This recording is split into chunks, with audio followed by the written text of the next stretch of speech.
Chapter 853.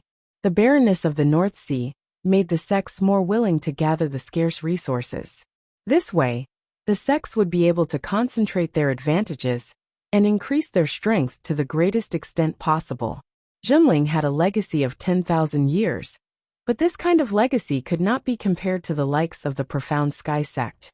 The Profound Sky sect had a legacy of nearly 20,000 years, but it had at least 13 to 14,000 years of history to become a large-scale sect. Jinling's so-called legacy of 10,000 years was only able to become a large-scale sect 6,000 years ago, when Taishan Laozu became a true spirit. Before that, it had been lingering between the small and medium-sized sections. In the end, because of the lack of a strong foundation, although Taishan Laozu became a true spirit with his own talent, it had only been 1,000 years since he left, and Jinling had returned to the ranks of the middle-sized sections. However, with Taishan Laozu's influence, Jinling was able to maintain its status as a middle-sized sect in the 5,000 years after Jinling left, and did not fall back to the ranks of the small sections. Therefore, even though Jinling had a long history of inheritance, after 10,000 years, the number of large-scale spirit veins that formed in the entire Tianling Mountain did not exceed 3 or 4. If the Foundation Island was like this, the situation of the other islands could be imagined. Jinling had 36 middle-sized islands. Other than a few islands that were located in strategic locations that maintain the scale of a middle-sized spirit vein, the other islands were only at the level of a few small spirit veins. For the other small islands, being able to use small spirit veins to maintain the island's protective formation was already considered rich. As for the other small islands, there was no need to mention them. Among all of Jinling's subsidiary islands, only Huangli Island, which was managed by Lu Ping, could be considered a special case. Jinling had always had a tradition of using the spirit veins of the subsidiary islands to supplement the main vein of Tianling Mountain. Usually, when the spirit vein on an island had accumulated to a middle-sized spirit vein, Jinling would use a formation to draw it to the main peak of Tianling Mountain and fuse it with the main vein, raising the quality of the main vein. The quality of Tianling Mountain's main vein was also formed through this method after several generations of Tianling Mountain's cultivators, over tens of thousands of years of accumulation. On other islands, the formation of a medium-sized spirit vein was often the result of several cultivators guarding the Jinling spirit vein. It took hundreds or thousands of years and generations of effort to gradually take shape. This was not something that could be accomplished overnight. Because of this, when Jinling wanted to reclaim the spirit vein, no matter how unwilling the cultivators guarding the island were, they couldn't stop him. This was because the spirit vein was the result of several generations of hard work, and not the work of a single person. The true ownership of the spirit vein belonged to Jinling. There was no doubt about this. Huangli Island was a special case. From the establishment and management of Huangli Island to the current Huangli Island, which was not even the size of a small island, the time taken to condense a mouth-watering medium-sized spirit vein was too short. Moreover, there was only one person who managed to do all of this, and that person was Lu Ping. Therefore, even though Huangli Island was prosperous and was almost like a monster that swallowed and spat out spirit stones and cultivation resources, none of the Laozu of Jinling had the idea of taking everything from Huangli Island to Jinling. Even though there were a few core forging cultivators who coveted Huangli Island, in the end, they couldn't make any waves. It wasn't that the Laozu of Jinling looked down on it. On the contrary, the prosperity of Huangli Island was something that even the Laozu of Jinling were envious of. It was because none of them could ask for it. Everyone in Jinling knew that Huangli Island was the result of Lu Ping's independent development. Lu Ping had spent a lot of energy to develop Huangli Island, so they couldn't help but respect Lu Ping's achievements. Therefore, Huangli Island, which was like an exotic miniature island, stood as the most important stronghold of Jinling in the open sea, with a medium-sized spirit vein. To be honest, it wasn't easy for Lu Ping to accumulate this fortune. Most of it was obtained through battles of life and death. Therefore, in order to guard against the Demon Clan's surprise attack, Jinling sent Tianlin Laozu and Tianqin Laozu to Huangli Island. These two Laozu did not use the spirit vein on Huangli Island to cultivate. This situation lasted until Tianshu Laozu returned to the top of Tianling Mountain to cultivate in seclusion because of Tianqin Laozu. Tianshu Laozu, who had just entered the transcendent stage, naturally took over Tianqin Laozu's position. When Tianshu Laozu arrived at Huangli Island, the first thing he did was to announce that he was going to take over the medium-sized spirit vein on Huangli Island. Although Hu Lili, Cheng Lian and the others tried their best to resist, they were no match for Tianshu Laozu's strength. Most of the main spirit vein under Lu Ping's cave abode was drawn to his cave abode by Tianshu Laozu. Only one branch of the spirit vein was left in Lu Ping's cave abode, which was barely enough to maintain the island's protective formation. After that, the island's patrol team that Lu Ping had promoted were all dismissed or transferred away by Tianshu Laozu. The patrol team that was re-established were made up of Tianshu Laozu's disciples, perfected Xuansu, perfected Xuanzhan, and the others' fourth-generation disciples, as well as second- and third-generation cultivators. That was not all. Many of the shops on Huangli Island were opened by Lu Ping and many of his friends. After Tianshu Laozu took control of Huangli Island, his disciples naturally had to set up shops on Huangli Island. However, the area of Huangli Island was limited after all. If one wanted to get a piece of the pie from the saturated Huangli Island, then they would have to drive away the original merchants and squeeze out a group of them. Huangli Island was like a hen that laid golden eggs. Otherwise, it would not have been coveted so much. With Tianshu Laozu's actions, there was naturally a debate within Jinling. There were many who supported Lu Ping, but not many who opposed Tianshu Laozu. No matter what, the matter of Huangli Island involved Laozu. The disciples in the sect would have to listen to the opinions of the few Dharma phase Laozu. However, at this time, the movement of the upper echelons of Jinling was strange. Currently, the first generation of cultivators of Jinling did not participate in the specific affairs of the sect. Tianxiang Laozu naturally would not worry about such a small matter. Tianshui Laozu was in charge of the spirit stone mine on Frost Island. Tianfan Laozu did not show up. Tiankong Laozu went to Huanyu Island. Tianlu Laozu had nothing to do with the world. Ever since Tianlin Laozu brought back a damaged treasure from Ming Tian Dojo, Tianjiang Laozu had been thinking about how to repair this damaged treasure. No one dared to disturb him at this time. The second generation of disciples of Jinling had settled down, but Tianlin and Tianqin Laozu were in secluded cultivation. Tianfeng Laozu and Tiancheng Laozu were nowhere to be found. Tianshan Laozu had been away for more than 10 years. After returning to Tianling Mountain, he lived in seclusion and became very mysterious.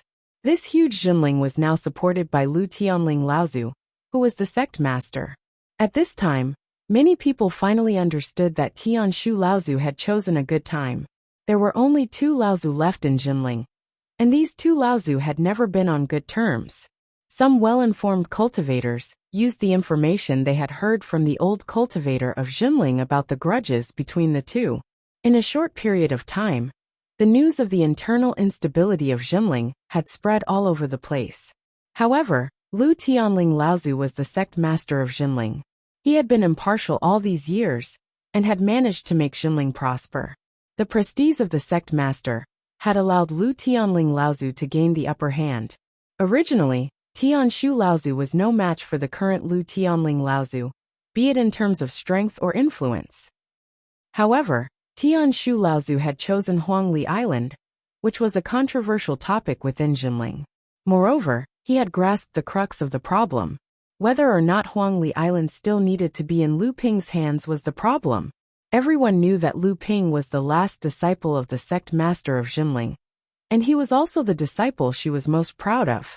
From this point of view, it didn't matter if Lu Tianling Laozu was doing it for the sake of justice or not. If she made a decision in favor of Lu Ping on the issue of Huangli Island, the other Laozu in the sect wouldn't be able to do anything. Then Lu Tianling Laozu would have to bear the reputation of shielding her own disciple and stealing the sect's property. This was what Tianshu Laozu had planned a long time ago. It was a method to fight against Lu Tianling Laozu's prestige as the sect master. As long as he could restrain Lu Tianling Laozu, then why would Tianshu Laozu care about the remaining voices of opposition? Who would be able to stop him? There wasn't a single Jinling cultivator who would deny that Huangli Island was the result of Lu Ping's advocacy. There wasn't a single Jinling cultivator who would deny that the prosperity of Huangli Island was the result of Lu Ping's painstaking efforts. However, all of these were inseparable from the rules, the traditions and rules of Jinling for thousands of years.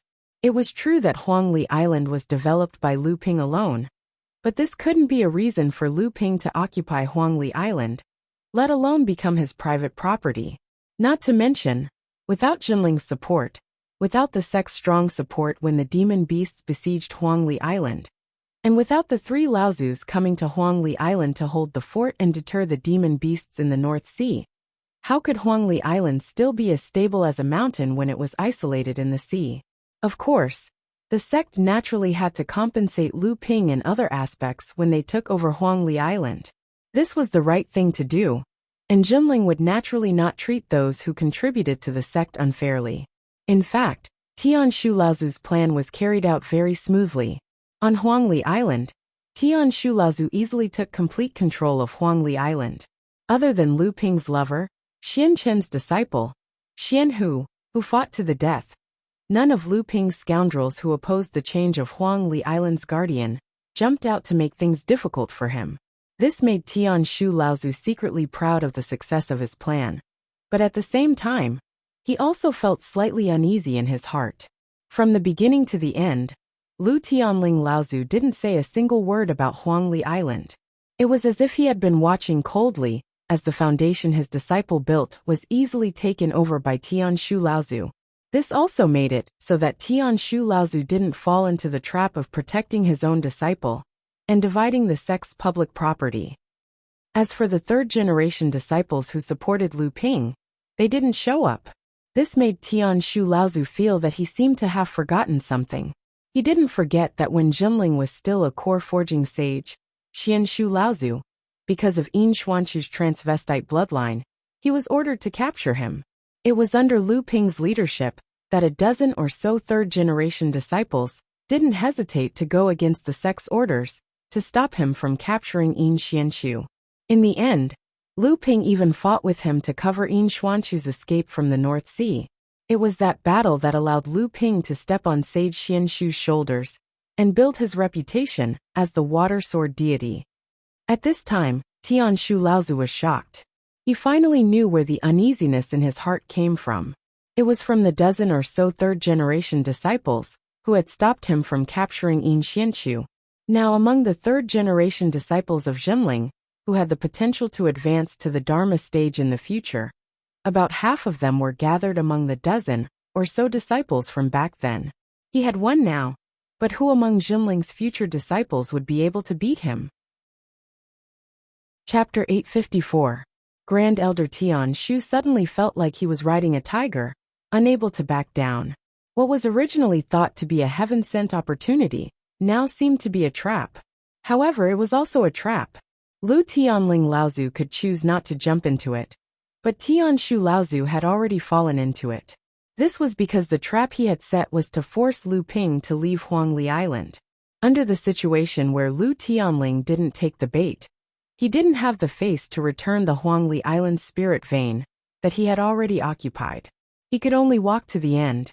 Ever since Tianshu Laozu forcefully took control of Huangli Island, Jinling had a strange atmosphere. Tianshu Laozu had already guessed that the reason why Lu Tianling Laozu didn't make a move was not only because she saw through his plan, but also because she wanted to leave the cause and effect for her disciple to solve. As such, not only did Jinling no longer have any objections to Lu Ping taking control of Huangli Island, but it also caused Tianshu Laozu to fall into a situation where he was bullying the weak. From then on, he no longer had the face to interfere with the matters of the sect. However, the problem was that even if Tianshu Laozu threw away his pride and decided to bully the weak, could it be that Lu Ping had the ability to take back Huangli Island from him? It was said that no matter how fast Lu Ping's strength grew, There was no reason for him to break through to the Dharma stage. As long as he didn't condense his Dharma, what could he use to fight against Tianshu Laozu? Tianshu Laozu, who was in a hurry, seemed to realize that he had unintentionally become a tool in the hands of others, or rather, a tool to test the waters. The few Laozu in the sect seemed to have their own duties, but in reality, they were all paying attention to Huangli Island all the time. For a moment, Tianshu Laozu actually began to look forward to Lu Ping's return. The feeling of being pushed out by the entire sect to be a benchmark for their own disciples was truly torturous. When Lu Ping emerged from the back of the Heaven Spirit Hall, the communication sword from the Heaven Spirit Mountain had already reached Tianshu Laozu's hands. The moment Lu Ping returned to Huangli Island, the powerful counterattack of his soul had indeed caused Tianshu Laozu, who wanted to take Lu Ping down a notch, to fail. Things continued to progress beyond Tianshu Laozu's expectations. From Tianshu Laozu's point of view, even if Lu Ping were to make a strong comeback, he would still need to ally with the other sects in order to seize control of Huangli Island from him. However, Tianshu Laozu was clearly wrong again. Lu Ping's counterattack came one after another, as if he did not even consider Tianshu Laozu's strength as a Dharma adept. What is he relying on to be so arrogant and ignorant? If he really becomes the Dharma adept Laozu in the future, who in the sect would still dare to deal with him? This person is even more arrogant than Jiang Xianlin, even more arrogant than Lu Xianling, and even more arrogant than Mei Xianqin. Tianshu Laozu did not seem to care about the greetings of the few disciples outside the cave. His face was so dark that it was scary. I have to suppress him, even if I have to bear the reputation of bullying the weak. Just as Tianshu Laozu made up his mind, the cave that he had opened up on the east coast of Huangli Island began to shake violently. This kind of violent shaking was something that even Tianshu Laozu could not suppress in a short period of time. However, Tianshu Laozu soon realized that the spiritual meridians that had formed under the cave were flowing back towards the center of Huangli Island, towards the cave that Lu Ping was in. To be able to change the spiritual meridians so easily, to be able to break the spiritual meridians so easily, could it be that Senior Guotianshan had already come to Huangli Island and was openly standing on the side that was against him? No, that's not right. Even Guotianshan was far from being able to change the spiritual meridians. That left only one person, Tiankong Laozu. Zhenling. Only Tiankong Laozu had mastered the great power of moving the mountains and filling the seas to perfection, and its power could even be compared to that of an unparalleled power. Only an old man like him could change the spiritual meridians so easily. However, why would Tiankong Laozu support Lu Ping over such a small matter? A formation, it had to be a formation. Tianshu Laozu came to a sudden realization. After all, the Black Fox was junior sister Xuanqin's favorite disciple. Her cultivation in formations was already at the level of a master. It was not impossible for her to set up a hidden formation that could evade my detection. Now that the Black Fox saw that her lover had returned, she had the confidence to activate the formation and wanted to take back the spiritual meridians. How could it be so easy? Tianshu Laozu roared, and his angry roar shook the entire True Spirit Island. The entire Huangli Island was not very big. In just a short while, Tianshu Laozu had already arrived in front of him. Just as he was about to scold Lu Ping, he saw a ray of sword light piercing through the void in front of him, heading straight for Tianshu Laozu's eye sockets. Boy, how dare you make the first move? How dare you? Tianshu Laozu was enraged. Although he was scolding Lu Ping, his heart was calm. The forest wall of woods transformed into a giant tree in front of him. Countless leaves fell from the tree and formed a green net in midair. After advancing to the Dharma phase, Tianshu Laozu's protective power was even more powerful. Seeing Lu Ping's sword piercing towards him, Tianshu Laozu wanted to show his power. He did not dodge or evade. He wanted to use the forest wall of woods to block Lu Ping's sword light. Lu Ping laughed coldly in his heart. His hand gestures became more rapid, and waves of vital energy were injected into the flying sword. The sword light pierced through half of the forest wall of woods. Even Tianshu Laozu broke out in a cold sweat. However, His protective power was still able to block Lu Ping's sudden attack. He could not help but laugh and said, "So it is Martial Nephew Lu. How dare you attack the old man? Senior sister Lu has taught a good disciple. But this is how." Before he could finish his sentence, Tianshu Grand Elder screamed in shock. He took a few steps back, but it was too late. The other flying sword that had been hiding behind the first beam of light had caught up with him. The forest of 10,000 woods wall was broken with a crisp cracking sound. The Ren sword followed like a shadow and pierced towards Tianshu Laozu. Tianshu Laozu was caught off guard, and could only lower his head to avoid the attack. However, his hair was cut off by the flying sword. His hair was messy. The originally dignified Dharma phase Laozu lost his image in front of the shocked cultivators of Huangli Island. He looked so pathetic. "Son of a bitch, you, how dare you?" Tianshu Laozu was like a furious beast. His finger trembled as he pointed at the direction where the flying sword light came from. He let out an earth-shattering roar. But his heart was in turmoil. There was only one thought in his mind. How could this be? How could this be? How could this be? A silhouette rose from Huangli Island. Finally, someone on Huangli Island exclaimed, "It is the water sword deity, Enlightened Master Lu Xianping. Enlightened Master Lu Xianping is back. This is going to be a good show. This Lu Xianping is too domineering. He even dared to attack our sect's Laozu. Is he not afraid of being punished by the sect?" Punishment? The great Dharma phase Laozu was beaten up so miserably. If I was Zhenling's senior Laozu, I would not have the face to punish him. That's true. When did this water sword deity become so powerful? It looks like he is still at the core forging 9th stage. Even Dharma phase Laozu could not take advantage of him. What? Core forging 9th stage? Are you sure? 20 years ago, Enlightened Master Lu Xianping had just advanced to the core forging late stage. How could he be at the core forging 9th stage now? Tianshu Laozu looked at Lu Ping with a complicated expression. After a long time he said, "I didn't expect you to grow so fast. I'm afraid even the others in our sect did not expect this, right?" Lu Ping smiled. "It's not that I'm growing fast. It's just that Uncle Master has been cooped up in the North Sea for too long. Uncle Master hasn't even mastered one of his prime divine abilities. He thinks that he is one of the top cultivators in the North Sea, just because he has reached the Dharma phase.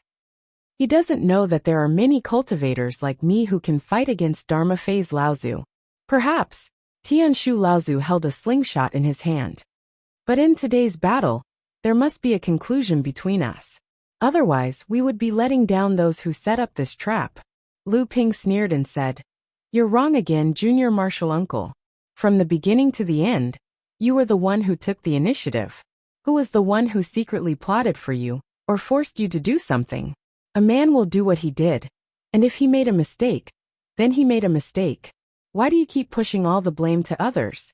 Or do you want to blame the person who took care of you for your death? Talk is useless. Let's talk after we fight."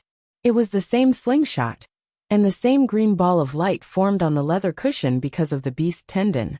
Decades ago, in order to protect Yin Xianshu, Lu Ping had fought against Enlightened Xianshu. Even though Lu Ping had forced Enlightened Xianshu to use all his tricks, it was undeniable that Lu Ping had lost that battle. Moreover, he had lost without the slightest bit of unwillingness to accept defeat. It was only because Enlightened Xianshu had realized the true intentions of the sect and purposely went easy on Lu Ping. Now that he was facing the slingshot and the green ball of light, Lu Ping could tell at a glance that the quality and power of these two weapons were no longer the same as they were decades ago. But now, as his opponent, Lu Ping's growth and power was not something Tianshu Laozu could imagine. "Today, I will be so bold as to ask Uncle Master to leave Huangli Island. Today, Huangli Island no longer needs Uncle Master's protection." As soon as Lu Ping's voice fell, the green ball of light in the slingshot shot out. However, the ball of light disappeared in the air as soon as it shot out. When it suddenly appeared again, not only was it in front of Lu Ping, it was also smashing towards Lu Ping's head from the left.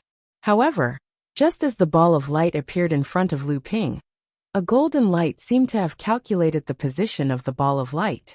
The autumn water sword shattered the green ball of light, but the exploded ball of light suddenly turned into a sky full of green silk threads, entangling the autumn water sword layer by layer. A golden light spread from Lu Ping's hand to the autumn water sword's body. All the green silk threads entangling the sword began to wither, dry up, and turn into dust. Tianshu Laozu's expression changed, and he cried out, "What kind of magic is this?" He waved both his hands at the same time, and countless dandelion-like silk threads appeared around Lu Ping, falling towards Lu Ping's body. It was this move again. Lu Ping sighed in his heart. Although Tianshu Laozu's level of practice had advanced to the Dharma stage, other than the increase in power, due to the increase in his level of practice, his other techniques had not improved much. Chapter 855. After all, Tianshu Laozu was only a Dharma adept who had attained the 7th grade golden elixir.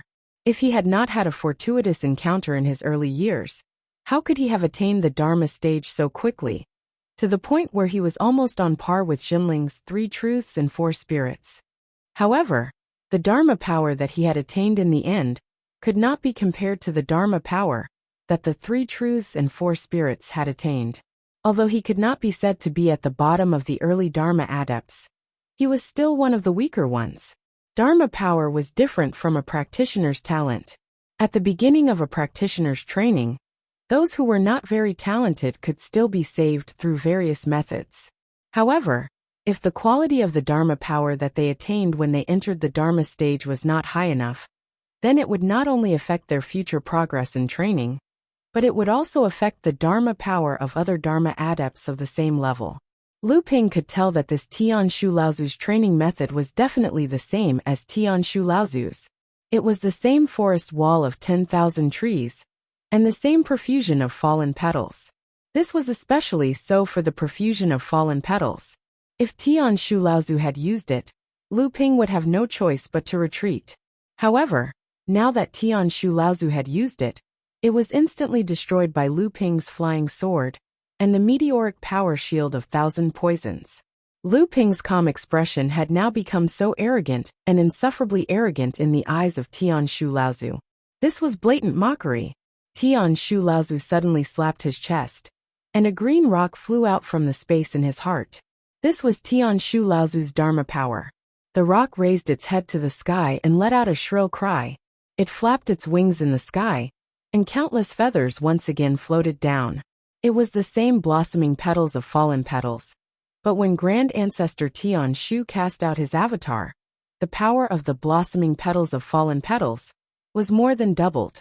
Lu Ping's expression finally turned serious, but only slightly. Countless green and white feather-like objects formed from spiritual qi floated down from the sky. Only Lu Ping knew that these countless feathers looked soft, but in reality, each of them weighed thousands of pounds. When these feathers faced an enemy, they were like moths to a flame, falling on the practitioner's body until they completely crushed the opponent. Truth be told, Lu Ping knew that there was another powerful aspect to this profusion of fallen petals. After the feathers fell on a cultivator's body, they would immediately grow roots to pierce into the cultivator's body, absorbing the spiritual energy within the cultivator's body to nourish the cultivator. It would consume the cultivator's primary energy and magic power, destroying the cultivator's fleshly body. In fact, it could even suck away the cultivator's body until only a withered corpse was left. It was truly a powerful skill that was both beautiful and cruel. Lu Ping spread the myriad meteoric poisons evenly across the surface of his skin. Thanks to the fact that he had absorbed several famous highly poisonous items from the world of cultivation, the quality of the myriad meteoric poisons had risen to the myriad meteoric poisons level. Once the feathers fell on Lu Ping's body, they would be corroded by the myriad meteoric poisons, incapable of piercing into Lu Ping's body. However, because Tianshu Laozu had unleashed his Dharma form, the power of the profusion of fallen petals had greatly increased. The speed at which Lu Ping's myriad meteoric poisons was far slower than the speed at which the feathers fell on his body. Each of the feathers had a weight of thousands of pounds.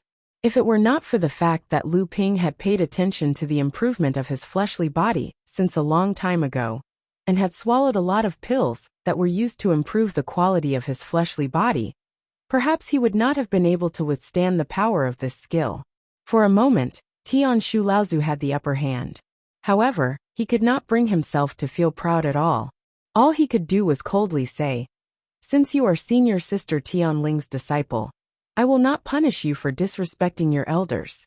Just return to Tianling Mountain and beg for forgiveness from senior sister Tianling." As soon as Grand Ancestor Tian Shu finished speaking, a pitch-black flame suddenly rose from Lu Ping's body. The flickering flame looked like a dancing demon that surrounded Lu Ping.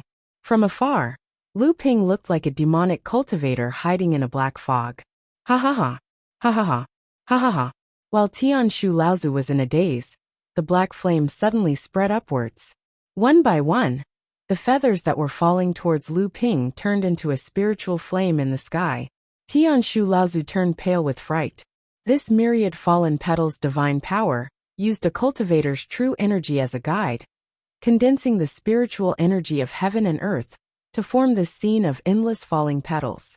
It was originally the most difficult skill to resolve, but he did not expect that his opponent not only had the myriad poison meteorite energy, which was a rare defensive technique in the cultivation world, but also this strange black flame, which could actually use spiritual energy as firewood.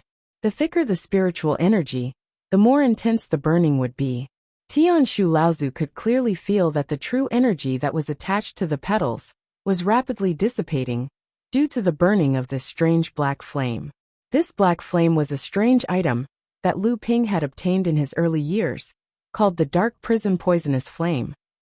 Although the quality of this flame was not as good as the myriad poison paste, which was known as the mother of all poisons, in order to improve its quality, it still needed to absorb a large amount of poisonous energy through the burning flame. In the past, when the secret burial ground was opened, the myriad poison paste gathered the poisonous energy inside and condensed many drops of myriad wonder dew, which greatly improved the quality of the dark prism poisonous flame.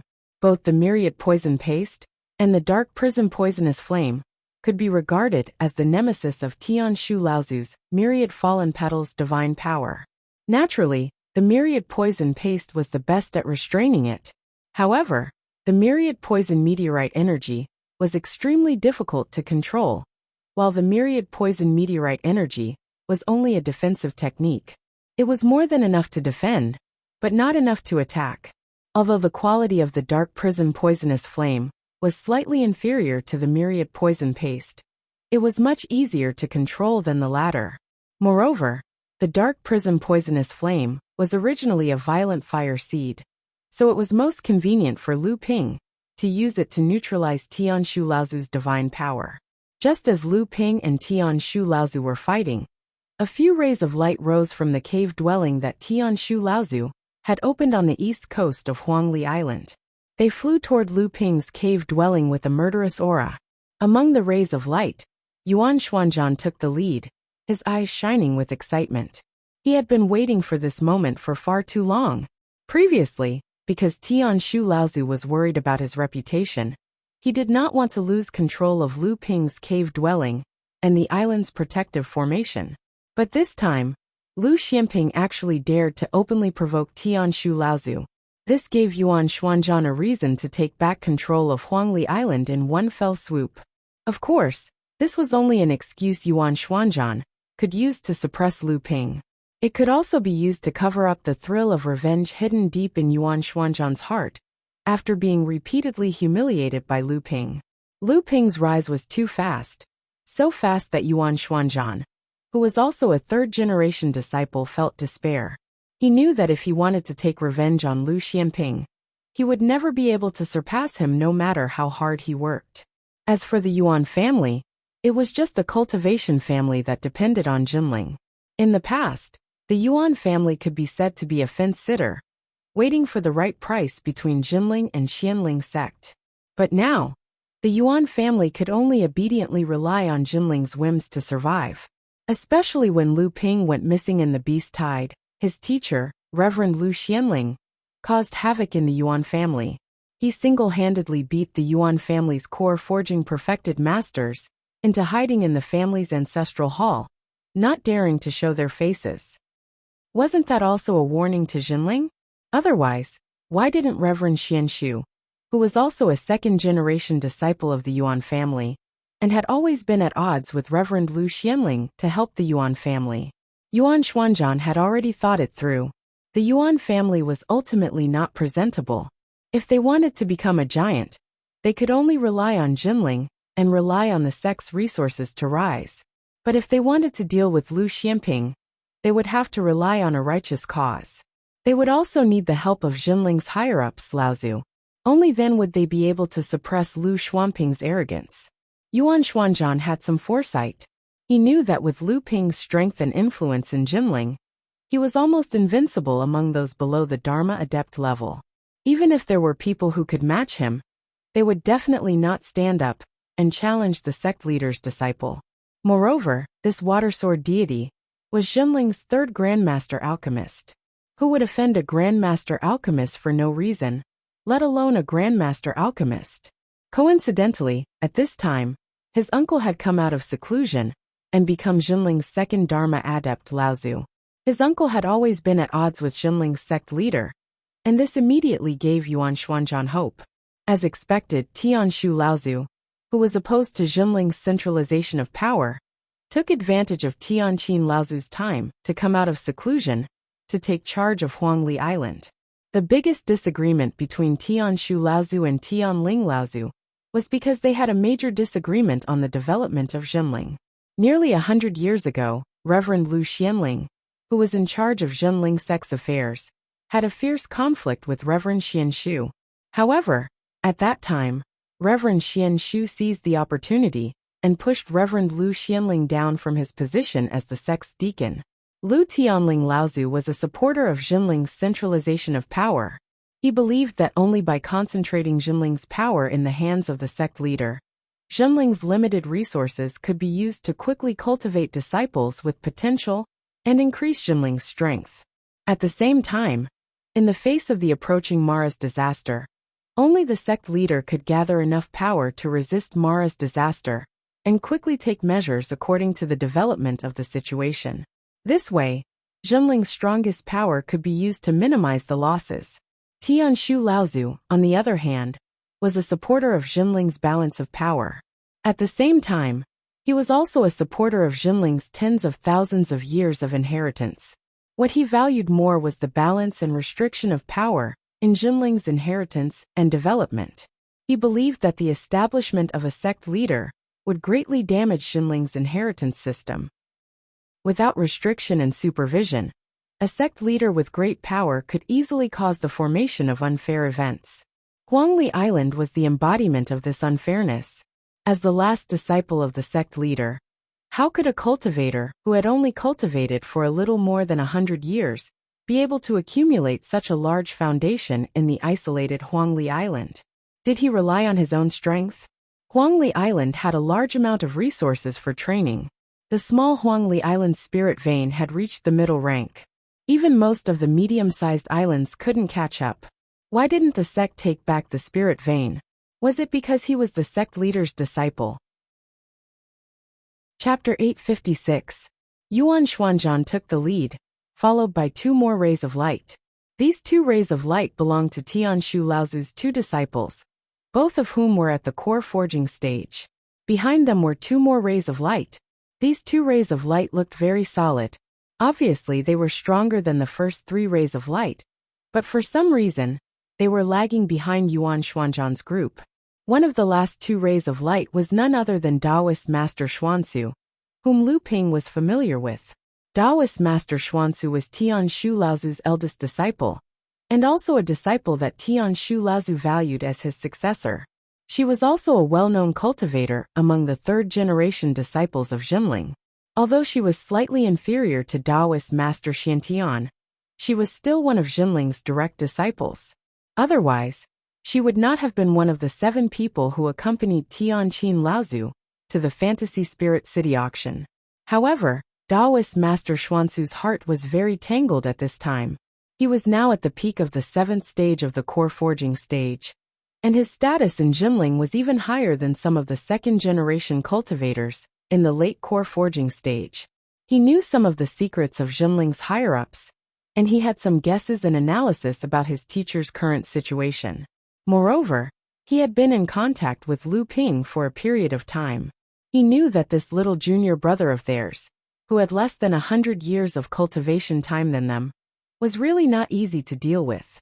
Not only did he have endless trump cards in his hands, but he was also no weaker than anyone else. Tianqin Laozu was so arrogant in Jinling that there was almost no junior disciple that she would take seriously, not to mention that he was the disciple of Lu Tianling's martial uncle. However, this junior brother Lu dared to go toe-to-toe with Tianqin Laozu on Jingzhi Island. At that time, he was only at the middle core forging stage, but the final result was even more shocking.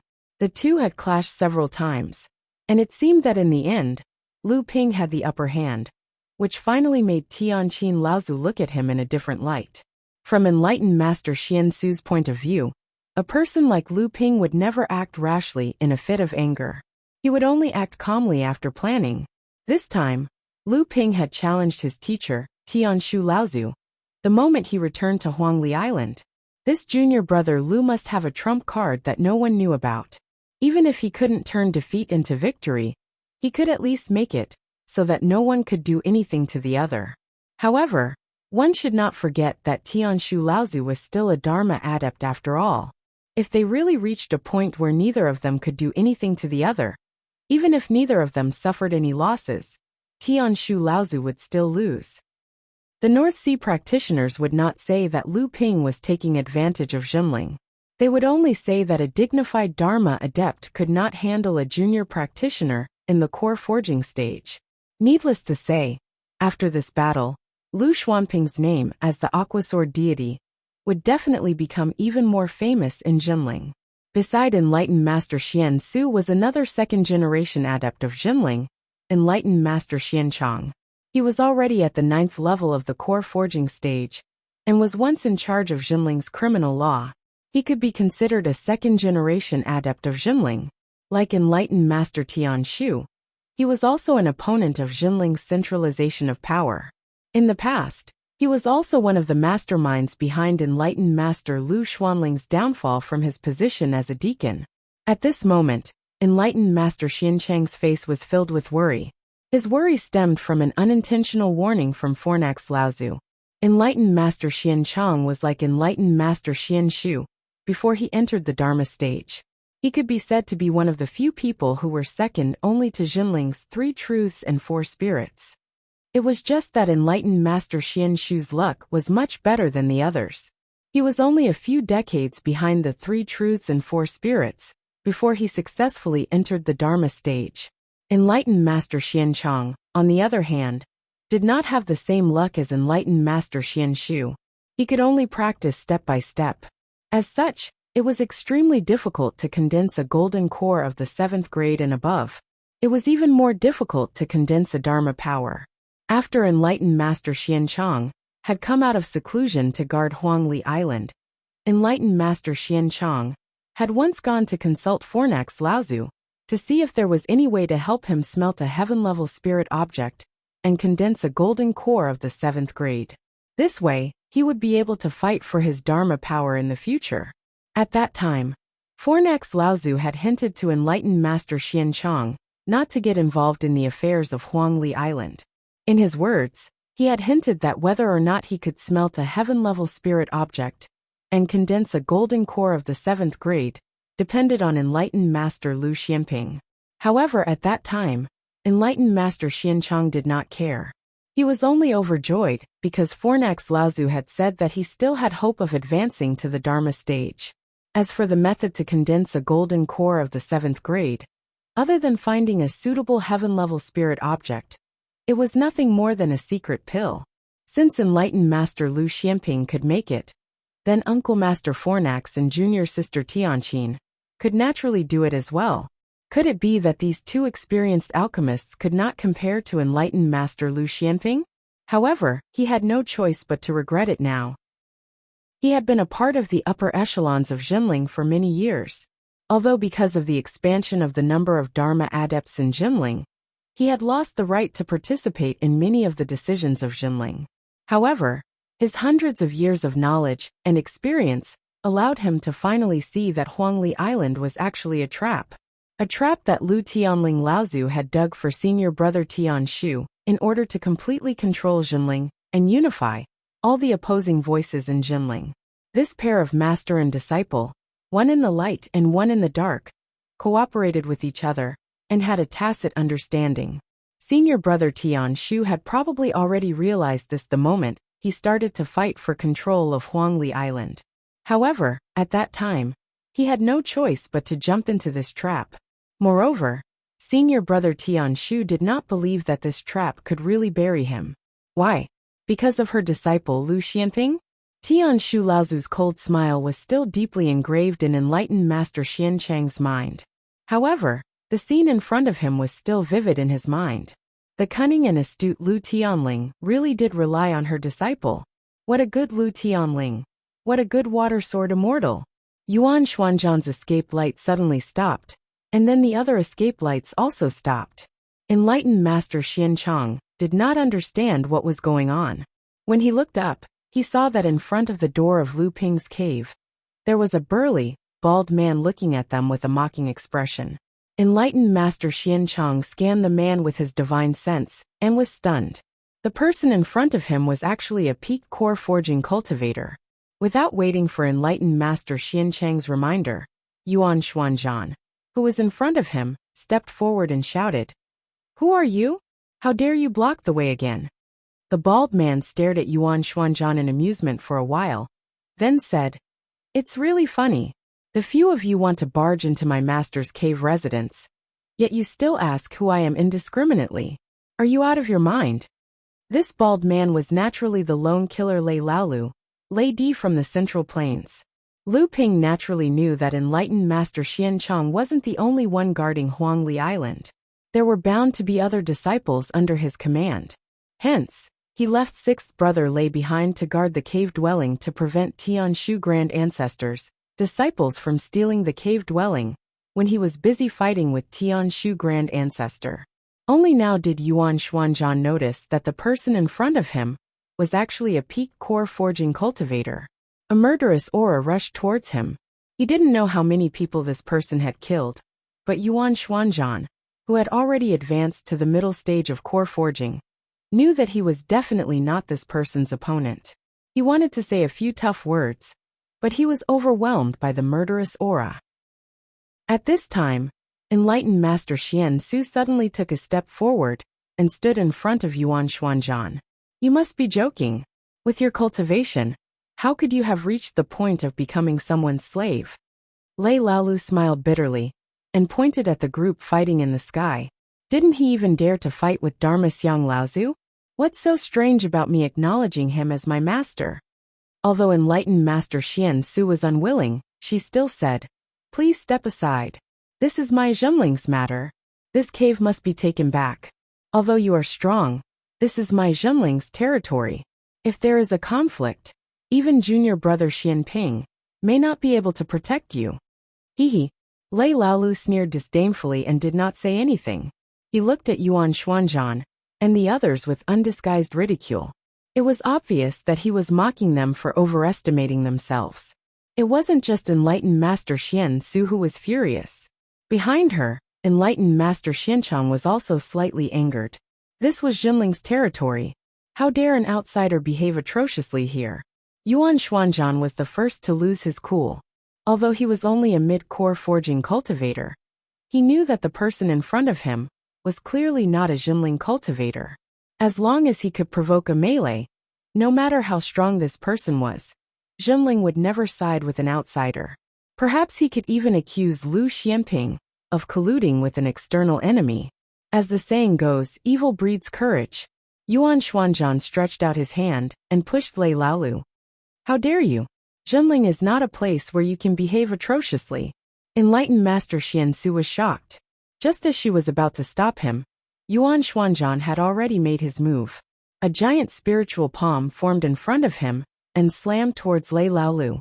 As soon as Yuan Xuanzhan made his move, the two disciples of Tian Shu Laozu also made their moves. Enlightened Master Xian Su and enlightened Master Xianchang had no choice but to make their move. When Lei Laolu saw that the person in front of him was really going to attack him, a murderous look flashed across his face. Although Lu Ping had ordered him to guard the cave, he hadn't told him to hurt anyone. Lei Laolu had only appeared outside the cave because he wanted to use his peak core forging cultivation to force the person in front of him to retreat. He never thought that these people in front of him would be so arrogant. A few mid-core forging minor repairs dared to attack him. Did they really think that everyone in the cultivation world was Lu Xianping?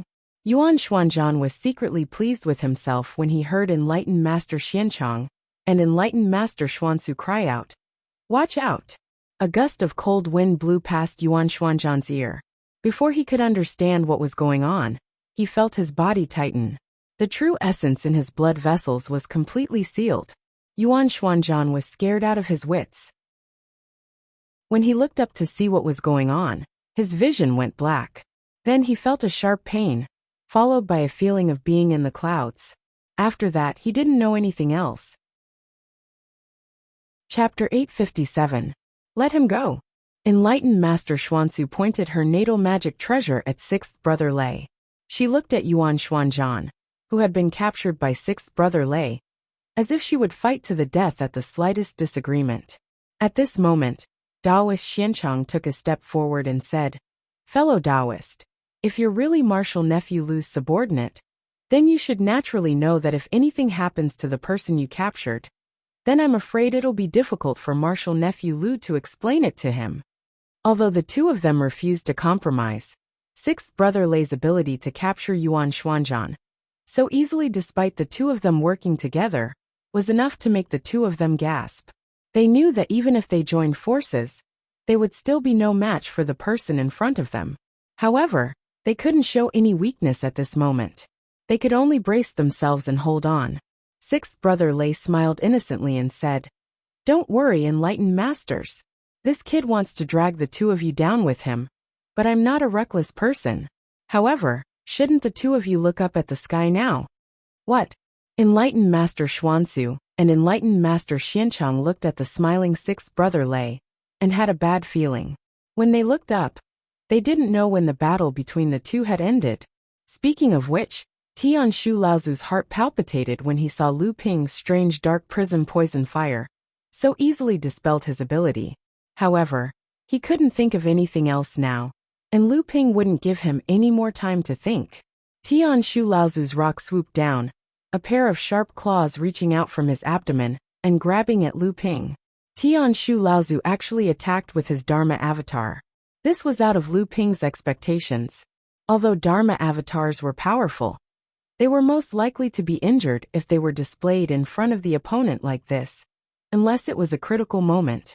Of course, Tian Shu Laozu's divine powers and spells were not limited to these, but the ones he used against his enemies were naturally powerful divine powers and spells.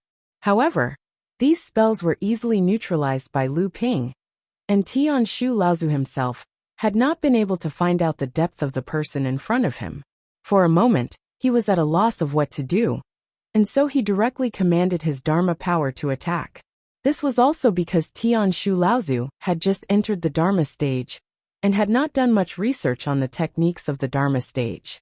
He also did not have much experience fighting against Dharma stage cultivators.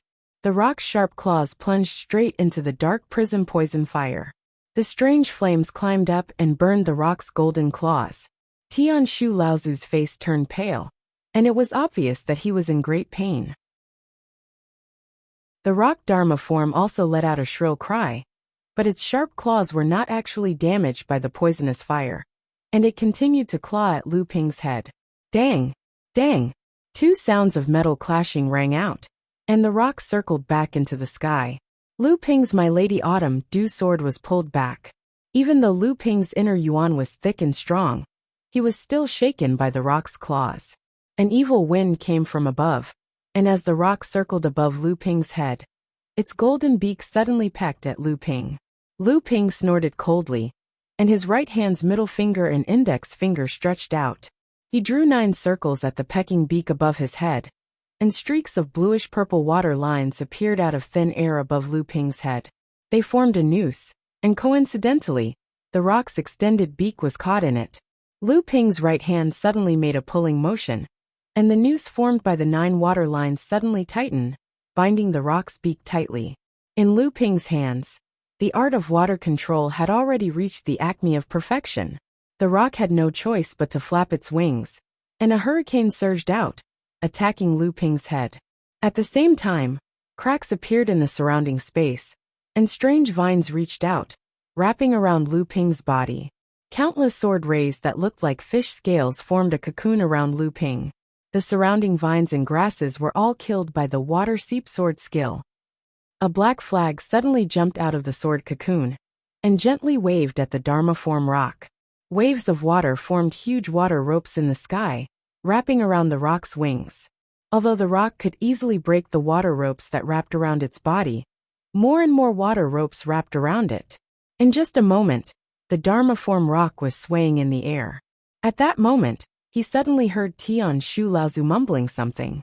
When Lu Ping looked up, he saw Tian Shu Laozu suddenly looking at him, with one hand pointing to the sky, and the other pointing to Lu Ping. He shouted, "Go!" As soon as he finished speaking, a thunderous sound followed, and it really gave Lu Ping a fright. Before Lu Ping raised his head to look, the violent Yi with spiritual qi had already condensed in the sky above Lu Ping, and a green lightning roared down, smashing towards Lu Ping's head. Yi with divine lightning! Lu Ping let out a strange cry. He did not think that Tian Shu Laozu would actually be able to practice such a remarkable technique, and it really surprised Lu Ping. Although the Yuan family relied on their thunder techniques to dominate the world, this did not mean that other people in the world of cultivation could not practice it. It was just that because the Yuan family had the blood of Peng Daoren flowing in their veins, they were able to use all the thunder techniques in the world of cultivation, and the power of these techniques was also a level higher than that of ordinary cultivators. Furthermore, they also had many secret techniques that other cultivators did not have, which were passed down through their veins. These were things that ordinary cultivators could not compare to. When other cultivators practiced thunder techniques, they could only choose a type of thunder technique that was related to their own training method, and it was not easy to practice it successfully. However, once they were able to practice it successfully, among the secret techniques in the world of cultivation, although it could not compare to the direct descendants of the Yuan family, it was still an amazing existence. Moreover, it was being used by the hands of a Dharma adept. At this time, even if Lu Ping wanted to hide, there was no use. A pure white lotus grew under his feet, and layers of dense light surrounded Lu Ping. For a moment, to outsiders, Lu Ping looked like a celestial being. As the green lightning fell, it was like cold water falling into a pot of hot oil. The heavens and the earth were boiling, and the green and white lights intertwined. For a moment, the heavens and the earth were only left with these two colors. Tian Shu Laozu's expression kept changing as he retracted his rock Dharma power. Suddenly, a peachwood sword appeared in his hand. After thinking about it, he did not use it in the end. He only let the peachwood sword circle around his body, firmly protecting it as he slowly retreated. Under the cover of the green and white light, Lu Ping stood calmly in midair, looking at the light that surrounded him. A gourd glowing with 7 colors floated above Lu Ping's head, absorbing the green light from the outer layer of the gourd. The violent light blocked everyone's divine telekinesis, but it did not hinder Lu Ping's divine telekinesis, which was hidden within the light. Seeing Tian Shu Laozu put down the peachwood sword in the end, and only protected himself with it, Lu Ping put back one of the 2 gentian pearls that were glowing with 5 colors. He thought to himself, "Fine, I'll just make you look bad. Although I can't kill you, if I injure you, it will be hard for teacher to explain to the other Laozu." The green and white light suddenly collapsed. Tian Shu Laozu, who was far away, was shocked. He saw that the green and white light was actually merging with each other, and then condensing into a ball of lightning the size of a wicker basket. After the ball of lightning, Lu Ping looked at Tian Shu Laozu, who was far away, with a smile on his face. He then pushed the ball of lightning in front of him, and as Tian Shu Laozu's expression changed, the ball of lightning flew towards him. Tian Shu Laozu did not have time to think about how things had turned out this way.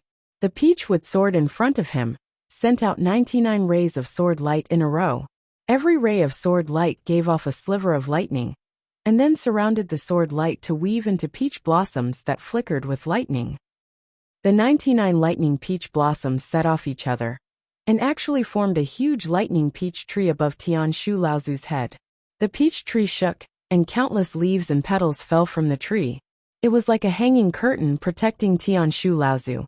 The lightning ball finally collided with the peach tree, and countless lightning bolts jumped and flashed. 49 lightning peach blossoms were struck down, and the peach tree's shadow was mostly destroyed. But before Tian Shu Laozu could catch his breath, a bead that shone with 5-colored light had already broken through the shadow of the peach tree, and was heading towards Tian Shu Laozu's chest. Tian Shu Laozu did not expect Lu Ping to be able to gather enough true essence to use a spirit-nurturing treasure, while he was using such a powerful lightning spell. In a state of shock, he reached his hand out towards the shadow of the peach tree. The peach tree sword was pulled out from the trunk, and the shadow of the peach tree, which was mostly destroyed, suddenly disappeared. Only a few dozen lightning peach blossoms were left falling from the tree. The bead that shone with 5-colored light made Tian Shu Laozu feel a real sense of danger. Tian Shu Laozu tried his best to gather the true essence in his body, and the rock image formed above his head again.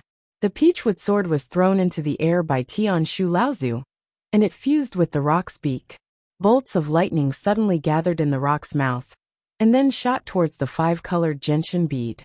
At that moment, a beam of light suddenly flashed in the corner of Tian Shu Laozu's eyes, and by the time Tian Shu Laozu realized what had happened, the beam of light had already shot into Tian Shu Laozu's body.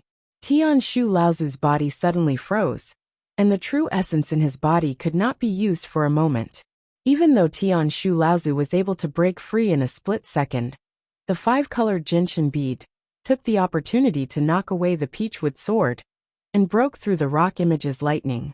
Just as Tian Shu Laozu was about to recover, the gentian bead smashed into Tian Shu Laozu's shoulder. Arg! Tian Shu Laozu screamed, and the true essence in his body shook. He could no longer maintain his floating body, and he fell from the sky. Just as sixth brother Lei reminded Xian Su and Xian Chong to look up, they saw Tian Shu Laozu screaming in pain as he fell from the sky. The two of them immediately widened their eyes, and their faces were written with "This is impossible." Chapter 858. From the moment Lu Ping returned to the North Sea and appeared on Tianling Mountain, it wasn't just the practitioners in Jinling, but the practitioners in the entire North Sea, who had their eyes wide open, were paying attention to the direction of Huangli Island. They were paying attention to whether the famous third-generation practitioner in the North Sea would be able to take control of Huangli Island from the hands of his elders. Therefore, everyone who was watching this conflict knew that the small Huangli Island was related to the overall direction of the internal affairs of Jinling. It could even directly affect the development of the entire North Sea. Was it a high degree of centralization of power in the sect, or was it to maintain the tradition of the sect and maintain the balance of power in the sect? Jinling's Lu Tianling Laozu had set up such an unfair situation in front of the stunned gazes of all the sects in the North Sea. She handed the decision to her own disciple, while she hid behind the scenes. Just when everyone was shocked by Lu Tianling Laozu's decision, some sharp-eyed practitioners realized that although the possibility of Lu Tianling Laozu losing was much higher, even if Lu Tianling Laozu lost, he wouldn't lose the bet of centralization of power. Could it be that Tian Shu Laozu as a senior was bullying a junior and was influencing his teacher's decision? But what if Lu Tianling's disciple won? A Dharma adept losing to a core forging adept, and to a junior at that? How could Tian Shu Laozu have the face to go against Lu Tianling Laozu? Even if he threw away his pride, how many people in Jinling would still be willing to follow him? With a flip of his hand, Lu Tianling Laozu beat him at his own game. He was already in an invincible position. Moreover, everyone knew that Lu Tianling had purposely dug a pit for Tian Shu Laozu to jump into. How could a teacher not know his own disciple's capabilities? However, this Lu Xianping was too heaven-defying. He hadn't even reached the golden core stage, but he was able to suppress a Dharma adept with his core forging stage cultivation. For a time, the entire cultivation world of the North Sea was talking about the battle between Lu Xianping, the Aqua Sword Immortal, and Tian Shu Laozu. The cultivators who had been isolated from the North Sea for a long time could not imagine how a core forging cultivator would dare to challenge a Transcendence Laozu, let alone defeat this Transcendence Laozu. It was like a fantasy. Immediately, some busybodies spread the news that the reason why perfected Master Lu Xianping was like that was because he had just returned from his travels in the Middle Earth.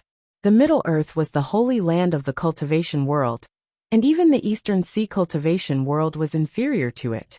Lu Xianping, the Water Sword Immortal, must have had an extraordinary encounter in the Middle Earth. That was why he was so powerful, and could challenge the Faxiang Laozu with his core forging cultivation. For a time, the North Sea's cultivation world was filled with yearning for the Middle Earth's cultivation world.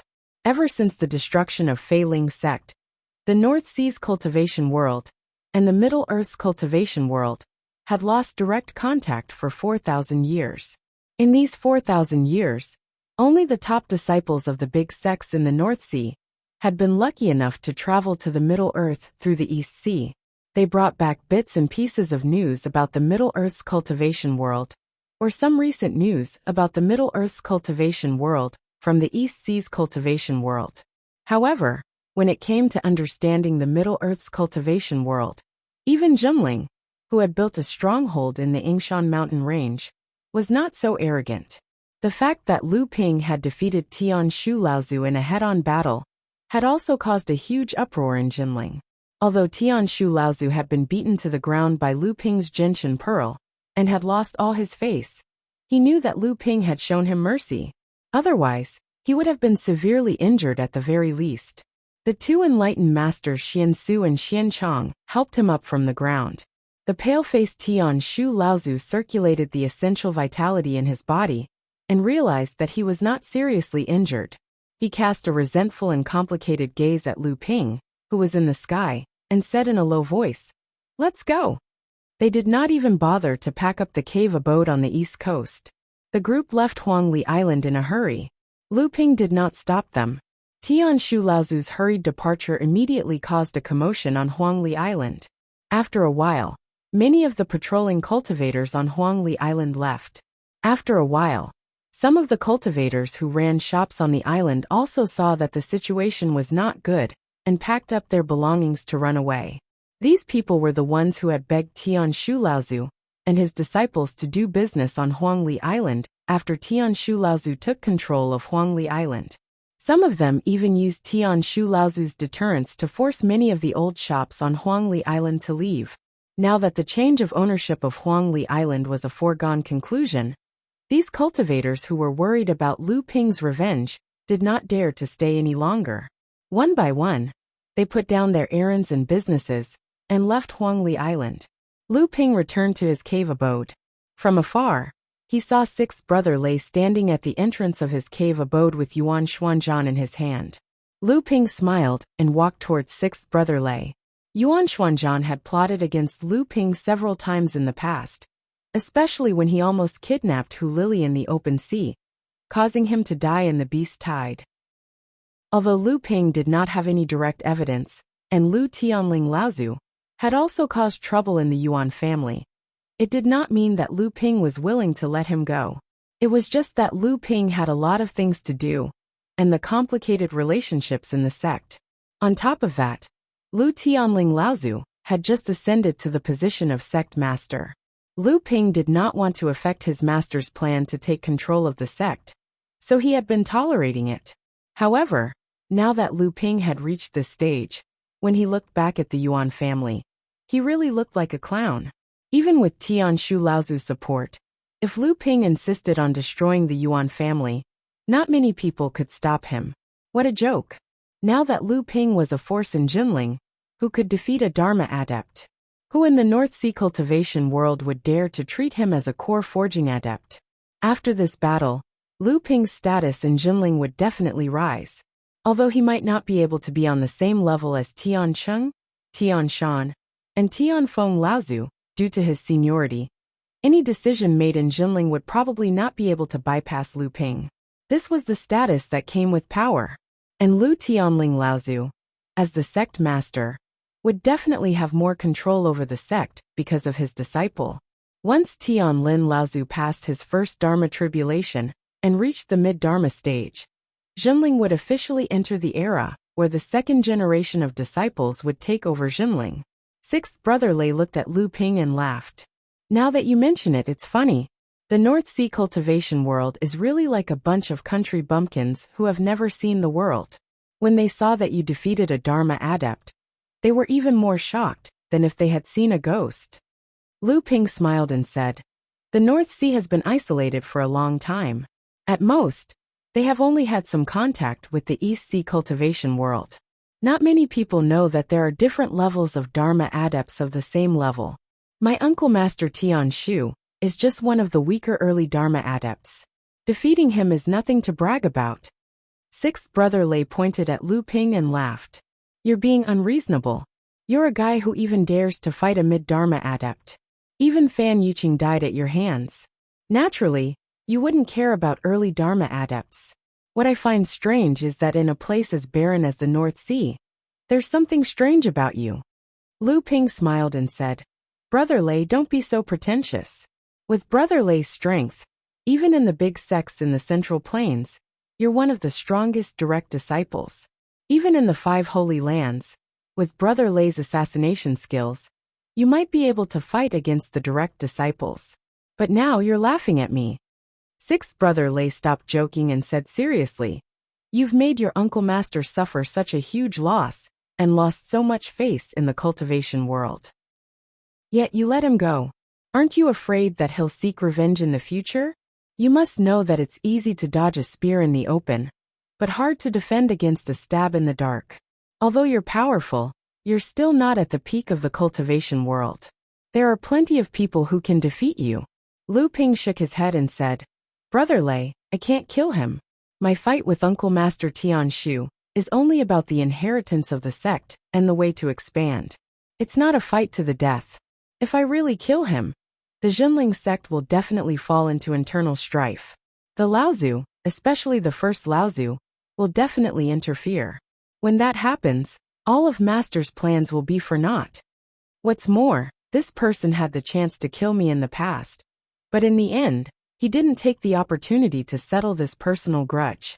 No matter what, I should let him go." Sixth brother Lei shook his head, clearly not approving or disapproving of Lu Ping's methods. Instead, he threw Yuan Xuanzhan to the ground and said, "This guy took advantage of the time when you were fighting to seize the cave. I'm afraid he even planned to kidnap your wife. After I stopped him, he even tried to drag the core forging cultivators behind him into the water in an attempt to besiege me. Now that I've captured him, you can deal with him as you see fit." Lu Ping thought for a moment, then extended a finger and pointed at the unconscious Yuan Xuanzhan on the ground.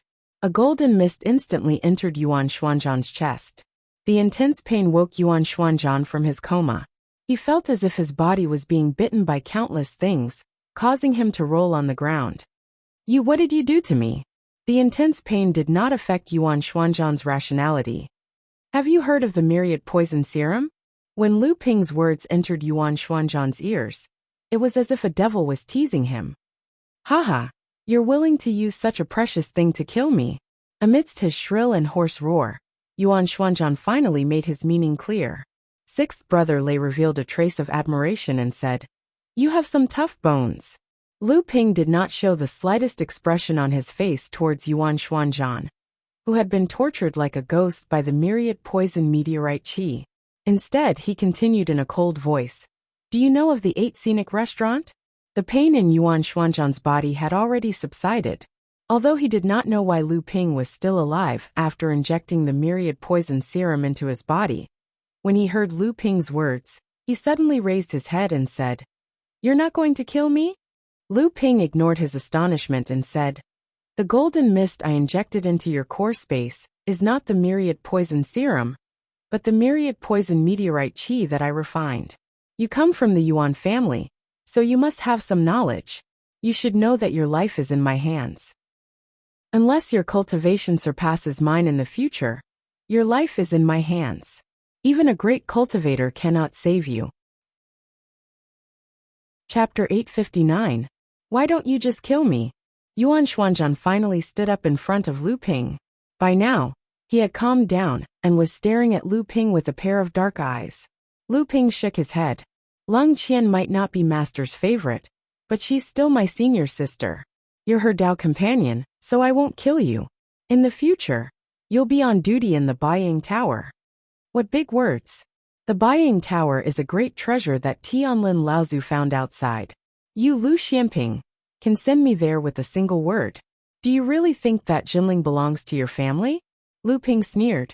Although Jinling doesn't belong to my family, the Baiying Tower is mine. If I put someone in there, not even Senior Grandmaster Tian Xiang can say anything.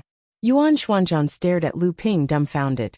When Tianlin Laozu brought the Baiying Tower back to the sect, it had caused quite a stir.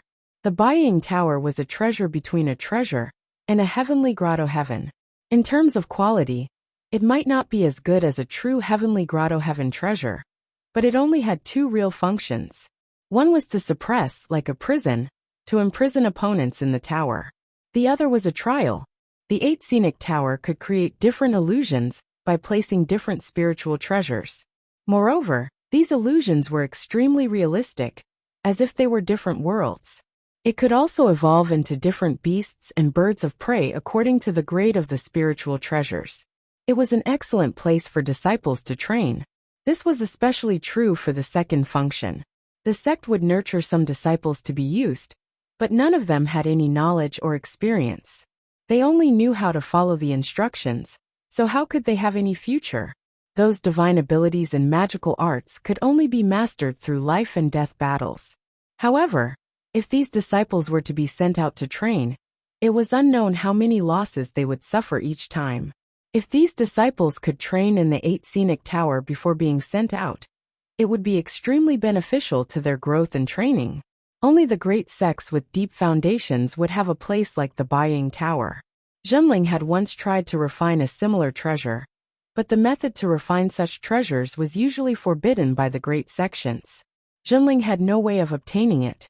Moreover, the amount of spirit materials and energy needed to refine such a treasure was no less than refining a similar type of heavenly grotto heaven treasure. For Jinling, this was an unbearable burden. Yuan Xuanzhan never thought that the Baiying Tower, that Jinling Laozu regarded as the sect's treasure, was actually Lu Ping's. Looking at Lu Ping's matter-of-fact expression, Yuan Xuanzhan couldn't bring himself to suspect anything. Moreover, Lu Ping wasn't lying to him. Seeing Yuan Xuanzhan disappear into the teleportation formation, sixth brother Lei, who had been muttering to himself, suddenly asked, "Is that Baiying Tower something from the Surplus Heavens sect?"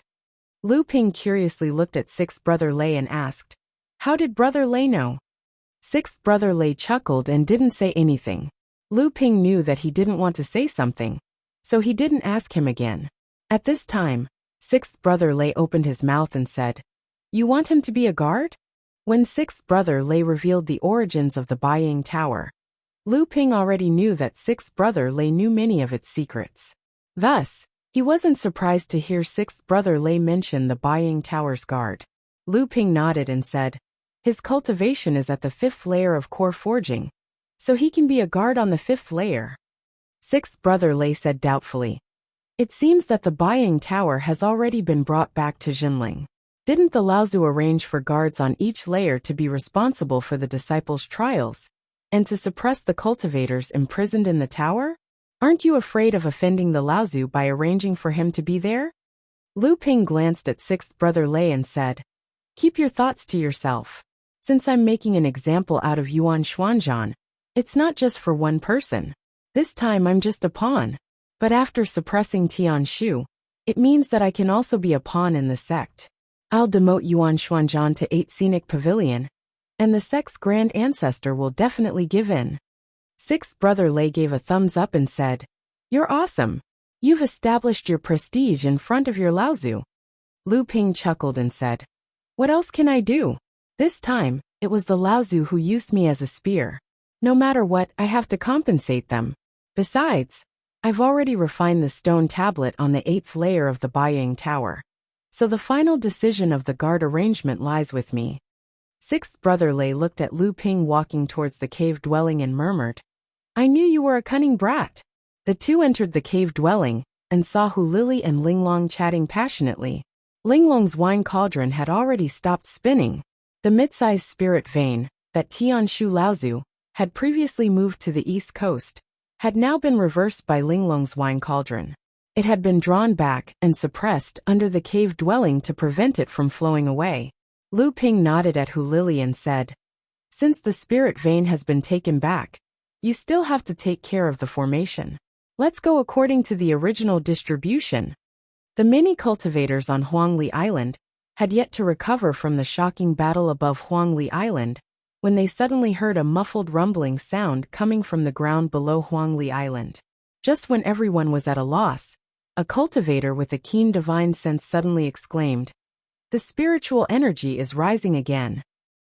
The concentration of spiritual energy on Huangli Island is rising. Spiritual Master Lu Xianping has taken back the spirit vein. Those branch veins must be full of spiritual energy now. Doesn't that mean those abandoned cave dwellings can be used for cultivation again? Speaking of which, Spiritual Master Lu Xianping is really generous. Not only did he deliberately draw out a few small spirit veins to build cave dwellings for cultivators to cultivate, he also used the spiritual fields as a medium to spread the spiritual energy in the spirit veins through the island's protective formation. This caused the concentration of spiritual energy on the entire Huangli Island to be twice as high as other places. No wonder Huangli Island can attract so many cultivators. Many cultivators swarmed towards the few small spirit veins that Hu Lili had deliberately left behind to benefit the cultivators on the island. Since the spirit veins on the island were once again under Spiritual Master Lu Xuanping's control, the cave dwellings on those branch veins must have become delicious cakes. The faster you move, the less you move. A few days later, the attentive cultivators found that the concentration of spiritual energy on the entire Huangli Island seemed to be increasing slowly, even after it had returned to its previous level.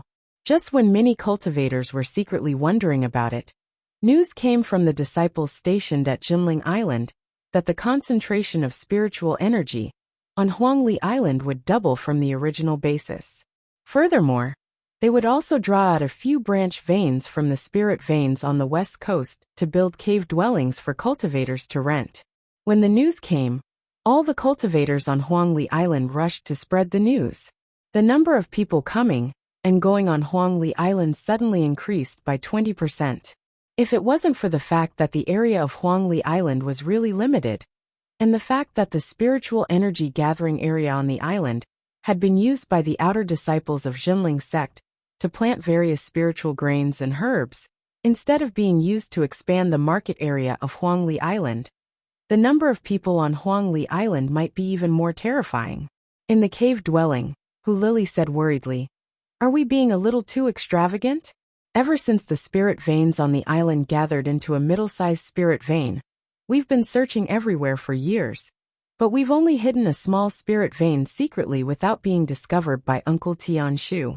If we continue to use it like this, 1/10 of the entire spirit vein will be given to others for free.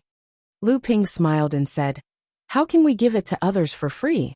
The cave dwellings on those branch veins can at least recover a batch of spiritual stones, right? As for increasing the concentration of spiritual energy on the entire island, that's just a gimmick. How much resources can we waste from the spirit vein? Hu Lili said, We have to take care of our own cultivation first. Although half of the middle-sized spirit vein is enough for us to cultivate on a daily basis, don't forget that you still have a few little guys with you. Which one of them is easy to deal with? You have a lot of friends from the same sect. Sometimes they need to practice their supernatural powers and secret techniques, and sometimes they need to go into closed-door cultivation. However, they can't wait to go to the sect, so they have to come to you to borrow the spirit vein. In this way, a middle-sized spirit vein is barely satisfactory. If several of us go into closed-door cultivation at the same time, I'm afraid we won't even have enough for ourselves. Lu Ping glared at sixth brother Lei, who had been watching Lu Ping being scolded and gloating. He rubbed his chin and said with a chuckle, "Don't worry, look at what this is." After saying that, Lu Ping took out a few boxes from his storage artifact and lifted the spirit-locking talisman on them. A few round and crystal-clear beads appeared in front of Hu Lili. Spirit-gathering beads? Why are there so many of them? Hu Lili looked at the rolling spirit-gathering beads in the box and asked in surprise.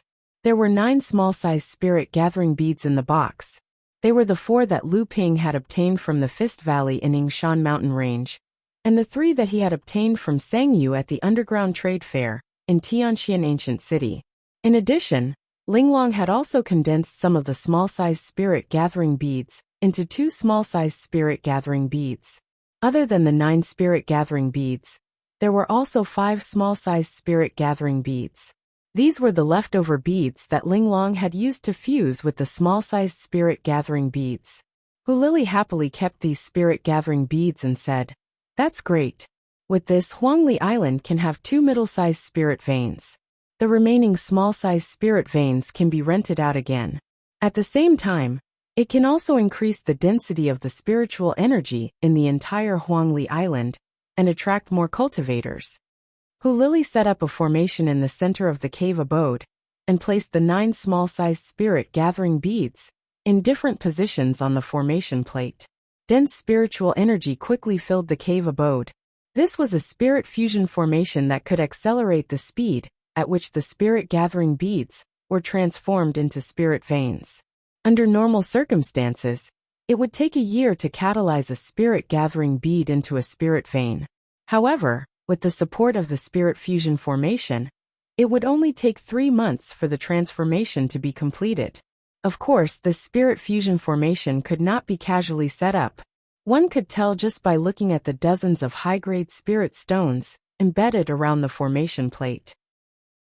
Moreover, these spirit stones had to be changed from time to time as the formation operated.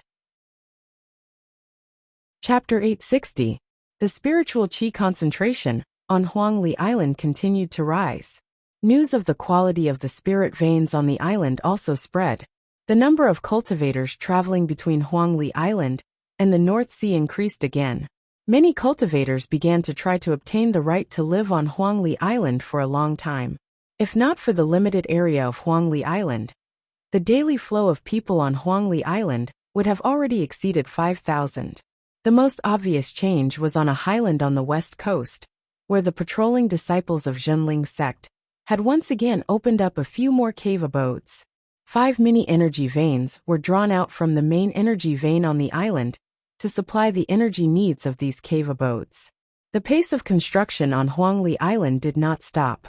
A huge magic formation was laid down in the center of Huangli Island under Taoist Master Mystic Fox's command. Not long after, another piece of news came from Huangli Island. The magic formation in the center of Huangli Island was set up to draw in the nearby islands. Huangli Island would expand again. After the news spread, many cultivators and forces in the North Sea turned their attention to Huangli Island again. Huangli Island was now one of the few prosperous islands in the North Sea. The abundant cultivation resources in the Outer Sea attracted the North Sea cultivators to explore the hinterland of the North Sea monster race. Previously, due to the limitations of Huangli Island, it could not accommodate too many cultivators going out to sea. This time, the expansion of the island would definitely usher in a new wave of North Sea cultivators. Huangli Island itself would also become more prosperous. Just as the cultivators on Huangli Island were guessing who would be the one presiding over the magic formation to merge the islands and expand the area of Huangli Island, an even more shocking piece of news came out. The person presiding over the magic formation this time was actually the island lord of Huangli Island, Taoist Master Lu Xianping, the Water Sword Immortal. It should be noted that those who could expand the area of an island in the ocean were mostly cultivators who had mastered rare secret techniques or earth attribute techniques.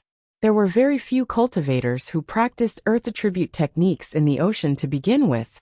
It was even rarer to see someone who could master a technique that could expand the area of an island. Last time, Lu Ping invited Taoist Master Guoxianshan to use the great technique of moving mountains and filling seas to double the area of Huangli Island. Even so, Huangli Island was still a miniature island.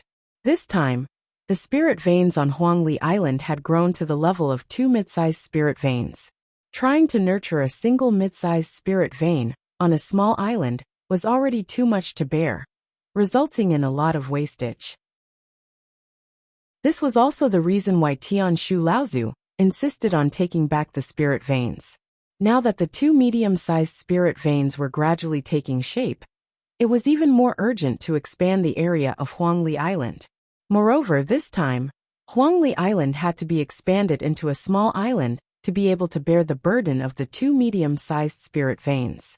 Previously, many cultivators thought that Lu Ping would once again invite Guotianshan Laozu to use the moving mountains and filling seas divine power to expand Huangli Island. After all, Laozu Tianshan was now a Dharma form Laozu. When he used this great divine power, its power would definitely be much stronger than before. It would be enough to double the size of Huangli Island. However, there were still many cultivators who thought that perfected Lu Xianping would invite Tiankong Laozu to come and preside over the Great Formation. These cultivators had good reasons for doing so. Perfected Lu Xianping was now like the sun in the sky in Jinling. Even Dharma form Laozu had been defeated by him. In the future, the development of Huangli Island would definitely prosper. If Huangli Island was only expanded to a small island, what if one day perfected Lu Xianping found another medium-sized spirit vein? Would Huangli Island not expand further? Naturally, perfected Lu Xuanping's foresight was not that short-sighted. Therefore, he would definitely invite Tiankong Laozu, who was a mid-Dharma form, to use the even more powerful moving mountains and filling seas divine power to directly expand Huangli Island to the level of a medium-sized island. However, now that there was suddenly news that perfected Lu Xianping was the one presiding over the Great Formation, it was inevitable that all the cultivators on Huangli Island looked at each other. Everyone knew that perfected Lu Xianping practiced water-based techniques. How could he use them to expand Huangli Island? If it was said that perfected Lu Xianping could use his divine power to completely submerge Huangli Island in the sea, perhaps many people would believe it. Tianling Mountain, Guotianshan Laozu's cave. Guotianshan Laozu looked at Chu Tianqing Laozu in front of him with some surprise and asked, "Junior brother, you just returned to the North Sea not long ago. Didn't you say that you would stay for half a year to train the disciples? Why are you returning to Yingshan Immortal Academy now?" Chu Tianqing Laozu's expression was slightly awkward as he said, I suddenly remembered that there are still some things that I have not dealt with in the Central Plains. Moreover, I am a little worried about senior brother Liang overseeing the Immortal Academy alone, so I have to go and take a look in advance. As for the few disciples under me, I have already taught a few of them. This time, Xin Yong is planning to bring him to the Central Plains to see the world, and I have already gotten senior sister Tianling's approval. Guotianshan Laozu looked at him suspiciously and said, "I always feel that you have something that you are not telling us. Don't tell me that you ran away because of the fight with martial nephew Xianping?" Chu Tianqing Laozu opened his mouth and said, "How do you know?" Then he seemed to realize something and immediately changed his words, shouting loudly, "How could I run away? Isn't it because there are still some things that I have not dealt with in the Central Plains?" Looking at Guotianshan Laozu's mocking gaze, Chu Tianqing Laozu helplessly sighed and said, "You have also seen that senior brother Tian Shu was defeated by him so easily. Although I have defeated senior brother Tian Shu, it is extremely difficult for me to defeat him as easily as that brat. In that case, the old man really does not have the confidence to defeat him. Moreover, that brat has endless tricks up his sleeves. Who knows if he still has some trump cards that he has not shown? If I really fall into his trap, the reputation of the old man will be ruined just like senior brother Tian Shu." Guotianshan Laozu laughed and said, "This does not sound like something that Thunderfire would say. But it is indeed not the right time for you to fight with him. After all, he is a junior and he is very powerful now. If you really fight with him, regardless of the outcome, it will be troublesome if senior sister Tianling misunderstands." Tianqing Laozu was stunned and said, "No way, You and I have always been neutral. I have never supported Brother Tian Shu.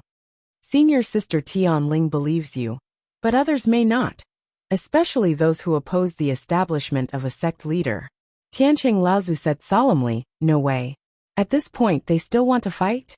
Why doesn't Uncle Master Tian Xiang do something about it? Gua Tianshan Laozu smiled bitterly and said, they can't win now, but that doesn't mean they have given up. They are waiting for Senior Sister Tian Ling to make a mistake. Tian Sheng Laozu sighed and said, I hope this will not affect the development of the sect. Tianshan Laozu shook his head and said, they won't. Our sect is already established in the North Sea. They are only fighting over the speed at which our sect rises, and the long-term layout in the future. Both sides are people who know the big picture, so they won't mess up. Moreover, Uncle Master Tianxiang is in charge. As long as he is there will be no internal strife in our sect. Then what if that day really comes, what level do you think Senior Brother Tian Lin will reach? Oh, that's true. Uncle Master Tian Xiang has at least 400 to 500 years left to live. With Senior Brother Tian Lin's talent, I'm afraid he has already become a grand cultivator. Don't forget about Senior Sister Tian Ling and Junior Sister Tian Qin. Both of them also have a chance to go through the second Thunder Tribulation, especially Senior Sister Tian Ling. Ever since she entered the Dharma phase, her cultivation and strength seem to have grown more and more unimaginable. Otherwise, Junior Sister Tian Qin wouldn't have gone into seclusion to cultivate. That's true. They have been fighting for hundreds of years. It would be strange if one of them gave up. But Senior Brother, you seem to have missed one person. Who? Tianshan Laozu looked at Tiancheng Laozu in confusion. Then he came to a realization and said, you mean Junior Nephew Xianping? Although it's extremely difficult to become a grand cultivator in 500 years, with Junior Nephew Xuanping's current condition, it's very likely that he will pass through the first Thunder Tribulation. Tiancheng Laozu laughed. He can already defeat an early Dharma adept. When the time comes, even if he is only a mid-Dharma adept, which grand cultivator would dare to look down on him? Tianshan Laozu laughed. That's true. At the same time, in another cave abode on Tianling Mountain, Tianshu Laozu sat down with an ashamed look on his face. In front of him was Tianfan Laozu, who was trimming a bush of flowers. Teacher, are we just going to let it go like this? Ancestor Tianfan placed the scissors he used to trim his plants to one side. He picked up a flask of spiritual water and slowly poured it over the plants. He said slowly, don't tell me you still haven't given up? Tianshu Laozu's expression changed. In the end he said fiercely, I didn't expect that Senior Sister Lu Tianling would be so calculative, and that disciple of hers is even more demonic. I'm useless and I've embarrassed you, teacher. Ancestor Tianfan put down the water bottle in his hand and glanced at the dispirited Ancestor Tianshu. He said, weren't you scheming against her as well? If junior niece Tianling wasn't scheming enough, she wouldn't have had a chance to become the sect master. Since you've lost to her, it just means that we've made a good choice in choosing the sect master. Ancestor Tianfan pulled down a towel from the wooden rack beside him. As he wiped his hands, he said, since you've lost, Martial niece Tianling's influence in our sect has already been established. Her position as sect master is in jail. Tianfan Laozu threw the towel on the wooden rack and glanced at Tianshu Laozu. He added, she's in jail for stepping on your shoulders. Seeing Tianshu Laozu laugh bitterly, Tianfan Laozu then continued, as for that Xianping kid actually being able to defeat you, although it surprised the old man a little, it's still within reason. It's a pity that you haven't been to the central mainland. The North Sea training world has ultimately limited your vision. If you've been to the central mainland in your early years, you'd know that it's not uncommon for a late core forging disciple to go up against an early Dharma adept in the central mainland. Of course, to be able to defeat a Dharma adept, that kid Xianping must at least be at the same level as the top disciples from the 5 Holy Lands and the Crystal Palace. At this point, Tianfan Laozu suddenly paused. He saw a small door open in the air in front of Tianfan Laozu, and a jade scroll floated out from the door. Tianfan Laozu took it and looked at it. He sighed and said, 8 Sceneries Restaurant? From now on, there's another person in our sect who can play chess. And it's someone who even the few of us old fellows have to give in to. Chapter 861. Tian Shu Laozu looked at Tian Fan Laozu suspiciously. Tian Fan Laozu looked at him and said, "Take it and see for yourself." "What?" Tian Shu Laozu used his will to look at the jade scroll and said angrily, "How dare he? The Buying Tower is an important place in our sect. How can he interfere? Why can't he interfere?" Tian Fan Laozu stared at Tian Shu Laozu and said, "Why can't he interfere?" Tian Shu Laozu was discouraged by Tian Fan Laozu's stare. He calmed down and said, "He's just a third-generation disciple. He hasn't even reached the Dharma stage. How can he interfere with the Buying Tower? The Buying Tower concerns our sect. Even in our sect, only the first-generation uncles, Lu Tianling and Jiang Tianlin, have the authority to control it. What right does this kid have?" Tian Fan Laozu saw that Tian Shu Laozu was hesitant when he said that he hadn't even reached the Dharma stage. He sighed.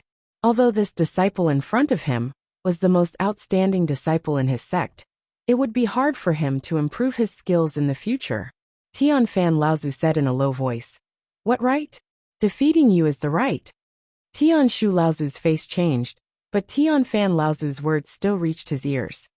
He has already suggested to the sect that we don't need a Dharma adept to guard Huangli Island for now. Tian Shu Laozu's face was still dark, but this time, he did not say much. He only said, "Xianzhan is my nephew in the Yuan family. He is also the hope of the Yuan family." "Teacher, do you think?" Tian Shu Laozu said. "Do you know why Tianling disciple caused such a ruckus in the Yuan family? But in the end, nothing happened." On top of Huangli Island, the huge magic array was completely activated because Lu Ping had placed a best-grade spirit stone into the groove under his feet. The entire magic array first issued a loud rumbling sound, then began to violently tremble. It didn't take long before the entire Huangli Island began to tremble along with the spirit array. Looking from afar, the entire Huangli Island looked like a lid on a kettle, rising and falling along with the waves of the sea. Lu Ping took a step, and a rich purple-blue light burst out from beneath his feet. With Lu Ping as the center, threads of true essence permeated through the entire array formation in all directions. The entire formation began to emit a pale blue radiance.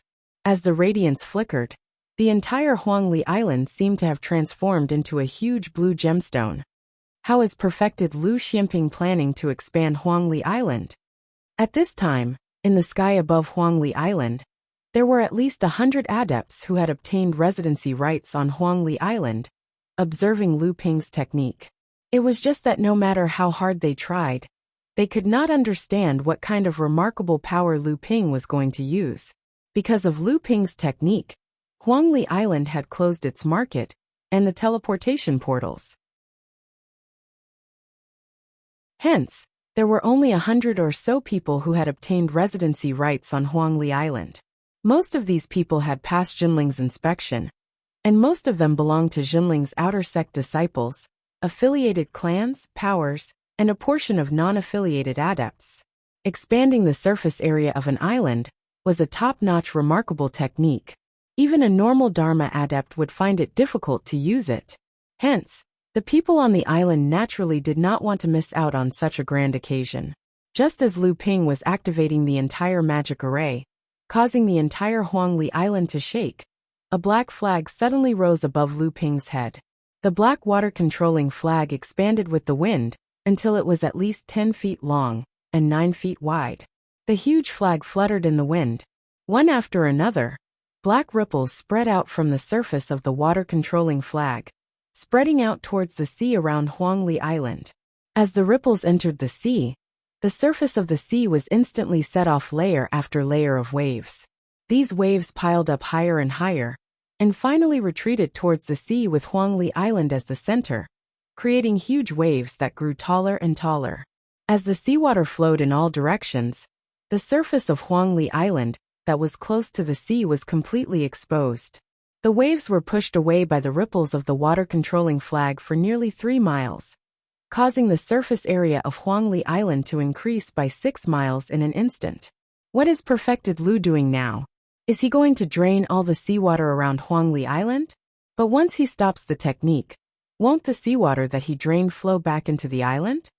Although the surrounding cultivators were shocked that Lu Ping was able to push away the seawater around Huangli Island by 3 miles with the help of the formation and his own power, they still had no idea what method Lu Ping was going to use to expand the area of Huangli Island.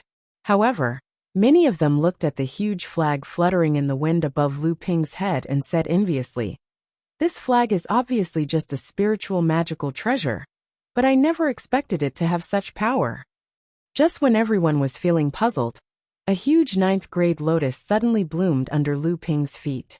Countless milky white rays of light condensed and spread out in all directions along with the blooming of the lotus, eventually forming 12 white beams of light that shone evenly in 12 directions around Huangli Island. The entire Huangli Island suddenly shook. A few shops on the island that were not very sturdy also collapsed due to the shaking of the island. Even though these shops were originally protected by their own enchantment arrays, they could not resist the shaking of Huangli Island. At this time, how could Lu Ping still care about the collapsed shops?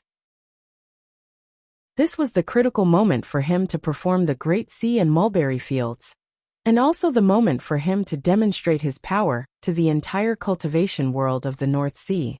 Wave after wave of bluish-purple energy surged towards the white jade lotus under Lu Ping's feet. On the petals of the white jade lotus, one after another, mysterious runes flickered with a mysterious luster as Lu Ping's energy surged. Gradually, a huge formation was formed on the surface of the lotus. 12 beams of light shot out from the lotus, resonating with the 12 gentian pearls that Lu Ping had set up on the island. Finally, Lu Ping's art of mulberry fields was unleashed to the extreme. Lu Ping pushed his palm outwards and shouted, "Calm the sea!" The seawater that had been pushed 3 miles away by the water-controlling flag suddenly stopped flowing back, forming a vertical wall of water 3 miles away from Huangli Island. From afar, it looked as if the entire North Sea had become a sea on the ground. The cultivators who were floating in the air and watching Lu Ping's technique exclaimed in unison. The seawater that had been pushed away by Lu Ping was now hundreds of millions of kilograms in weight, but it was easily blocked by Lu Ping for several miles. However, Lu Ping's technique was far more than that. Both of his hands made several hand seals in succession, and he suddenly shouted, "Suppress the mountain!" The 12 beams of light shot out from the white jade lotus that were secretly connected to the elemental time beads suddenly tightened. The originally thigh-thick beams of light shrank to the thickness of an arm, like a rope that had been pulled taut. Lu Ping raised both of his hands, seemingly using all of his strength at this moment. The entire Huangli Island shook for the 3rd time. However, the shaking this time was different from the previous 2 times. It was as if the entire Huangli Island had been bound together with the 12 beams of light that had been shot out by the white jade lotus. "It's rising! It's rising! Huangli Island is slowly rising." The surrounding cultivators with keen eyesight immediately noticed something. The entire Huangli Island seemed to be slowly rising along with Lu Ping's collapse. "Look! The land that was originally submerged by the seawater outside of Huangli Island is also rising. I understand now, I understand now. Reverend Xianping is not moving the mountains and filling the seas, bringing islands and land from other places to increase the size of Huangli Island. Instead, he is directly raising the entire Huangli Island, exposing the land that was originally submerged under the sea." I'm afraid everyone has already understood by now. There's no need for you to say it. Lu Ping's changing the seas into mulberry fields' great divine ability, with the help of the Grand Formation and the Natal Gentian Array, lasted for a total of 6 hours before it ended. At this time, the surface of the entire Huangli Island had extended to a distance of 3 li, just barely reaching the sea level. The circumference of the entire Huangli Island had increased by 6 li. At this time, no one doubted that Lu Ping had the divine ability to expand the area of Huangli Island. The grand scene of Lu Ping executing the changing the seas into mulberry fields technique had already spread across the entire North Sea. Almost all the cultivators were discussing this new divine ability that Lu Ping had displayed. After resting for 3 days, Lu Ping once again borrowed the Grand Formation to expand the area of Huangli Island. However, this time, he only managed to expand the circumference of the island by 5 li. Thus, every 3 days, Lu Ping would execute the changing the seas into mulberry fields technique. Although the effect was constantly weakening, the entire Huangli Island was still continuously expanding. When he finished executing the changing the seas into mulberry fields technique for the 6th time, the Grand Formation laid down by Hulili finally collapsed. The circumference of Huangli Island had expanded by another li. Lu Ping's divine ability to expand the area of Huangli Island had finally come to an end. After executing the divine ability 6 times in a row, the entire Huangli Island had expanded from its original 30 to 40 li radius to nearly 60 li. It had already exceeded the limit of at least 50 li for a small island. It had truly become a small island. Soon, the name of the new divine ability that Lu Ping executed, the changing the seas into mulberry fields technique, was known by all the cultivators of the North Sea. Many cultivators were trying to find out the origin of this divine ability, including many cultivators from the Jinling sect. Naturally, the cultivators of the North Sea cultivated water-type cultivation techniques the most. However, one of the most scarce resources was land. Therefore, almost all the sects and forces of the North Sea were trying to expand the area of the islands they occupied. In the past, only those who had mastered the moving the mountains and filling the seas divine ability could expand the area of the islands. Only now did the North Sea cultivators realize that cultivators who cultivated water-type cultivation techniques could also expand the area of the islands. Additionally, the cultivators from the overseas regions had no shortage of cultivators who cultivated water-type cultivation techniques. If this cultivation technique could spread, the size of the islands in the North Sea would greatly increase. Additionally, the situation of the North Sea suffering from a lack of cultivation resources would be alleviated to a certain extent. Just when the various sects of the North Sea and the Jinling sect sent out cultivators to ask enlightened Lu Xianping if he could pass down the inheritance of this divine ability, news came from Huangli Island that enlightened Lu Xianping had gone into secluded cultivation. Chapter 862.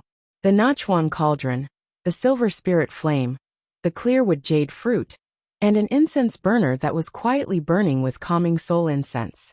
The fragrance emitted from the incense burner could help a cultivator calm down and adjust his or her body to its best state.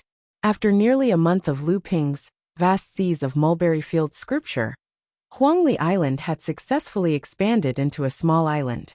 At this time, Huangli Island could be said to be very lively. Although under Hulili's command, the market, cave residences, spirit fields, and port on Huangli Island had been rebuilt, the number of cultivators that came in after Huangli Island was reopened still exceeded Hulili and the others' expectations.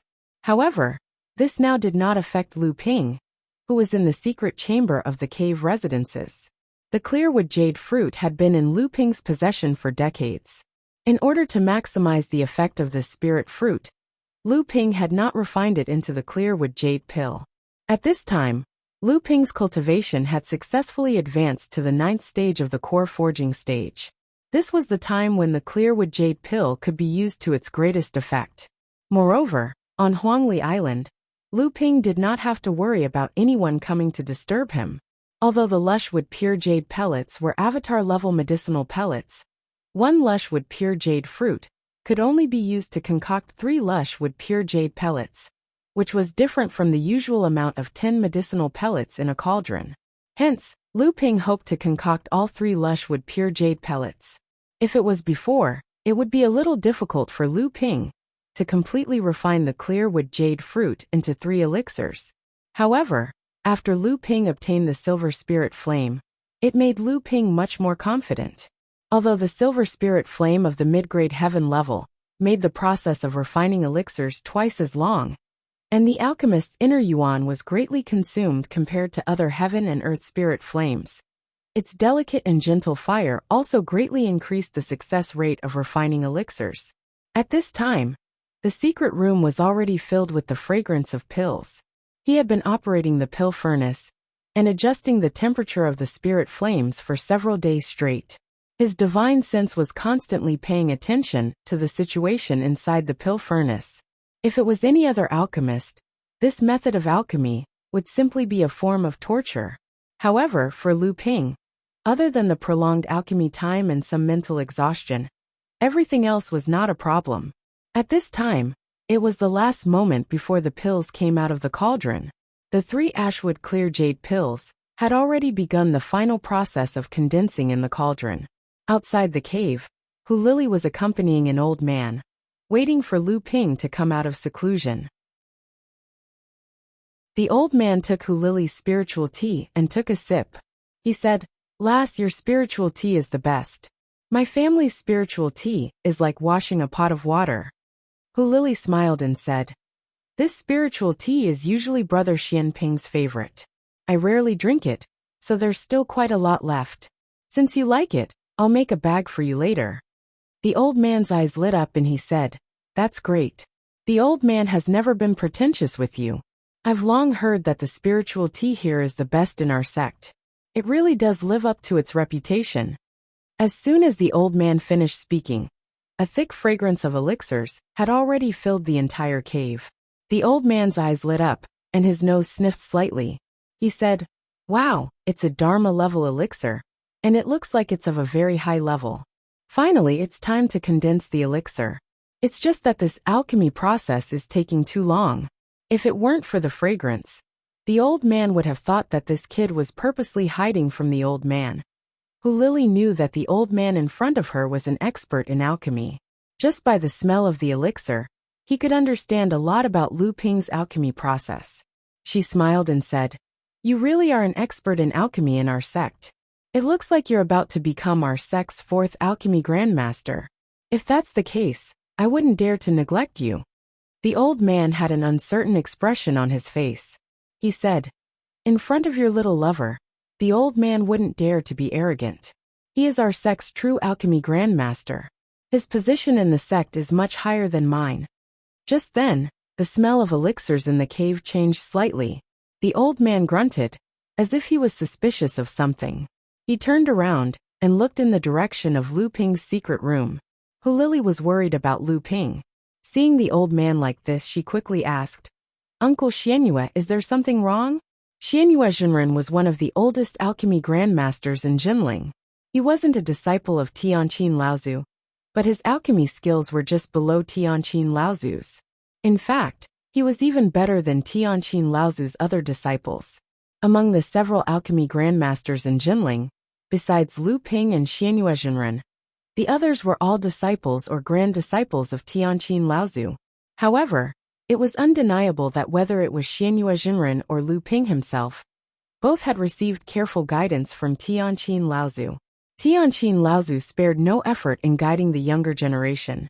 His prestige in Jinling was extremely high. Because of this, the status of the Dam Pavilion in Jinling had become extremely high. Originally, Xianyue Zhenren was the most promising cultivator in Jinling to become an alchemy grandmaster after Tianqin Laozu. However, after the emergence of Lu Ping, Xianyue Zhenren had finally touched the boundary of the grandmaster realm. Xianyue Zhenren shook his head with some doubts and said, "The old man is also not too clear. Just now, it seems that martial nephew Xianyue encountered some trouble at the last moment of opening the furnace. But now it seems that this trouble has been solved by martial nephew Xianyue. After all, martial nephew Xianyue Zhenren's alchemy skills are above the old man. Perhaps the old man guessed wrongly." Hu Lili knew what kind of pill Lu Ping was refining, so she naturally knew the preciousness of the azure wood clear jade pill.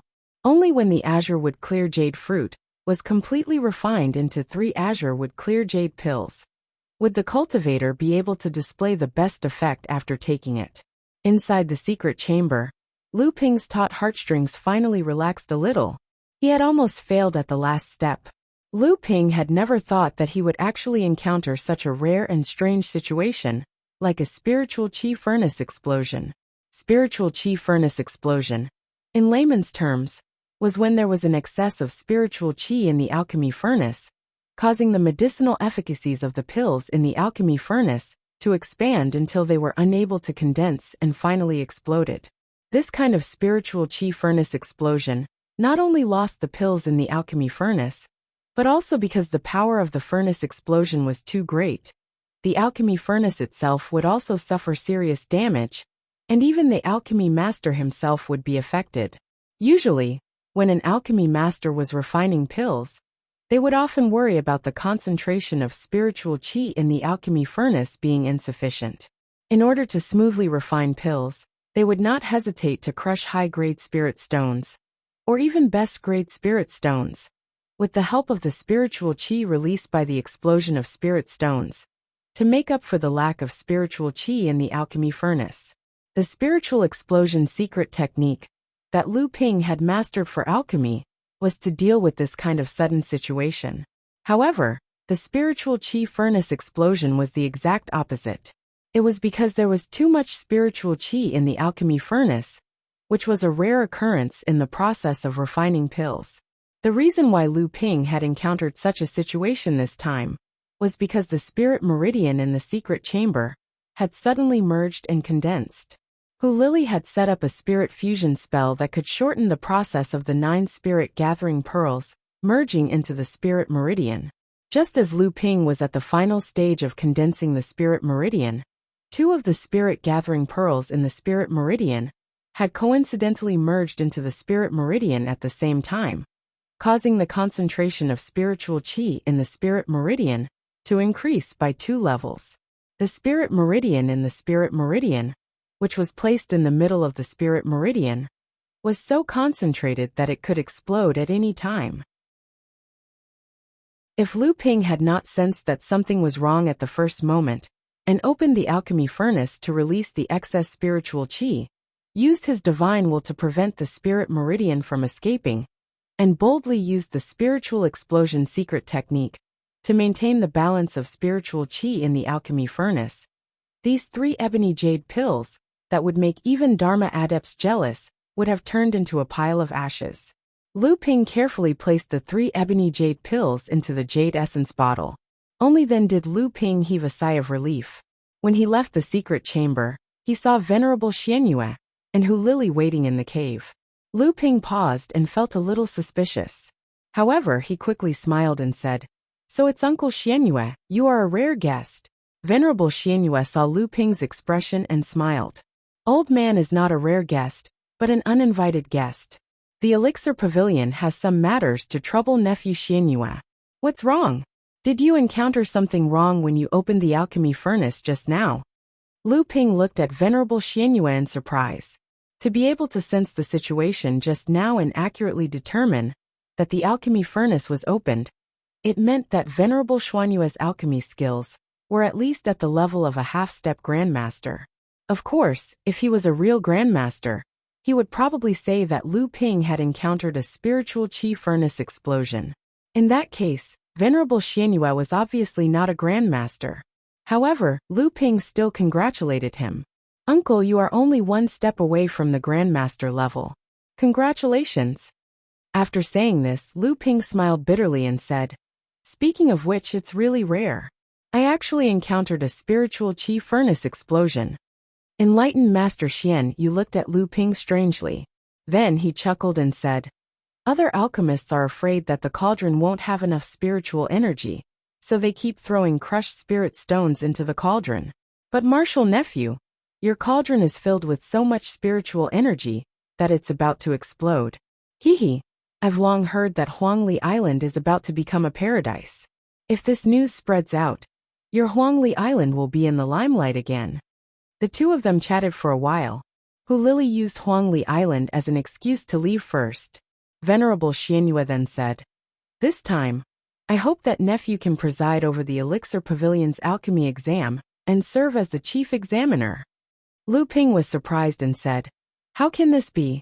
Our sect's alchemy exam has always been presided over by Fornak's ancestor. How can it be a junior like nephew's turn to embarrass himself?" Venerable Xianyue pointed at Lu Ping and laughed. "Nephew, you are being unreasonable. You are a grandmaster alchemist. How can you not be the chief examiner? Lu Ping waved his hand and said, It is not that this disciple is being unreasonable. Even if Fornak's ancestor is not willing to preside over this exam, there is still Tianqin martial ant. No matter what, it is not my turn to be the chief examiner. Moreover, other than the chief examiner, there are at least 4 other examiners.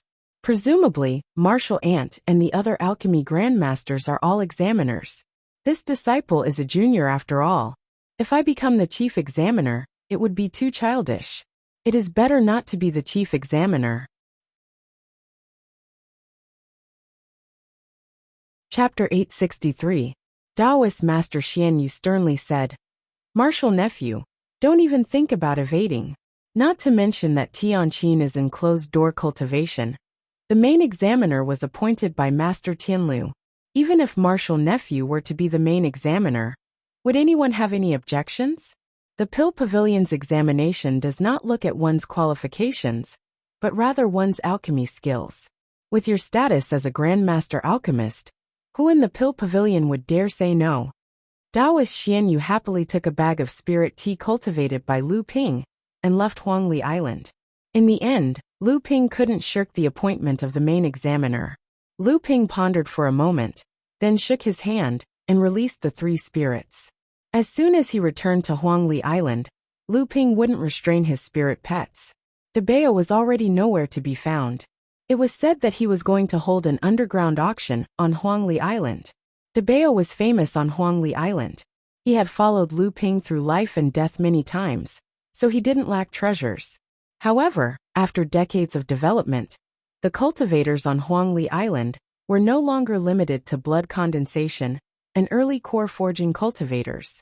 Many mid and late core forging cultivators also frequented Huangli Island. Because the teleportation formation on Huangli Island was very strict, most of the mid and late core forging cultivators were from Jinling and Jinling's forces. Debao wanted to open the auction, but with his early core forging cultivation, he was far from being able to hold the fort. Thus Debao tricked Lu Qiner into going. Lu Qiner's cultivation had already reached the peak of the 7th layer of core forging. Samling was gradually catching up to her, but she was a wind and fire dual cultivator, so her strength wasn't much weaker than Samling's. She could even fight against 8th or 9th layer core forging cultivators, so she could help Debao. Dagui, on the other hand, had a calm temperament. After returning to Huangli Island, he slept in the spring in Lu Ping's cave residence. At the same time, he looked after the willing fish eggs that Lu Ping had placed in the spring to nourish. In the beginning, the 3 of them appeared as Lu Ping's mounts and spiritual pets. Debao and Dagui weren't high-grade spiritual beasts, and although Lu Qiner was talented, she was still enlightened Master Lu Shuangping's identity, so no one dared to covet her. The only ones that gave Lu Ping a headache were the amethyst wasp King Lu Xilan, peach tree Lu Taohua, and Samling. These 5's identities couldn't be revealed in front of others. Otherwise, it would bring great trouble for Lu Ping. Fortunately, Lu Ping still had 3 demon transformation chakrams on him. Therefore, Lu Ping distributed the 3 demon transformation chakrams and let them take turns to use them. Everyone had the opportunity to play on Huangli Island. Originally, he promised Tianlin Laozu that he would give one of the demon transformation chakrams to his teacher. However, Lu Tianling Laozu said that he didn't need it for the time being. When he needed it, he would get it from Lu Ping. Therefore, the 3 demon transformation chakrams were still with Lu Ping. As for Lu Xiaohai, he was only at the late stage of blood condensation. Furthermore, he had the bloodline of the white forehead race. How could Lu Ping let him out to play? Lu Ping had already locked him up and ordered him to cultivate in seclusion. At this time, Lu Taohua and the amethyst queen bee took the demon transformation chakram and followed Debao and Lu Qiner to prepare for the auction.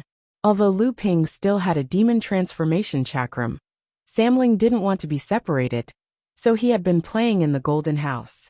Lu Ping took out the spirit vein essence milk that he asked Xie Tianyang to exchange from Tianqian ancient city, and threw it into Lu Hai's hands under his joyful expression. Since Lu Ping got this spirit vein essence milk, Lu Hai had been pestering Lu Ping, hoping to get this spirit vein essence milk. He vowed that he would be able to successfully smelt it and achieve a 9th grade golden core. Lu Ping saw that Lu Hai was only concerned about joy, so he said, I already have the lightning tribulation water here. This spiritual item was originally prepared for you. Unfortunately, high-grade heaven step spiritual items are things that can only be encountered by luck. This time, Tianxian City's spiritual item trade fair only got this water attribute high-grade heaven step spiritual item that is suitable for Lu Hai. In the future, if there is a chance, I will find the same high-grade heaven step spiritual item for Bai and Ling. Lu Bai and Lu Ling were both overjoyed, but they heard Lu Ping continue. But the 3 of you must not slack off in your cultivation. If you wait until the 3rd time to smelt the spiritual item, it's fine. After all, I still have the forging spirit pill here. If the difference is too great, you can't smelt the high-grade heaven step spiritual item. Then, I will take back the spiritual item. Samling respectfully agreed. Lu Ping nodded with satisfaction and said, there are some things that need to be dealt with. Although Father has released the news that there is no need for the sect's Fa Xiang Laozu to guard, Huangli Island cannot be without a master. The 3 of you are now the strongest fighting force under Father. If the 3 of you join forces, you can even fight against a peak core forging cultivator like 6th Brother Lei. When Father is not on Huangli Island, you must help your martial uncle Black Fox to protect Huangli Island. Samling's expression was one of excitement. After all, he was still a child. Lu Ping's words were undoubtedly a great recognition of the 3 of them. Even the most popular Lu Bai couldn't help but say, Father, don't worry. Just leave it to us. Lu Ping nodded and handed the remaining demon transformation bracelet to Lu Bai. He said, if there is something that requires your help, don't forget to take back the demon transformation bracelet from Peach Blossom and Zilan. Outside the cave, Lu Ping released a sound-transmitting glyph. Coincidentally, he saw Hu Lili returning to the cave. He told Hu Lili that he was going to be the chief examiner of the Pill Pavilion. Hu Lili frowned and said, our sect's cultivation resources were originally in the hands of Fa Xiang Laozu. Except for some important things, Fa Xiang Laozu can use most of the cultivation resources at will. Now that the sect leader has gathered power, even Fa Xiang Laozu can't use these cultivation resources at will. Seeing that Lu Ping was deep in thought, Hu Lili straightforwardly said, the reason why the Pellet Pavilion wants you to be the chief examiner this time, besides the fact that you are indeed a suitable candidate, isn't it also because the Sky Cauldron ancestor hopes that you can obtain a better reward from the sect master? Lu Ping was stunned for a moment before he said, that's right. The sect will naturally reward the top few cultivators in the main alchemy exam. Since I'm the main examiner, the rewards can't be too shabby. Otherwise, wouldn't I, the Water Sword Immortal, lose face? In that case, I can only hope that teacher can give me some decent treasures from the sect. This plan is not bad. No wonder Fornax Laozu and Tianqin Laozu are not willing to be the chief examiner. Fornax Laozu is Master's elder and Tianqin martial uncle will not bow to Master. In this case, the chief examiner of the Pill Pavilion can only be me. In a flash of light, 6th Brother Lei had already arrived in front of the cave dwelling. When he saw Lu Ping and Hu Lili talking, he deliberately stopped at a distance and said loudly, ladies, I'm going over now. Is it convenient? Hu Lili's face turned red, and she fiercely glared at him before walking into the cave. Only then did 6th Brother Lei walk over to Lu Ping with a smile. Brother Lei, I may have to go out for a period of time. Huangli Island will not have any experts guarding it. I'll have to trouble Brother Lei to watch over Huangli Island during this period. 6th Brother Lei nodded and said, don't worry. When Lu Ping was traveling in the Central Plains, he received a lot of help from his good friends in the sect on Huangli Island. However, as the cultivation of these good friends increased, they were now the core strength of the sect, and would often be assigned tasks by the sect. Everyone had their own things to do, and could not put all of their efforts on Huangli Island. After Tianshu Laozu took over Huangli Island, he plotted to seize control of the island. Although his good friends could not confront him directly because they were from the same sect, they secretly supported him. Otherwise, with Hu Lily alone, she might not even be able to protect Lu Ping's cave. Lu Ping originally wanted to look for Chun Lian to refine and upgrade a few of his transcendent artifacts. However, Chun Lian was no longer on Huangli Island. His shop was still open, and there was a blood condensation realm cultivator working there. It was said that this cultivator was Chun Lian's disciple. This disciple only knew that Chun Lian had returned to Tianling Mountain for a few years. As for why he went back, this disciple did not know. Lu Ping remembered that he heard that Tianjiang Laozu had spent all of his energy on repairing a damaged artifact that martial uncle Tian Lin brought back from the Ying Tian dojo. Even the matters of the refining hall were handed over to his disciple. If Lu Ping's guess was right, this artifact should be Ying Tian sect's Fei Tian Laozu's personal spiritual treasure, the mountain-splitting axe.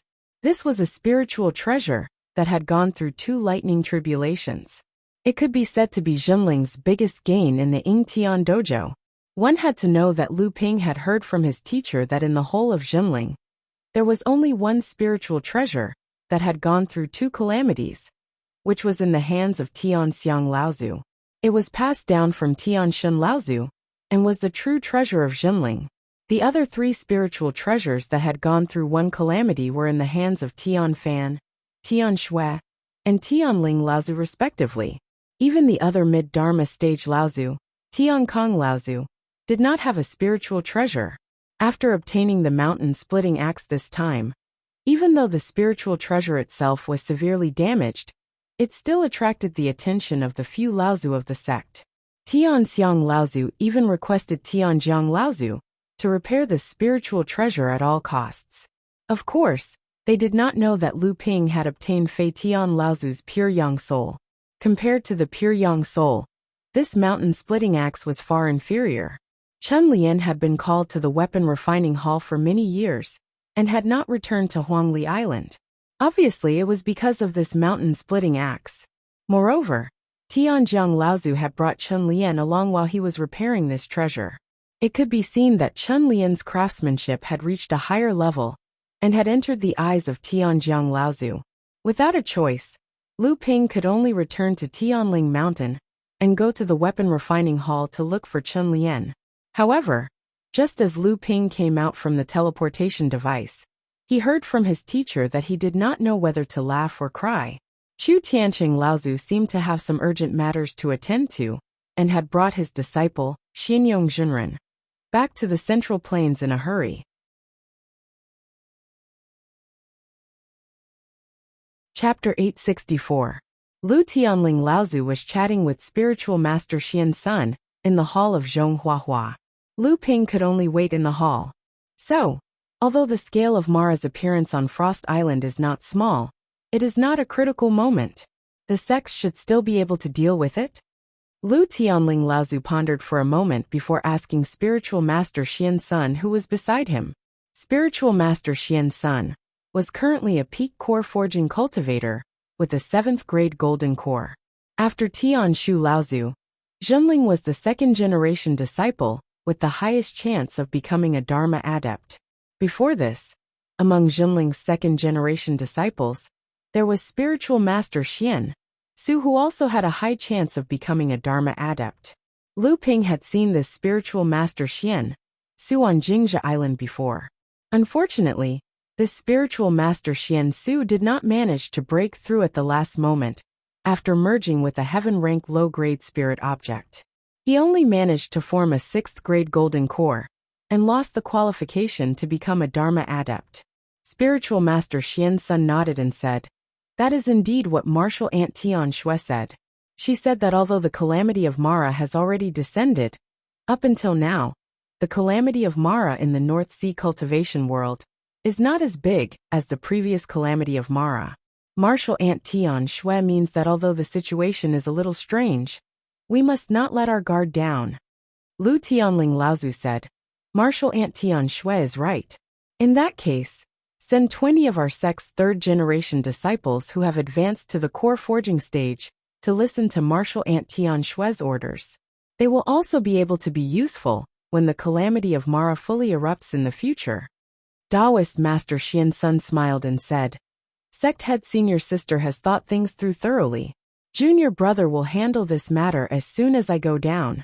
Coincidentally, Martial Ant Tian Shui has been studying the art of talismans for the past few days. There are many things that she is unwilling to do personally. In this case, it is exactly what she wants.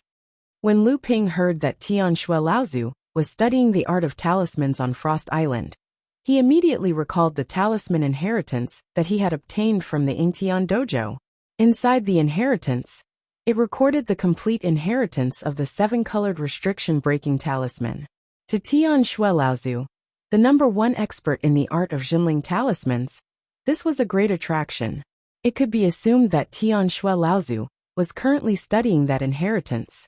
It looks like I'll have to pay a visit to Senior Grand Aunt Tian Shui on Frost Island after I'm done with the Pill Pavilion. Lu Ping laughed inwardly. After Taoist Master Xian Sun left, Lu Ping went up to greet his master with a smile on his face. Tian Ling Laozu glanced at him and said, Our Sect's Pill Pavilion head has always been presided over by the Sect's Pill Pavilion head. Senior Uncle Fornax doesn't want to be the main examiner, nor did he let your senior Aunt Tian Qin do it. Instead, he chose you to be the main examiner. What a great honor. Are you here to ask for my help today? Lu Ping didn't feel embarrassed even though his teacher had seen through his intentions. He smiled and said, This disciple can't refuse such great kindness. I'm forced to do something beyond my abilities, so I can only come and find teacher to discuss the rules. Lu Tianling Laozu smiled and said, You don't need to come and find me for this. Although the sect head is in charge of all the sect's affairs, there are still precedents for the Pill Pavilion head examination. You just need to follow the usual practice and take out a prize from the Pill Pavilion's treasury. Lu Ping smiled bitterly and said, I'll let teacher know that our sect has been prospering under teacher's leadership these past few years. The number of new alchemists in the Pill Pavilion is also higher than in the previous exams. If we still follow the usual practice, it will inevitably hurt the disciples' desire to improve their alchemy. Therefore, I hope that teacher can expand the scope of the prizes and increase the quality of the prizes. This will also give the disciples in the Pill Pavilion something to look forward to and work hard to improve their alchemy skills. Lu Tianling Laozu said directly, You're only thinking about expanding the scope of the prizes, but you've forgotten that you're still my disciple. If I agree to your request so easily, what will others say? Lu Ping was stunned for a moment. He didn't expect this. The Pill Pavilion head examination, which originally had precedence, had expanded the scope of the prizes and increased the quality of the prizes when it came to Lu Ping. In the eyes of outsiders, it was naturally to give face to spiritual master Lu Xianping. However, in the eyes of those with ulterior motives, it would seem that the heavenly spirit sect head was biased towards his own disciple and benefiting himself at the expense of the sect. Lu Tianling Laozu saw the troubled expression on Lu Ping's face and couldn't help but smile. Do you know that in addition to the sect's prizes, the examiners and examiners also have to give prizes to the outstanding disciples in the exam? Lu Ping's expression became very interesting. He said regretfully, This disciple has been tricked again. So they didn't want this disciple to ask for treasures from teacher. They wanted to extort some treasures from this disciple. Lu Tianling Laozu could see that Lu Ping had misunderstood him a little, but it wasn't like the Pill Pavilion didn't have any intentions of pushing this disciple to the position of examiner. So he smiled and said, You're not wrong to say that. However, the Pill Pavilion head examination has always been like this. Fornax's master has been presiding over it for hundreds of years, and he has given up countless treasures on him. This is also why Uncle Master Fornax is highly respected in our sect. When it comes to helping the younger generation advance, Uncle Master Fornax has always spared no effort. I believe you've experienced this yourself. Lu Ping nodded. It was undeniable that after his talent in alchemy was discovered by Fornax Laozu, even though Lu Ping had always been outside of the Pill Pavilion, Fornax Laozu had never had any prejudice against Lu Ping. The reason why Lu Ping's alchemy skills had improved so quickly was largely due to Fornax Laozu's wholehearted guidance and support. In the past Pill Pavilion head examination, Fornax Laozu would often pay out of his own pocket to reward the winning disciple in addition to the rewards given out by the sect. Fornax Laozu had been presiding over the Pill Pavilion for hundreds of years and had conducted more than 10 exams. Who knew how many treasures he had given out for the sect? Lu Tianling Laozu continued. As examiners, the other master alchemists of the sect would often take out their own rewards along with the main examiner.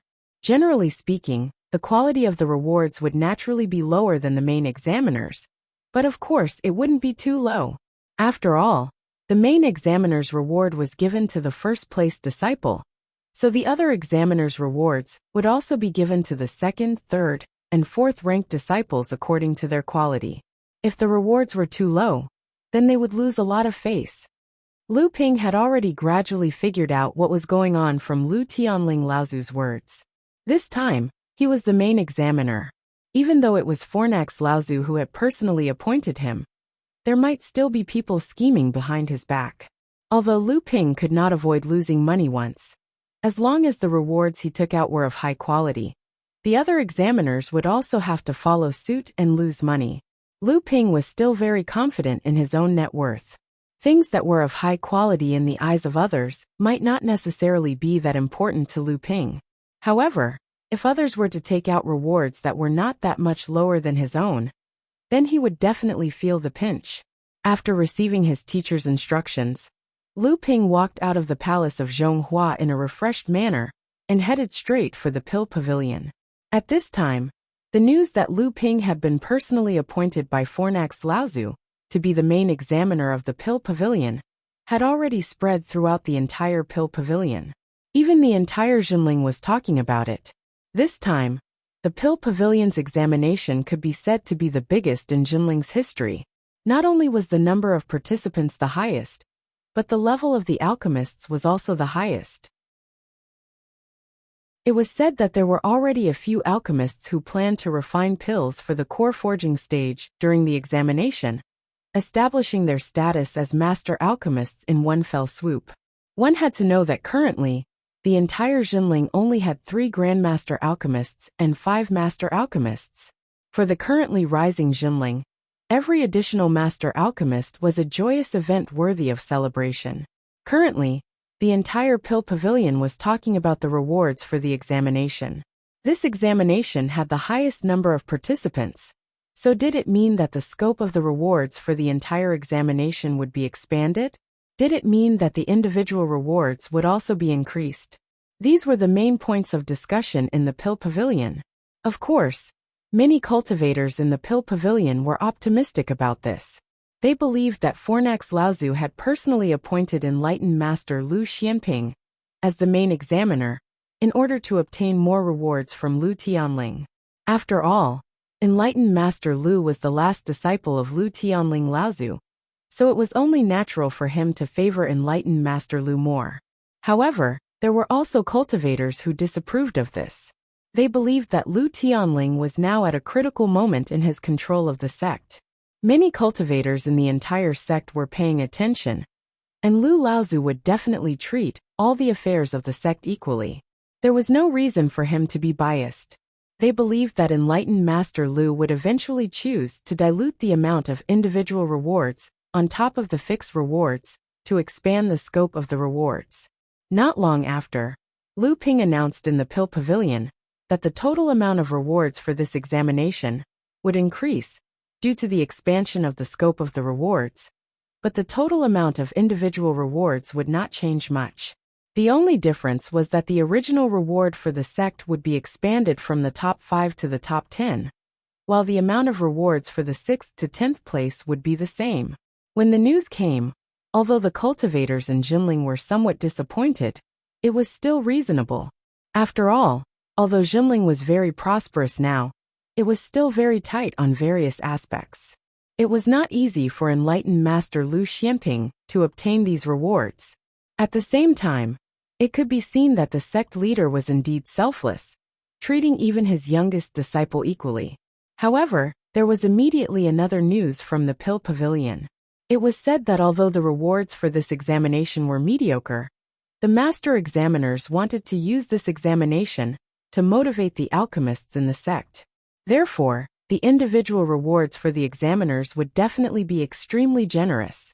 Once this news was leaked, it immediately spread throughout the whole of Jinling. Almost all the alchemists in Jinling, including the various affiliated forces and families, were eager to get started. Everyone knew that the main examiner, enlightened Master Lu Xianping, was known as the treasure boy in the past, and the treasures he had could be said to be endless. Today, enlightened Master Lu Xianping was a ruthless character who could even beat up a Dharma manifestation cultivator. How could he be lacking in treasures? After hearing these rumors, Lu Ping just laughed it off. These rumors were obviously deliberately spread by the alchemists in the Pill Pavilion. This was to force Lu Ping to spend a lot of money, and it was not without the help of the alchemy masters. Lu Ping could not be bothered to argue with them. On the day of the examination, he would definitely make each and every one of them cut their own flesh with him. At that time, we will see who will suffer more. Lu Ping's light flashed, and he had already arrived at the back mountain of the Pill Pavilion, in front of Fornax Laozu's cave. Although Lu Ping was in charge of the Pill Pavilion, Fornax Laozu was the master of the Pill Pavilion after all. Something still had to be done by him. Of course, this time, Lu Ping was also here to take advantage of the situation. Although Fornax Laozu could be said to have worked hard for the Pill Pavilion, Lu Ping would not fall into his trap for no reason. Chapter 865. When Lu Ping saw Fornax Laozu, the old man was sitting quietly in the cave, holding a paper book in his hand, trying to figure out something. Lu Ping saw that the Fornax Cauldron ancestor was ignoring him, but he didn't want to disturb him. But when he saw a small incense burner not far from the Fornax Cauldron ancestor, an idea popped up in his head. An elegant and lingering fragrance wafted out from the furnace. Fornax Laozu put down the book in his hand in surprise and asked Lu Ping, "Soul-calming incense?" Lu Ping quickly handed over a small box and said, "Martial uncle is wise. This is the last of the 3 great incense, soul-calming incense. Disciple was lucky enough to get a few pieces in the Middle Earth. I offer them to Martial uncle as a sign of filial piety." There were 3 pieces of soul-calming incense in the small box. Fornax Laozu took it and put it aside. He glanced at Lu Ping and said, I heard that you gave your teacher 3 pieces of soul-calming incense. Why did you drop a grade after getting the old man?" Lu Ping was very embarrassed.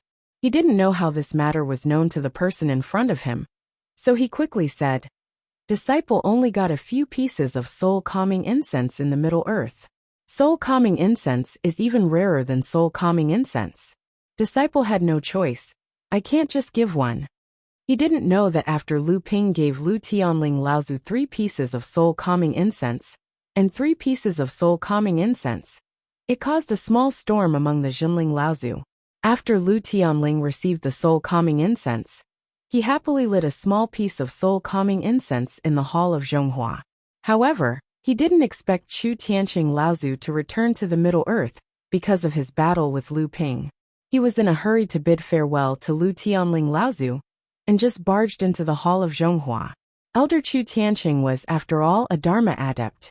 He had traveled the central mainland for many years and had seen many things. With one look, he recognized that the fragrance wafting through the palace of Zhonghua was one of the 3 famous soul incenses in the training world, the soul-stabilizing incense. This time, the secret couldn't be kept any longer. The few Laozu in Jinling immediately knew that Lu Tianling Laozu had the soul-calming incense. Even Tian Shui Laozu, who was far away on Frost Island, and Tian Kong Laozu, who was on Huanyu Island, also sent a message to ask about the soul-calming incense. In the end, even Tian Xiang Laozu was alerted. Lu Tianling Laozu had no choice but to give up Lu Ping. However, he also secretly set up many ambushes for Lu Ping. Thanks to the incident with Tian Shu Laozu, the other Laozu in the sect didn't want to provoke Lu Ping too much. When they heard Lu Tianling Laozu say that Lu Ping didn't have many soul-calming incense on him, they believed him.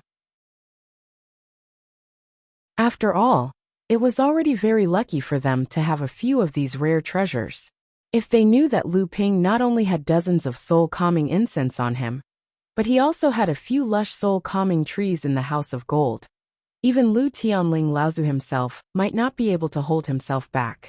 Although the 3 soul-calming incense were rare in Lu Ping's eyes, he didn't cherish them to the point where he needed to alert the few Laozu in the sect. However, what he didn't know was that although the 3 soul-calming incense had the effect of nourishing the divine will, they were mostly used by the practitioners when they were training in seclusion or when they were trying to understand their techniques. However, the effect of the 3 soul-calming incense on Dharma adepts had been greatly underestimated by Lu Ping. After a practitioner entered the Dharma stage, it was difficult to take another step forward. The foundation of a Dharma adept was naturally on the Dharma stage. The 3 soul-calming incenses' effect on the Dharma stage far exceeded Lu Ping's expectations. Not only could it restore the vitality of the Dharma stage, but it could also strengthen the spirituality of the Dharma stage and promote the integration of the divine will and the Dharma stage. Although the 3 soul-calming incense could not directly increase the level of practice of a Dharma adept, the benefits it brought to the Dharma adept could only be gradually shown over time, and was irreplaceable. Tianlu Laozu didn't think that Lu Ping was lying. It wasn't because of Tianling Laozu's explanation, but because Tianlu Laozu didn't believe that Lu Ping could have many soul-calming incense on him. Therefore, the 3 soul-calming incense that Lu Ping had brought were very valuable. After all, Tianlu Laozu also knew that no matter what, he could not compare to Tianling Laozu's position in Lu Ping's heart. Tianlu Laozu kept the 3 soul-calming incense, and secretly decided that these 3 soul-calming incense must be used when he was in seclusion. If he lit them in the cave like Tianling, not only would it be a waste, but it would also attract other people. Perhaps these 3 soul-calming incense could not be kept. Tianlu Laozu kept the 3 soul-calming incense and looked at the smiling Lu Ping. He said, "Tell me, what do you want?" Lu Ping received the smile and said seriously, "I want a piece of sky heartstone." Tianlu Laozu was shocked and slapped the small box in front of Lu Ping. He said, take it. This soul-calming incense old man doesn't want it anymore." Lu Ping expected that Tianlu Laozu would refuse, but he didn't think that Tianlu Laozu would refuse so thoroughly. He couldn't help but ask with a smile, "Martial uncle, if this disciple knows the sky hearthstone correctly, there should be 3 pieces in the pill pavilion. It's not too much for this disciple to take one, right?" Tianlu Laozu glared at him and said, "You little brat, what do you know? Our sect has been passed down for 10,000 years, but we have only accumulated these 3 pieces of sky hearthstone. How valuable do you think it is? Not to mention 3 soul-calming incense. Even if you give the old man 3 heaven-rank spiritual objects, I won't exchange it." Seeing Lu Ping's dumbfounded expression, the Fornax Cauldron Grandmaster's face relaxed a little. Then, he thought of something and asked, "Brat, you want the Fornax stones to improve your Nachuan Cauldron and condense the second enchantment?" The quality of Lu Ping's Nachuan Cauldron was extremely high. After condensing the first treasure restriction, it was far from reaching its limit. He only needed to smelt 1 sky hearthstone, and he would be able to start condensing the second treasure restriction. Previously, when the Pill Pavilion announced the reward rules of the examination, he went to the Pill Pavilion's treasury to inspect. Now that he was an alchemy Grand Master and the Pill Pavilion's chief examiner, he was naturally qualified to see the Pill Pavilion's wealth. The 3 sky hearthstones were stored in the most important place in the Pill Pavilion. After Lu Ping saw them, he naturally remembered them. That was why he first asked for the sky hearthstone when he saw Tianlu Laozu. Lu Ping knew that the sky hearthstone was precious. After all, it was something that could improve the quality of a pill furnace. How could it be compared to ordinary treasures? But he didn't expect that Tianlu Laozu would care so much about the sky hearthstone. However, thinking that Jinling had only accumulated 3 sky hearthstones after 10,000 years of inheritance, its preciousness must be far beyond what Lu Ping had expected. So Tianlu Laozu's previous overreaction was understandable. Lu Ping chuckled and said, "Martial Uncle Master, among the few pill furnaces in our sect, other than this disciple's Nachuan cauldron, which one can use the Sky Heartstone?" Tianlu Laozu was silent when he heard this. Although Zhenling had 2 magic treasure-level pill furnaces, other than Lu Ping's Nachuan cauldron, the quality of the other pill furnace controlled by Tianlu Laozu was far from enough to condense the second treasure restriction. As for the other top-grade pill furnaces of Zhenling, they didn't even have the qualifications to be promoted to magic treasures. Lu Ping saw that Tianlu Laozu was silent and knew that there was still a chance. So he continued, "Although this disciple hasn't been in the pill pavilion for a long time, I'm still a disciple of our sect. Upgrading the Nachuan cauldron will also increase the strength of our sect, right?" Tianlu Laozu snorted coldly. "Easy for you to say. Do you know how difficult it is to smelt the Sky Heartstone? If it's not done properly, this priceless Sky Heartstone will be useless. Your Nachuan cauldron's quality will still not be able to be upgraded. But if the Sky Heartstone isn't used, it's just a stone in the end. Even if it's priceless, what use can it have? Isn't it a waste to leave it in the pill pavilion's treasury?" Tianlu Laozu snorted coldly and didn't say anything. Lu Ping thought for a while and said, "How about this disciple use that thing to exchange for it?" Tianlu Laozu snorted coldly and didn't say anything. Lu Ping thought for a while and said, "How about this disciple use that thing to exchange for it?" Tianlu Laozu glanced at Lu Ping and said, "What are you going to exchange for it?" Lu Ping gritted his teeth and stretched out his hand. A scarlet flame quietly jumped in his palm. Tianlu Laozu said in surprise, "You obtained a heaven stage spirit flame. You don't want this thing?" Then Tianlu Laozu reacted and said, "Kid, you got a heaven stage spirit flame. You don't want this thing?" Lu Ping put the scarlet spirit flame in a jade box and pushed it in front of Tianlu Laozu. He said, "Martial Uncle, this is a heaven stage spirit flame. The scarlet spirit flame is a spirit flame that's more suitable for alchemy. It's enough for a pill master to use until the Grand Master realm." The Fornax ancestor snorted angrily. "I've said before that the Fornax stone is extremely precious. It wouldn't be an exaggeration to exchange it for 3 heaven-class spirit items. You want to exchange it for a superior earth-class spirit fire?" Lu Ping smiled and said, "The Sky Heartstone is rare, but its true value may not be worth 3 heaven-stage spirit objects. Moreover, didn't this disciple give you 3 pieces of soul incense as a show of respect?" Seeing that Tianlu Laozu was about to explode again, Lu Ping hurriedly said, "Of course the soul incense is a show of respect to you, so it doesn't count. However, this disciple has decided to spend a lot of money for the Pill Pavilion's head exam. Seeing that this disciple wants to contribute to the sect, Martial Uncle, please be magnanimous and give the Sky Heartstone to this disciple." Tianlu Laozu felt a headache coming on from Lu Ping's pestering. He helplessly waved his hand and said, "Get lost, get lost. The Pill Pavilion's treasures need your master's permission before you can borrow them. Moreover, the Sky Heartstone is such a treasure. Don't bother the old man." Lu Ping was overjoyed. As long as Tianlu Laozu agreed, his master would absolutely not object. He smiled and said, "Then this disciple will leave." "Wait." Tianlu Laozu looked at the red spirit flame on the table and asked, "What kind of spirit flame do you use for alchemy now? If it's not convenient, you can use this red spirit flame first." Lu Ping was grateful in his heart, but his face was still smiling. He spread out his palm again, and the silver spirit flame burned like a quietly flowing river, giving people a very strange feeling. Silver spirit flame. You even managed to get your hands on such a good thing? Tianlu Laozu looked at the slowly fluctuating flame in Lu Ping's hand with a trace of envy in his eyes. Just as Lu Ping was about to leave Tianlu Laozu's cave, he suddenly heard Tianlu Laozu say behind him, "It's not easy to smelt the Sky Heartstone. In our sect, other than the Nachuan cauldron, I'm afraid no other pill furnace has the qualifications to upgrade it. You should take another Sky Heartstone as a backup, just in case something unexpected happens." This time, Lu Ping sincerely bowed to Tianlu Laozu and said, "Thank you, Laozu." Chapter 866.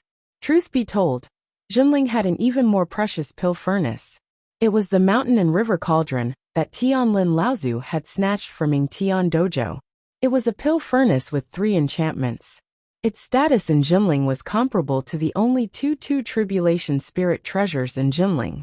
However, after Tianlin Laozu brought the mountain and river cauldron back, Tianlu Laozu and Tianxiang Laozu joined forces to find Tianlin Laozu. The 3 of them discussed something. In the end, Tianxiang Laozu took the mountain and river cauldron away, while Tianlin Laozu issued a gag order to everyone who entered Ying Tian Dojo with him. Even Lu Ping, who was far away in Central Plains, received the order. Although Lu Ping felt that there was something fishy about this, he knew how attractive the mountain and river cauldron was to alchemists. How could Tianlu Laozu resist the temptation? However, since Tianlu Laozu did not say anything, Lu Ping did not have the right to say anything. After going through the motions with Laozu, Lu Ping retrieved 2 sky hearthstones from the Pill Pavilion's treasury. Lu Ping was in a good mood. Without further ado, he went to the artifact refining hall to find Chun Lian. Jinling's artifact refining hall only had Tianlin Laozu as a Grandmaster artifact refiner. However, there were several Grandmaster artifact refiners, including Chun Lian and his master, Sage Enigma Flame. Ever since Tianlin Laozu brought the mountain-cleaving axe he obtained from Ming Tian faction back to Jinling, Tianlin Laozu had completely lost control of this 2 tribulation spirit treasure. Tianjiang Laozu had chased all the blacksmiths out of his immortal's cave. He had only summoned Chun Lian, who had the highest chance of becoming a Grand Master blacksmith, back from Huangli Island as his assistant. The 2 of them had been working on repairing the mountain-splitting axe for several years. When Lu Ping saw Chun Lian again, he was thin and his clothes were disheveled. He looked extremely tired, but his eyes were bright and full of spirit. They were even brighter than before. 6th layer core forging realm? When Lu Ping sensed Chun Lian's aura, he was a little surprised. He originally thought that Chun Lian's cultivation had been delayed because he was repairing the mountain-splitting axe. He didn't think that Chun Lian's cultivation would increase so quickly. Chun Lian pursed his lips and said, "Aren't you making a fool out of yourself? You're on your way to smelting the 3rd spiritual item, condensing the 9th grade golden elixir, and achieving the Dharma power. Instead, you're pleasantly surprised by our progress in cultivation." Lu Ping rubbed his chin awkwardly and chuckled. "There are many things to do after coming back. I wonder how everyone's cultivation has progressed." Chun Lian mocked, "Forget it. Even Uncle Master Tian Shu was defeated by you. Naturally, he doesn't have time to see us brothers."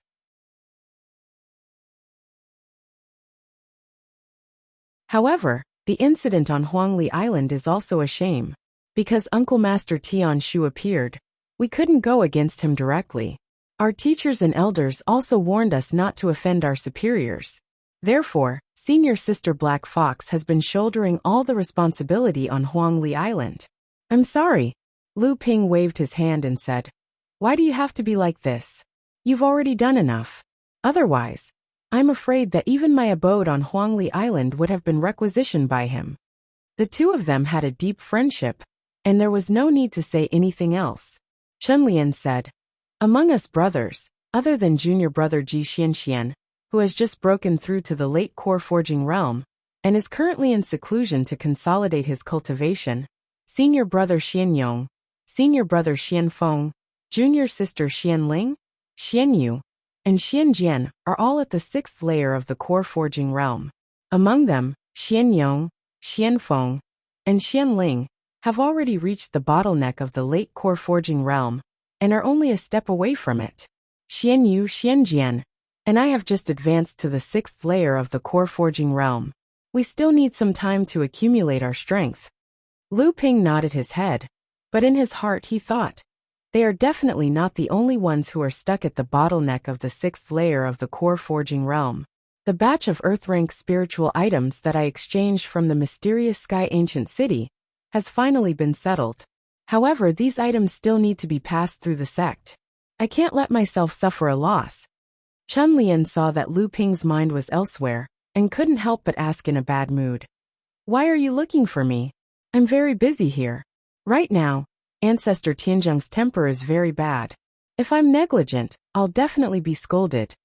Lu Ping asked curiously. What? That mountain-splitting axe still hasn't been repaired? Chen Lian said. It's almost done. It's precisely because it's the last moment that Ancestor Tianzheng's expression has become more and more serious. He's deeply afraid that he will fail at the last moment. Ancestor said that his greatest achievement in this life is probably to repair this two-tribulation spirit treasure. Lu Ping saw that Chen Lian was speaking in a serious tone, so he changed the topic and said, This time, I'm looking for you because I have a few magic treasures that need to be upgraded. I want to see if you can help. Lu Ping told Chen Lian about the few treasures that needed to be upgraded. When Chen Lian heard that Lu Ping wanted him to help upgrade the Nachuan cauldron, he was obviously a little shocked. I've seen your Nachuan cauldron. In terms of quality, it's indeed better than Ancestor Tianzheng's firmament cauldron. However, with my current refining level, could it be that you're at ease to let me use it? Lu Ping saw that there was no one around, so he smiled and showed the sky hearthstone in front of Chen Lian. Then he quickly put it away. Chen Lian's gaze suddenly became scorching hot. He said in a low voice, Sky hearthstone? And there are two of them. Where did you get these treasures? Don't tell me that you've emptied out the pill pavilion? Be careful of Ancestor Tianzheng's wrath. Chen Lian immediately returned to normal. He pondered for a moment and said, Even so, I'm not very confident. However, at least I can guarantee that if the upgrade fails, it won't cause any harm to the Nachuan cauldron. However, you'd better give me the second precious restriction of the pill furnace, so that I can study it in advance and prepare for it. Without saying anything, Lu Ping handed over a jade slip that recorded the precious restriction of the pill furnace to Chen Lian. However, this precious restriction was obtained by Tianqin Laozu at the Fantasy Spirit City's auction. Afterwards, Lu Ping copied it from her. There was still a precious restriction of the pill furnace on Lu Ping. Even Jumling didn't know about this precious restriction of the pill furnace. However, Lu Ping still wanted to leave this precious restriction for the Nachuan cauldron in the future, to see if there was any room for improvement. Lu Ping said with some worry, There's no hurry now. You should first help Ancestor Tianzheng to repair the mountain-splitting axe. After this matter is completed, you can free up your hands to think about the pill furnace. I see that you've exhausted your energy. It's better to rest for a while. Chen Lian looked at Lu Ping in surprise and said, You actually know about the mountain-splitting axe? Seeing that Lu Ping smiled and didn't answer, Chen Lian didn't ask much. Instead, he said, The precious restriction of the pill furnace is very important. These years, although I've been valued by Ancestor Tianzheng, I haven't received the inheritance of the precious restriction from him. You just passed it to me like this. Aren't you afraid of being punished by the sect? Lu Ping laughed in spite of himself and said, Who do you think will punish me? Chen Lian suddenly understood. Under Lu Ping's surprised gaze, he actually burst out with vulgarities and said, Damn it, you're now in existence on equal footing with my ancestor. Having said that, he ignored Lu Ping's gaze and directly said, It's not a big problem to upgrade this spirit jade.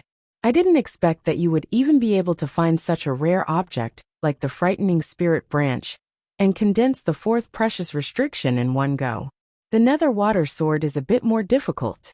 Although you didn't find enough spiritual materials, you can just barely gather the leftover materials for repairing the mountain-splitting axe.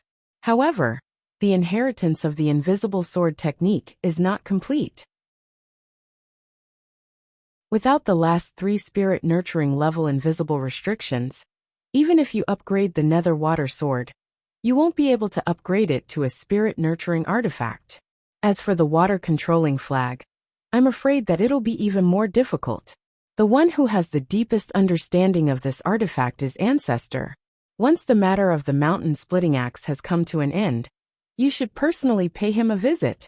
Coming out of the refining hall, Lu Ping thought for a moment before he finally walked towards the back of Heaven Spirit Mountain. At the back of Tianling Mountain, a gigantic pagoda had been erected without anyone noticing. About 20 years ago, the newly appointed sect master, Lu Tianling Laozu, abolished the punishment system of facing the wall in the sect. Disciples who should have been punished for making mistakes were thrown into this pagoda, called the 8 Scenic Pavilions, and suppressed there. The 8 Scenic Pavilions actually represented 8 types of punishment. For cultivators who made mistakes, it was a form of punishment, but it was also a form of training. However, this kind of training was relatively extreme, and the results were also relatively slow. So far, the disciple who had received the most severe punishment in Jinling was only suppressed by the 8 Scenic Pavilions for 5 years. The punishment in the 8 Scenic Pavilions only consisted of the 5 types of metal: wood, water, fire, and earth. After this cultivator came out of the 8 Scenic Pavilions, he was originally a late-stage core forging cultivator in Jinling and could be considered an expert. But now, he was tortured to the point where he was on the verge of death. He had to recuperate in his own cave for another 10 years before he could fully recover. In total, this caused the cultivator to lose 15 years of cultivation. This result caused everyone in Jinling to keep quiet about the 8 Scenic Pavilions. However, after the cultivator recovered, he discovered that his body had improved a lot compared to before. But compared to the 15 years of cultivation that he had wasted, the gains did not make up for the losses. At the same time, the 8 Scenic Pavilions was also a training ground for Jinling. The 8 Scenic Pavilions was a treasure that was in between an ordinary magic treasure and a heavenly grotto heaven magic treasure. Each of the 8 floors could be transformed into a training ground, under the operation of the formation and the guards of each floor. The training ground could be transformed into various training grounds to test the disciples who entered. Every year, Jinling would select a group of outstanding disciples who had met the qualifications to enter the 8 Scenic Pavilions for training.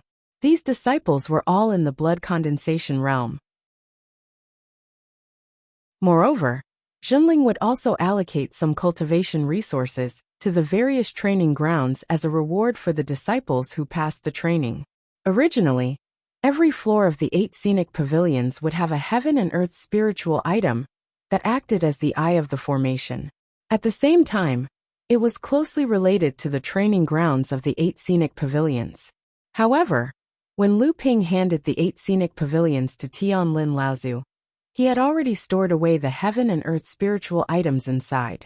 It was one thing for the 8 Scenic Pavilions to be requisitioned by the sect for so many years, but if Lu Ping were to add heaven and earth spiritual items to it, Lu Ping would not be so foolish. Just as Lu Ping was about to enter the 8 Scenic Pavilions, the space in front of him rippled. A spatial door opened, and a gentle breeze blew in. Lu Ping did not seem surprised. He straightened his body and bowed. Disciple greets Martial Uncle Tian Fan.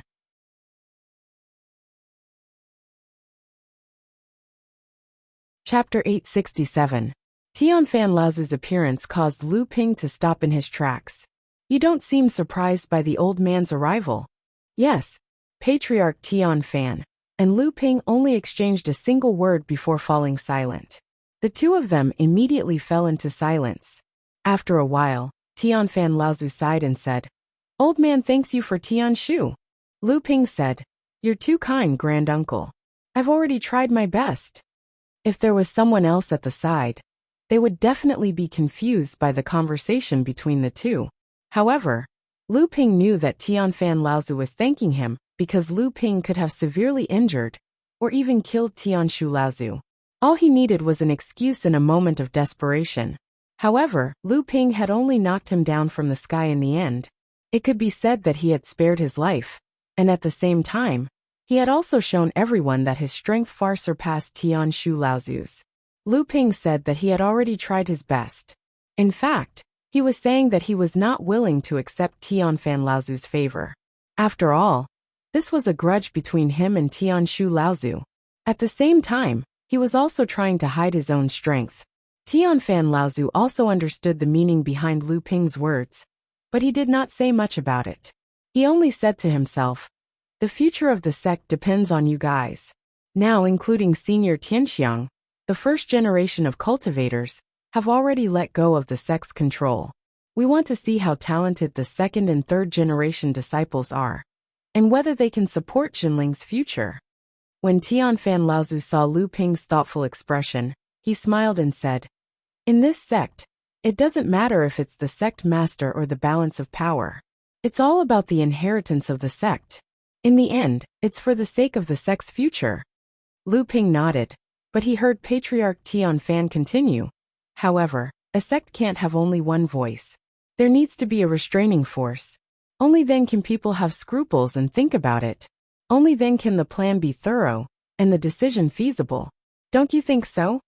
Patriarch Tianfan nodded, but Patriarch Tianfan continued.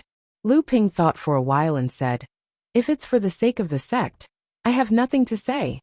Lu Ping did not refute Tianfan Laozu, but he was pointing out that Tianshu Laozu wanted to restrain the sect master, not for the sake of the sect, but for his personal grudge.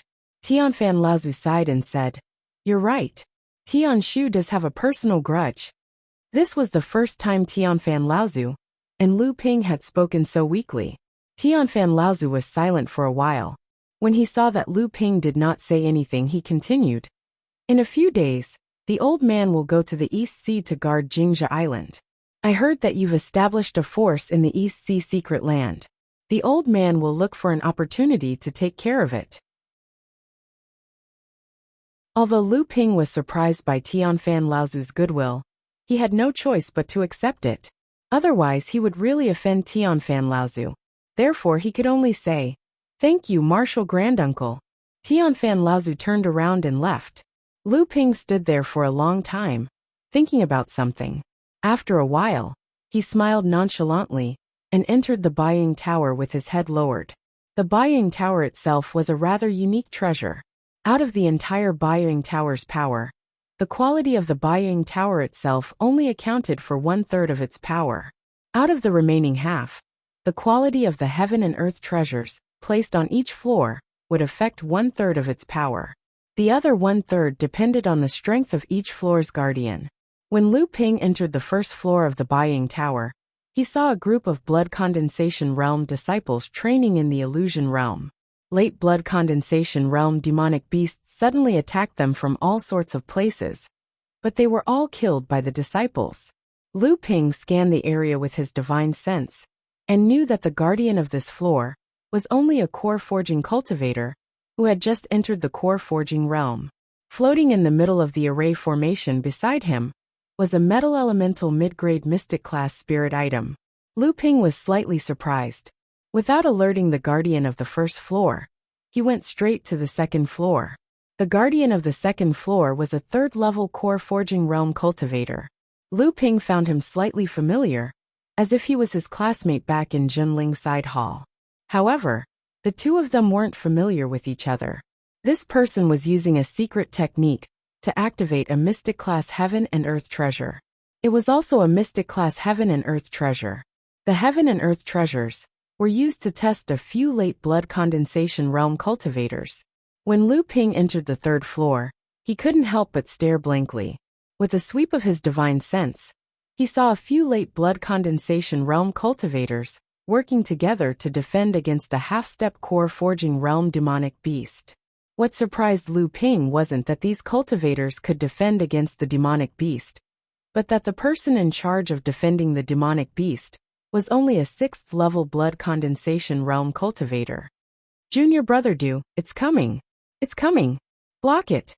We must block it. If we block it, we're dead." Boom. He blocked it.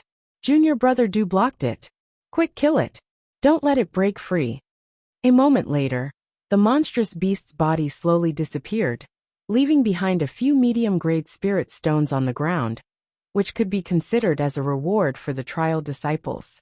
Several cultivators divided the spirit stones among themselves, and the cultivator who blocked the monstrous beast's attack received 2 medium-grade spirit stones. "Junior brother Du, you're already a 6th-level Blood Condensation Realm cultivator. You're about to advance to the late Blood Condensation Realm. Why aren't you acknowledging a master yet?" The few of them weren't in a hurry to start the new trial. Instead, they gathered together and chatted while recovering their true essence. "That's right. Junior brother Du, your earth-type cultivation technique is so pure that it puts us late Blood Condensation Realm cultivators to shame. You were actually able to block an attack from a peak blood condensation realm demonic beast. With this kind of cultivation, if you attend the apprenticeship ceremony, the sect's enlightened masters will definitely fight for you. Hee, you guys still don't know, right? I heard from my master that junior brother, Du, has already attracted the attention of the sect's third-generation enlightened masters. There are even a few martial uncles who want to take junior brother, Du, as a disciple. However, they're stopped by enlightened master Lu Xianyuan. No one can do it. Enlightened master Lu Xianyuan? Oh my god, is that true? He's a late core forging enlightened master, a famous expert among the sect's third-generation disciples. I heard that he's close friends with the water sword immortal, enlightened master Lu Xianping.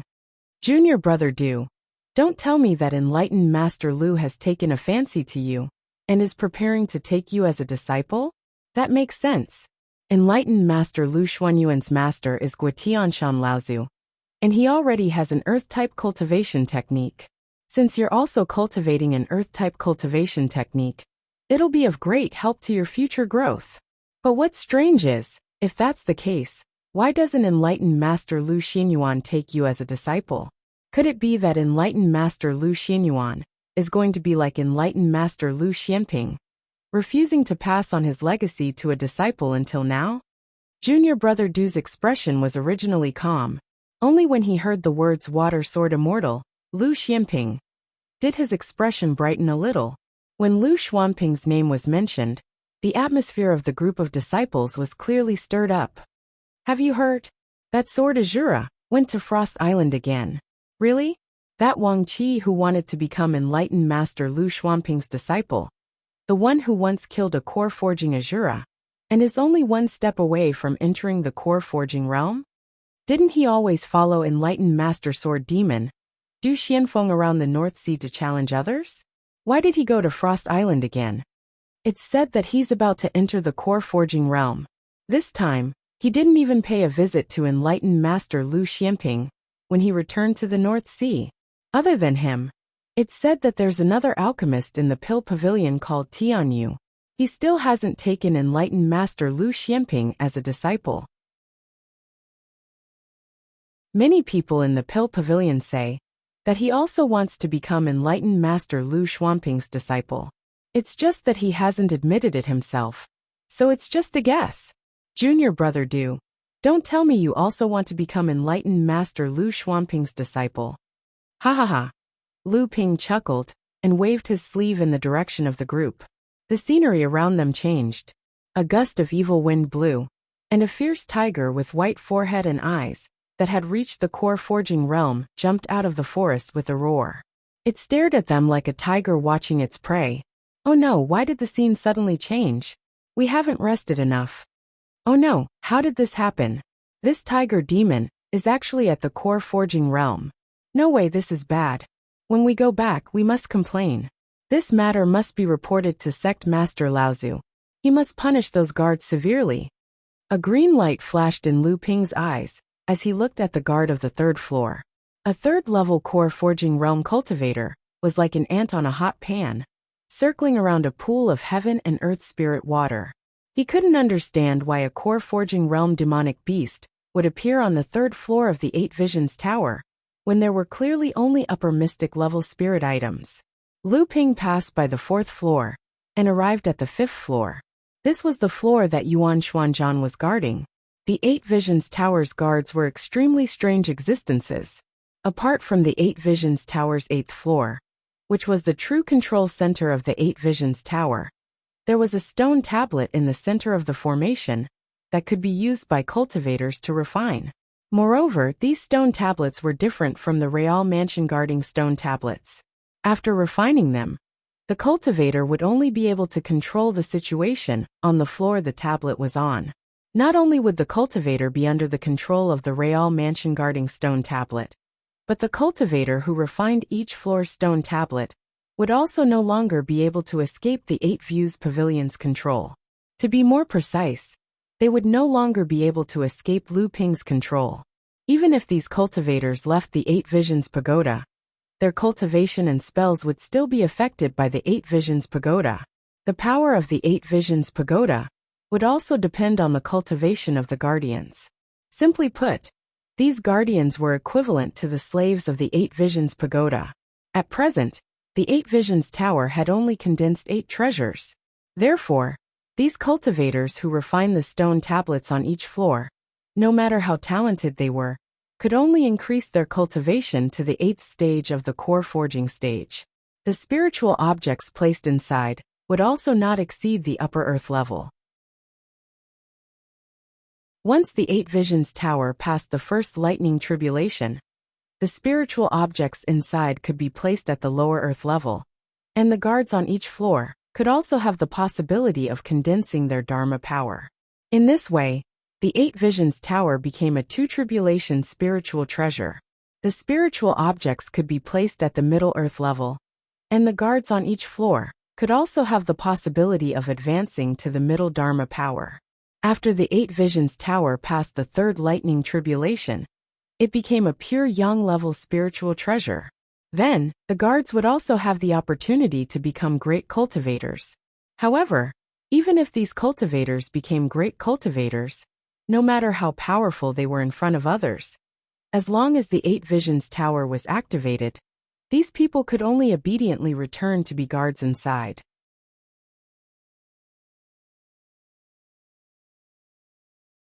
Chapter 868. Although the 8 Scenic Pavilion restricted the strength and freedom of each floor's guardian, it was undeniable that the 8 Scenic Pavilion also gave the guardians the possibility of rapidly increasing their cultivation. Some cultivators who had reached a bottleneck, but had yet to surpass the 8th stage of the core forging stage, could take the opportunity to break through and reach a higher stage if they volunteered to become guardians of the 8 Scenic Pavilion. Moreover, some cultivators who had no hope of reaching the Dharma stage might have the possibility of advancing to the Dharma stage, as the 8 Scenic Pavilion became a spiritual treasure. Naturally, that was only a possibility. With the assistance of the 8 Scenic Pavilions, they would have a higher chance of going further compared to the cultivators outside the 8 Scenic Pavilions. That was also why some cultivators would volunteer to become the guardians of the 8 Scenic Pavilions.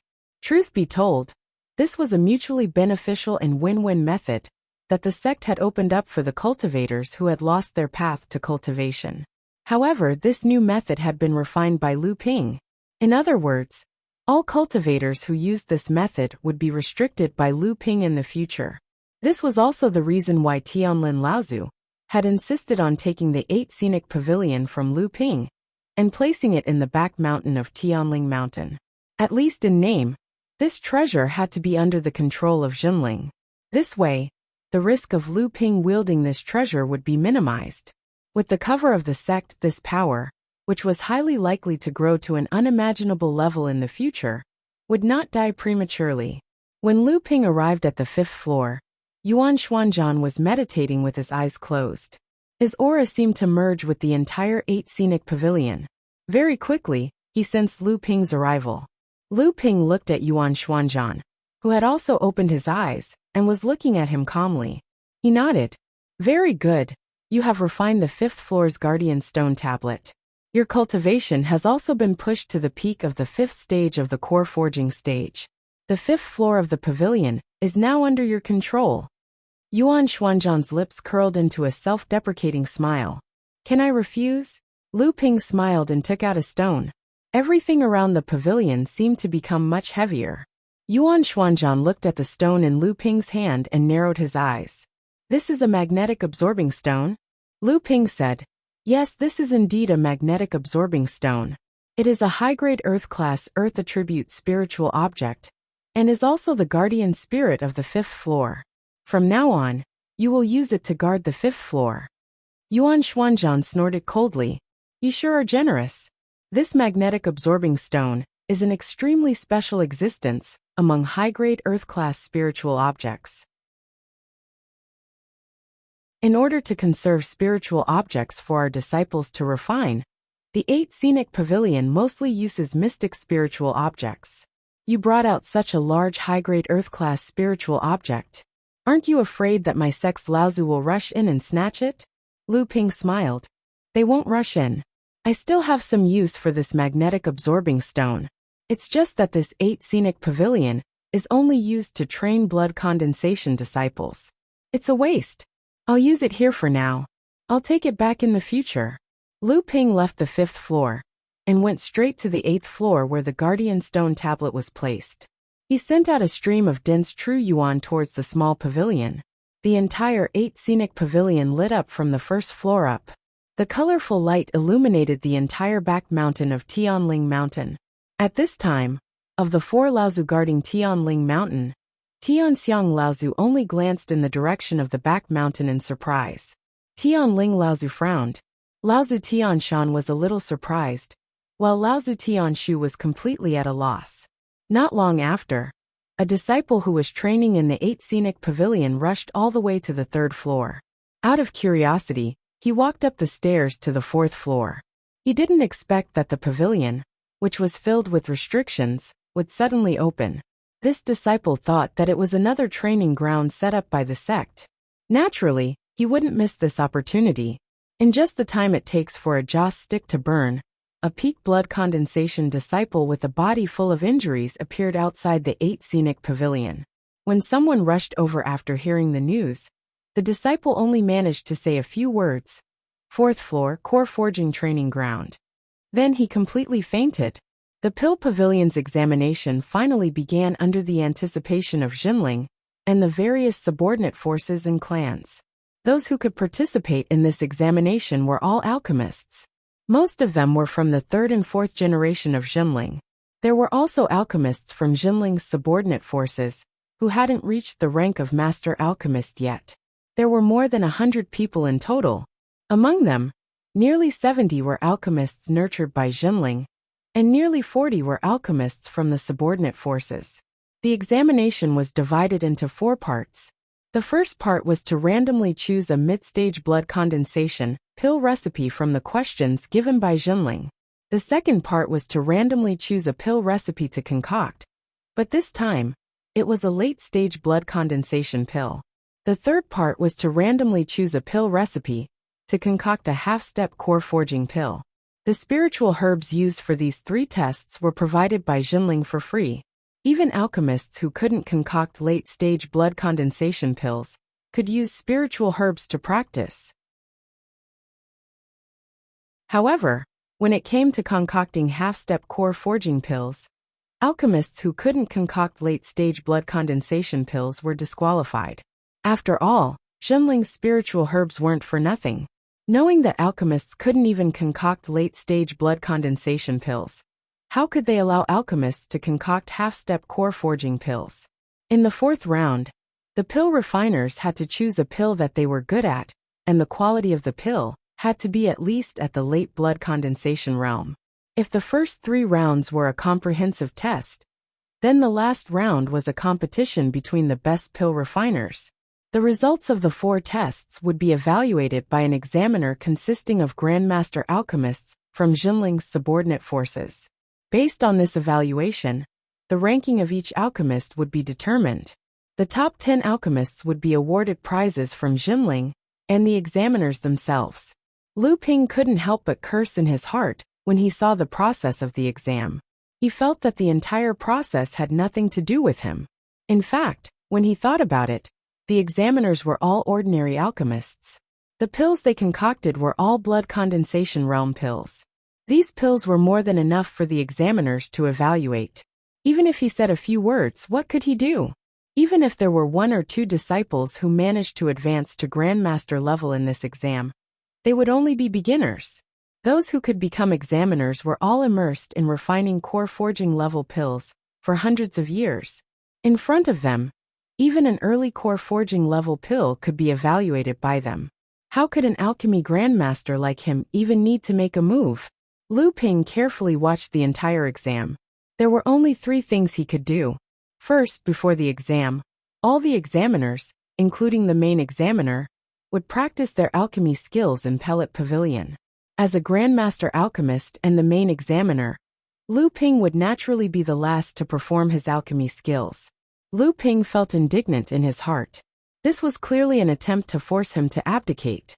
If the pills Lu Ping refined were not as good as the pills refined by the Grandmaster alchemists before him, then Lu Ping would really be in trouble. Not only would he lose face, but Jinling's image would also be tarnished. Of course, this was also Lu Ping's opinion after knowing the process of the exam. If he was really forced to do something beyond his ability, Lu Ping wouldn't believe that his alchemy skills would be inferior to those Grandmaster alchemists. The second thing was more or less related to the exam. That was Lu Ping had the final right to evaluate the pills refined by each alchemist who participated in the exam. In other words, Lu Ping had the power to decide the final result of each alchemist in the exam. This seemed to be powerful, but in fact, as mentioned before, when the real evaluation of these pills began, there was no need for Lu Ping. The level of those Grandmaster alchemists was enough. Lu Ping was at best a decoration. He couldn't frequently agree with those Grandmaster examiners.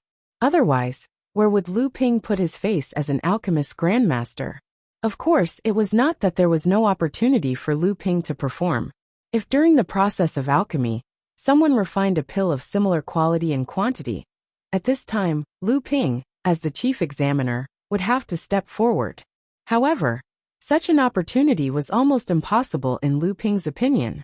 The third thing was just an opportunity to highlight the existence of Lu Ping, and that was to award the top 10 alchemists. This opportunity was grand because of his identity as a Grandmaster, but in Lu Ping's view, it was completely exchanged with his own treasures. Lu Ping did not forget that in addition to the rewards from the sect, all the examiners had to give out their own rewards. And as a Grandmaster, Lu Ping was the most miserable one.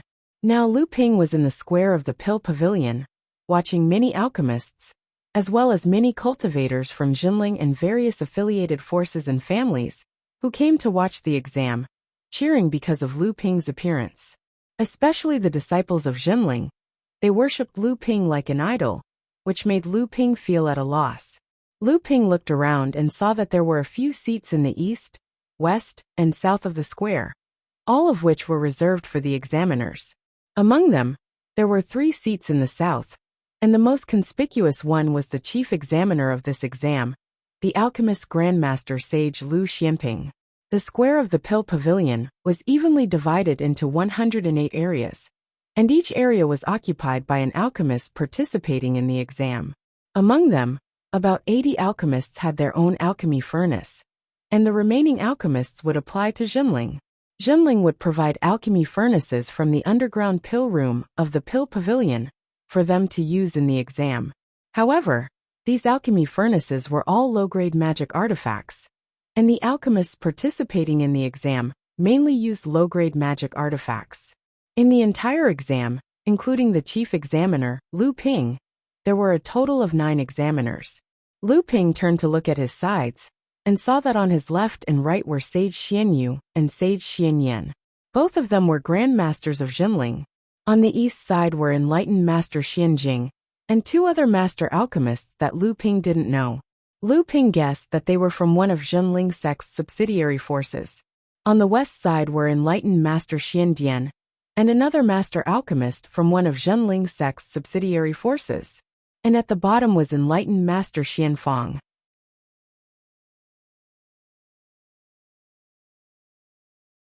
Chapter 869.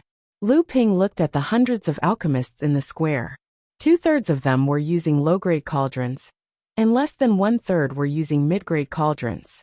As for high-grade cauldrons, none of them were using high-grade ones.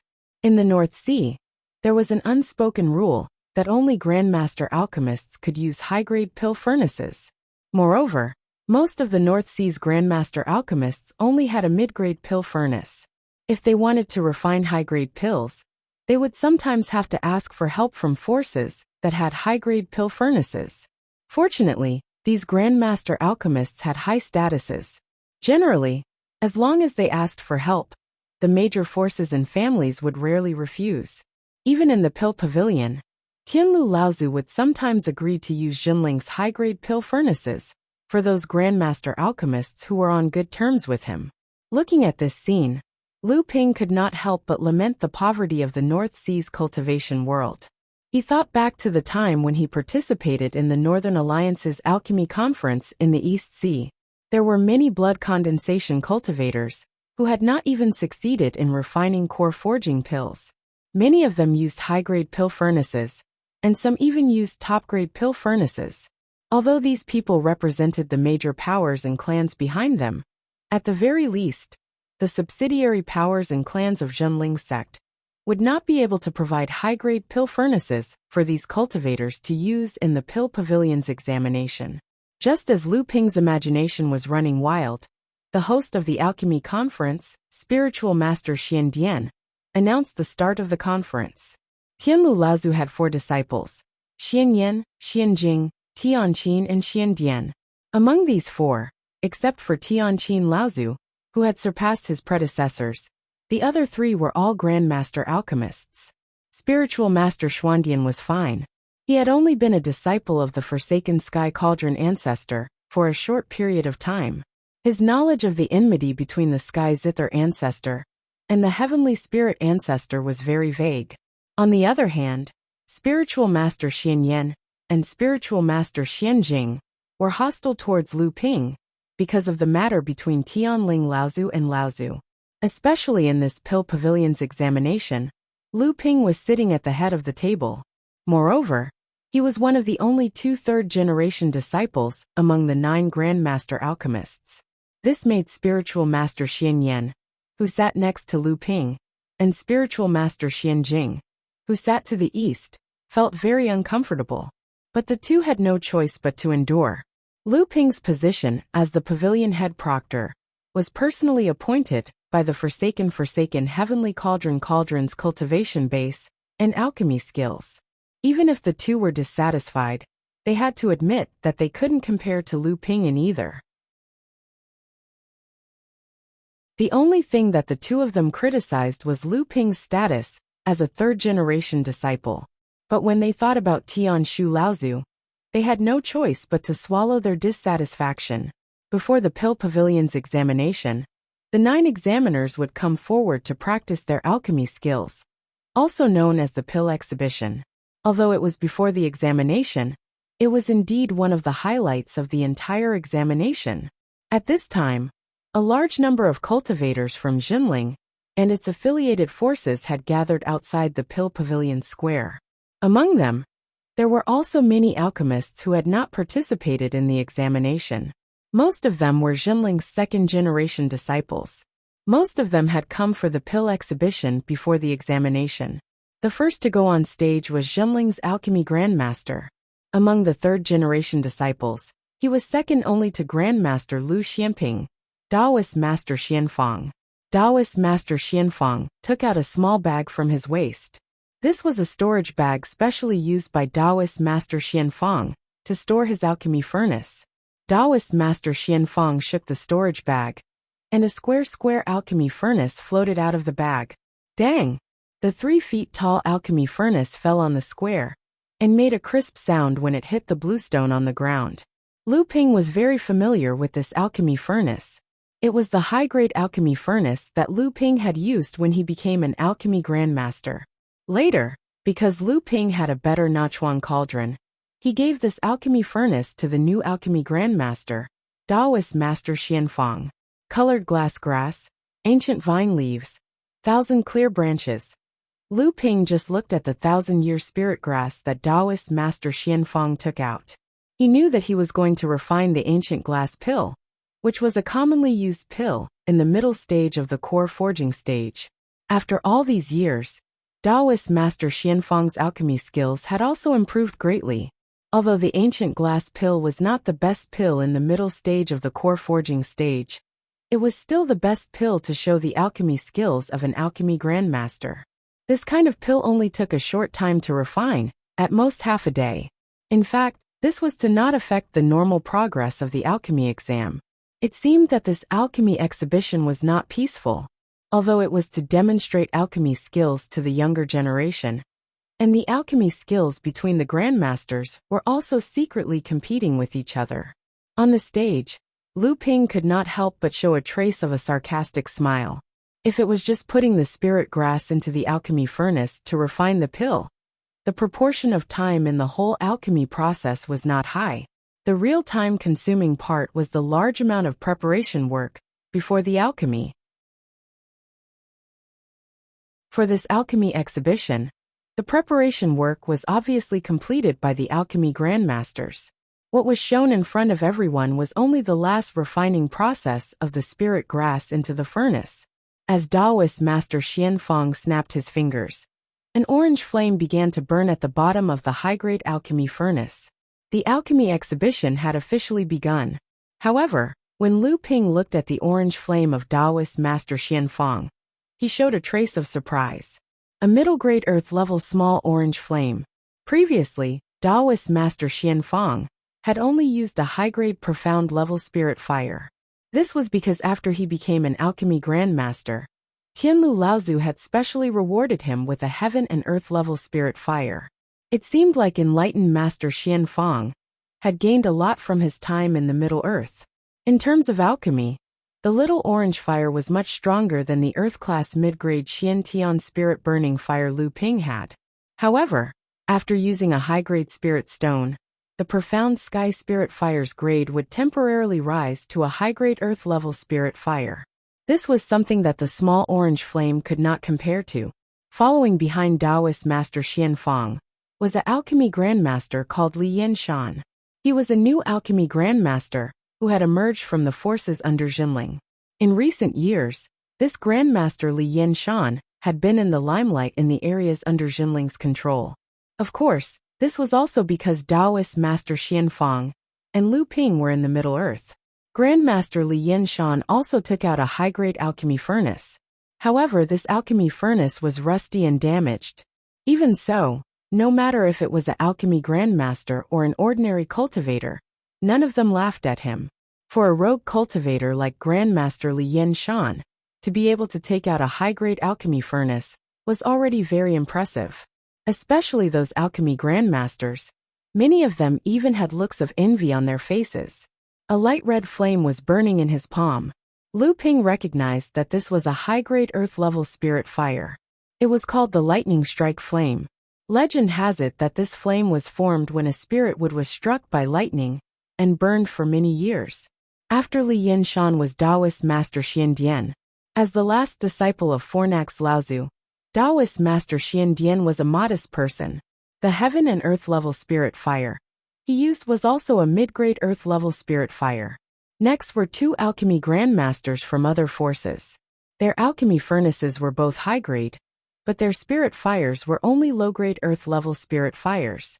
When Taoist Master Xianjing stood up, he intentionally or unintentionally glanced in the direction of Lu Ping. However, Lu Ping did not even look at him.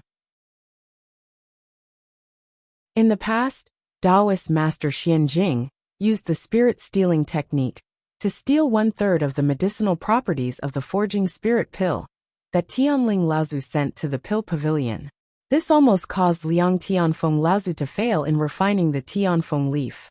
At that time, it was thanks to Lu Ping that he had mastered the refining method of the minor forging spirit pill, which helped Liang Tianfeng Laozu condense a good 7th-grade golden pill. Otherwise, Jinling might have lost to Fa Xiang Laozu. After this incident, Tianlu Laozu was furious, and Taoist Master Xianjing's cultivation was almost abolished. From then on, all the affairs of the pill pavilion were no longer handed over to him. However, although Taoist Master Xianjing's character and cultivation were not good, his alchemy skills were really brilliant. Not to mention the ingenuity of the spirit-stealing technique. Just by looking at the disciple he taught, Taoist Master Xianfang, and his status among the third-generation disciples of the pill pavilion, it could be seen that this person had real skills. If it were not for a monstrous genius like Lu Ping and Jinling, Taoist Master Xianfang would have become an existence that could call the wind and summon the rain among the third-generation disciples of Jinling. Taoist Master Xianjing used 1/3 of the stolen forging spirit pill to successfully refine a middle-grade earth-level spirit object. After advancing to the late stage of core forging, his alchemy skills had really improved. A pill furnace appeared on the square of the pill pavilion in front of Lu Ping, who looked as if he had seen a ghost. Not only Lu Ping, but the other alchemy grandmasters present were also shocked. The cultivators watching the scene even exclaimed, "Taoist Master Xianjing actually took out a top-grade pill furnace." The cultivators outside the square naturally marveled at the appearance of a top-grade pill furnace, but Lu Ping and the others were greatly surprised, because they all recognized this top-grade pill furnace. It was the pill furnace used by Tianqin Laozu on a daily basis. They didn't expect that he would actually ask for it from Tianqin Laozu. The only person in the square who was not surprised was Taoist Master Xianyan. Among the 4 disciples of Tianlu Laozu, Taoist Master Xianjing had the best relationship with Tianqin Laozu. Although Taoist Master Xianjing's character was somewhat flawed and narrow-minded, but it was undeniable that his protection of Tianqin Laozu came from the bottom of his heart. When Tianqin Laozu entered Tianlu Laozu's tutelage, she was still a little girl, and Taoist Master Xianjing protected her like an elder brother. When it came to the friendship between Tianlu Laozu's disciples, the relationship between Tianqin Laozu and Taoist Master Xianjing was the deepest. Taoist Master Xianyan was not surprised that Taoist Master Xianjing was able to ask Tianqin Laozu for a top-grade pill furnace. A mid-grade earth-level heaven and earth spirit fire. This was the mid-grade earth-level heaven and earth spirit fire that Taoist Master Xianjing had refined when he had advanced to the late core forging stage. In addition to the high-grade earth-level heaven and earth spirit fire that he had refined when he had advanced to the mid-core forging stage, the quality of this heaven and earth spirit fire was almost at the same level. Lu Ping looked at the spirit herbs that Taoist Master Xianjing took out and couldn't help but raise his eyebrows. The illusionary pill was an elixir of the highest quality among the late core forging stage elixirs. The difficulty of refining it was also quite high. Usually, if an alchemist could successfully refine this kind of elixir, it usually meant that he or she had the qualifications to refine elixirs that were half a step into the Dharma realm. He didn't expect that Taoist Master Xianjing's alchemy skills would improve so quickly. Lu Ping couldn't help but look at Taoist Master Xianyan and Taoist Master Xianyu on his side. Since Taoist Master Xianjing had taken out the illusionary pill, these two seemed to have elixirs that were at least half a step into the Dharma realm.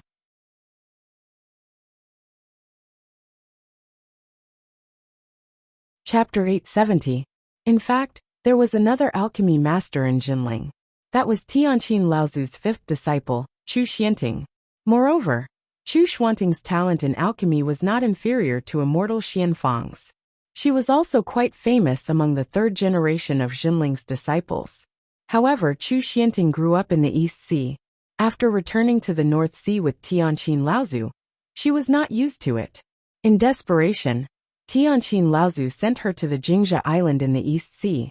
At the same time, when Tianqin Laozu was an elder in the boudoir, he had left many spies.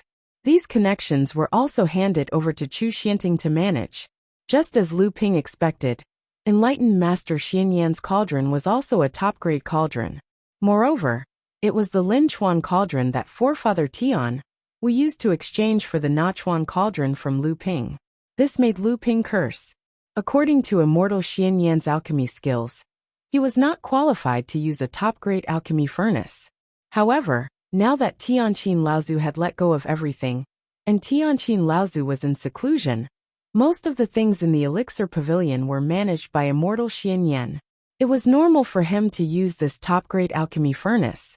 The earth-ranked high-grade spirit gathering flame ignited, and Lu Ping watched as enlightened Master Xianyan placed the spirit herbs into the cauldron.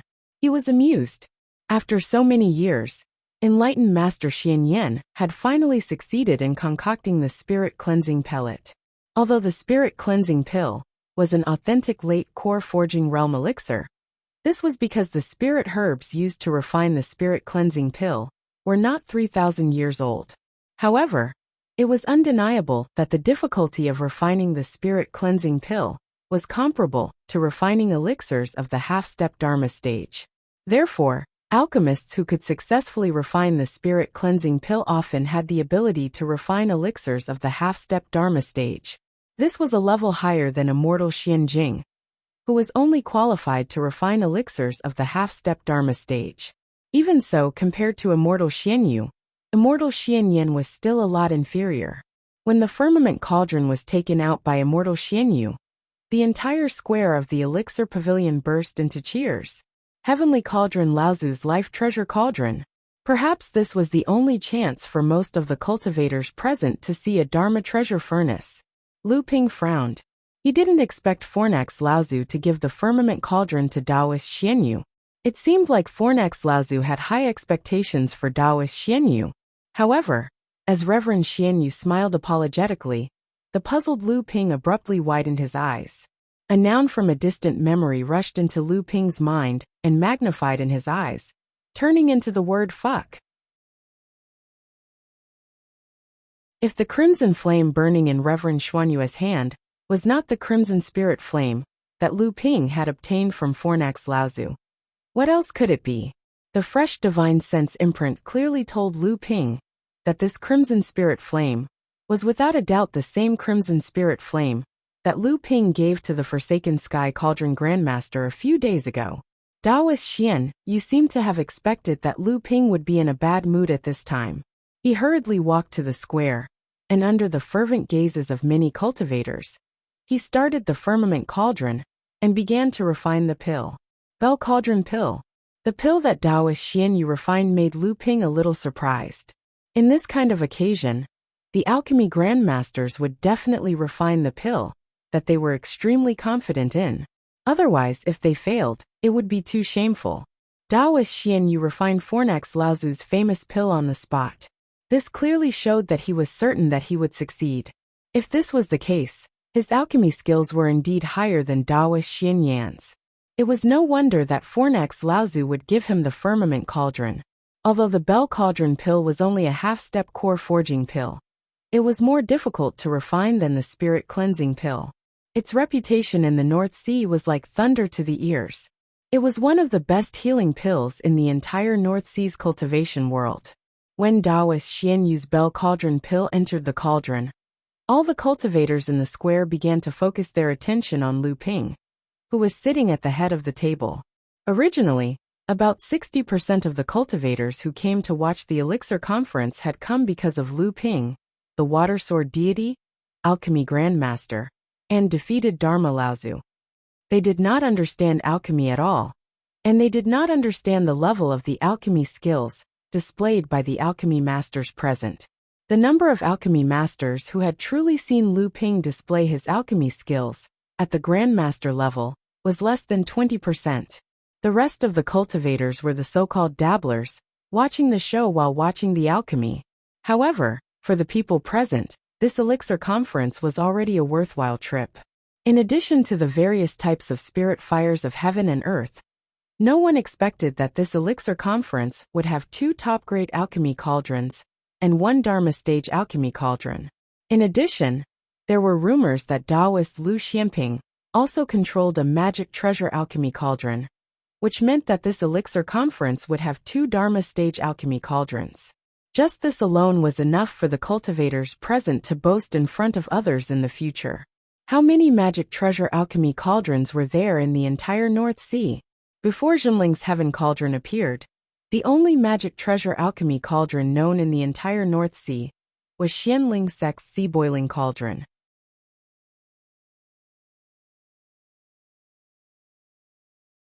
Now there were 2 magic treasure alchemy cauldrons, and these 2 cauldrons were owned by Jinling. The meaning behind this was that benevolent people see benevolence, and wise people see wisdom. Under such circumstances, Lu Ping naturally would not pass on this responsibility. The bronze-colored Nachuan cauldron appeared in the center of the square, with a trace of roughness and solemnity from ancient times.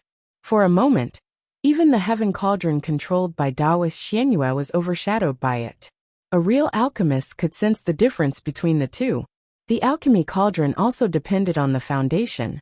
Although both the Nachuan cauldron and the Heaven Cauldron had only condensed 1 treasure prohibition, the Nachuan cauldron undoubtedly had a stronger foundation. The predecessor who refined the Nachuan cauldron had already left enough room for future improvement for the Heaven Cauldron, while the Heaven Cauldron had already reached its end.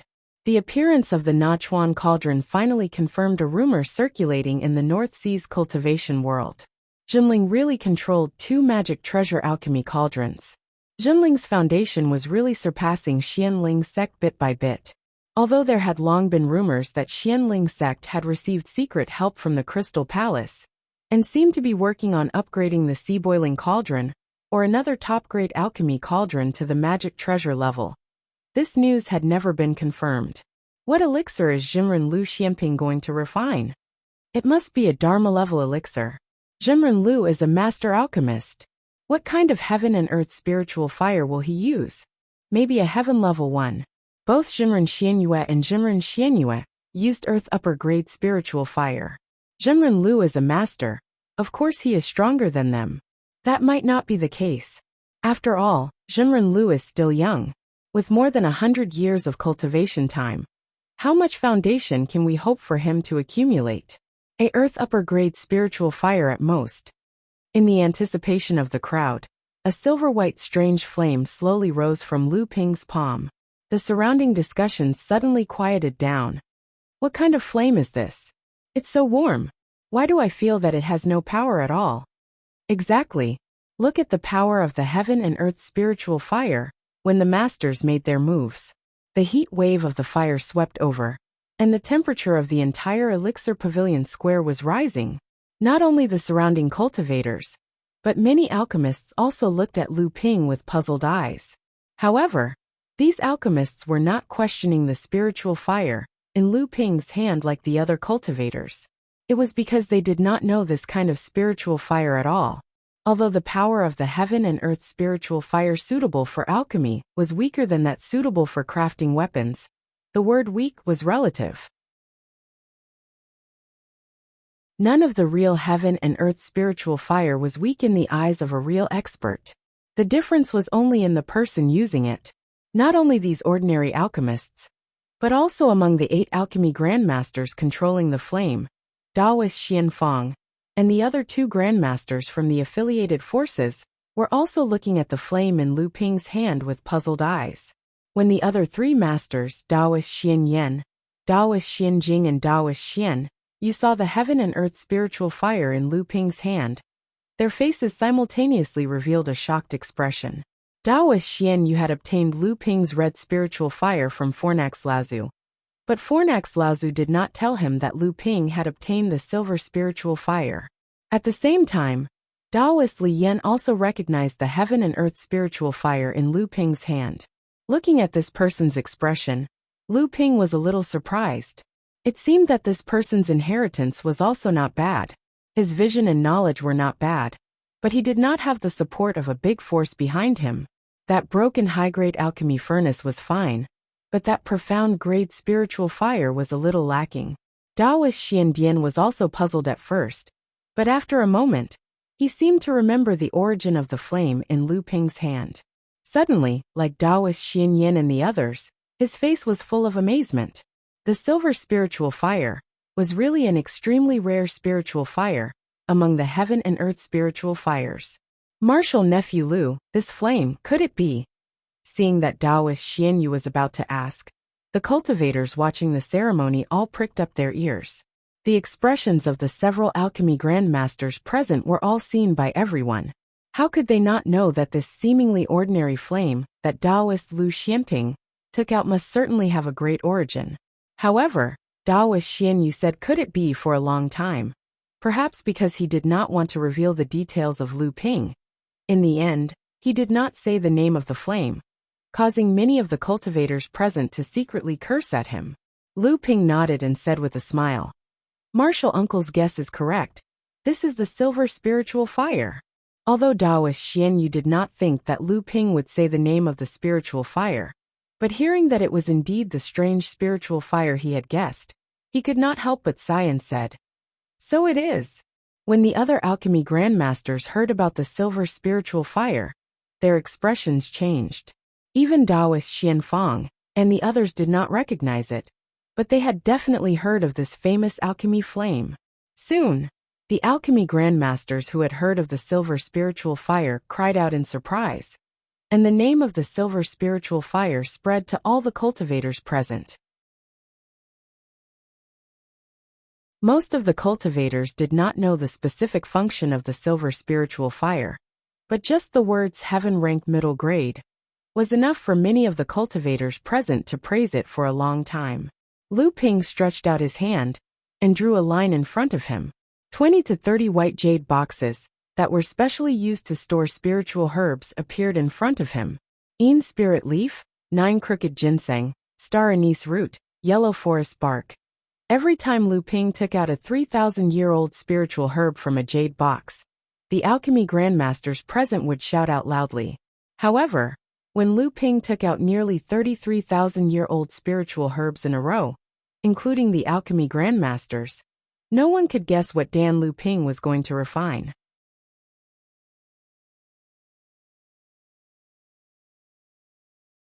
Chapter 871. Lu Ping raised his head to look at the sky. There were no clouds in the sky, and a cool breeze was blowing gently. However, because of the heaven and earth spiritual fires in the Pill Pavilion Square, even though the alchemists tried their best to restrain it, the cool breeze turned into a heatwave. Lu Ping looked at enlightened Master Xian Yu, who was controlling the heaven cauldron on the square, and a trace of displeasure flashed across his heart. Although Fornak's cauldron ancestor had told him about his plan, Lu Ping still had some doubts about the crimson spirit flame being exposed so early. It seemed that advancing to the Dharma manifestation stage was imminent. If Yan Wujiao and Luan Yu's plan succeeded, then the origin of the red spiritual flame could be explained to them. Otherwise, whether it was Lu Ping or Jinling, they did not want to have such a strong opponent like the Fire Phoenix clan in the East Sea. On the square, hundreds of divine senses were intertwined. The pill competition was a rare opportunity for alchemists to show their alchemy skills. The alchemy masters opened their cauldrons one after another, so that they could stagger the time of refining the elixirs. It was convenient for the many alchemists present to verify with each other and learn different alchemy skills and experience. Half a day passed quickly, and the alchemy masters on the square had reached the time to open their cauldrons. The first to open the cauldron was not enlightened Xianfang, but Master Li Yinshan. Lu Ping saw it clearly from the side. It was not that he wanted to open the cauldron now, but because his cauldron was too old, the spirit qi and pill qi were leaking.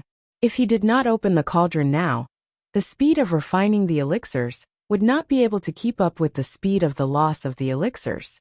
A mid-core forging elixir was comparable to enlightened Xuanfang's ancient glass elixir. 5 elixirs were produced in one cauldron, so the success rate was not bad.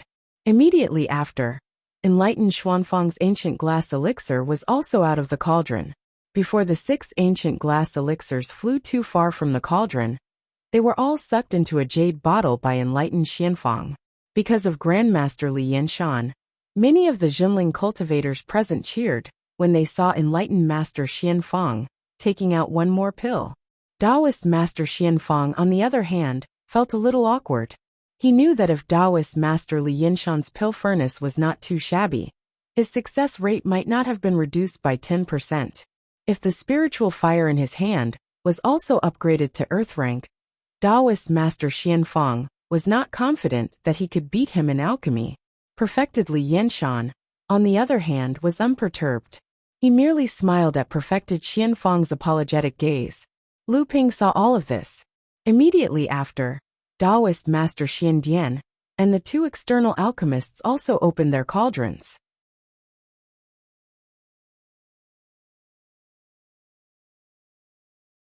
Although the 3 of them were much more experienced in alchemy than Taoist Master Xianfang and perfected Li Yinshan, even though they were all in the middle stage of the core forging stage, the quality and success rate of their pills were better than Taoist Master Xianfang and perfected Li Yinshan. However, Lu Ping did not see any spirituality in the 3 of them like Taoist Master Xianfang and perfected Li Yinshan. This meant that the 3 of them had basically no chance of improving their alchemy skills. Taoist Master Xianfang and perfected Li Yinshan's alchemy skills still had a lot of room for improvement. Soon, it was time for Taoist Master Xian Jing to open his cauldron. 3 illusionary pills flew out of the cauldron in a row. This made Taoist Master Xian Jing very satisfied. If he had used a high-grade cauldron to refine the illusionary pills in the past, he would only be able to produce 2 pills at a time. Although he had used a top-grade cauldron this time, a large part of the reason was that his alchemy skills had improved significantly. The illusionary pills had a 30% success rate. This meant that he could at least ask his master, Tianlu Laozu, to refine elixirs that were half a step into the Dharma stage. However, he was a little worried. This time, it was obviously because he had Tianqin Laozu's top-grade cauldron in his hands. After this, he would have to return the cauldron. Taoist Master Xianjing knew that when Tianling Laozu and Tianlin Laozu had turned against each other, Tianqin Laozu had been unhappy with him. It was only because of their old friendship that he had lent the cauldron to him. If he were to borrow it again in the future, it would not be so easy anymore. Putting away the cauldron and the spirit fire, Taoist Master Jinling waved his hand at the cheering disciples around him.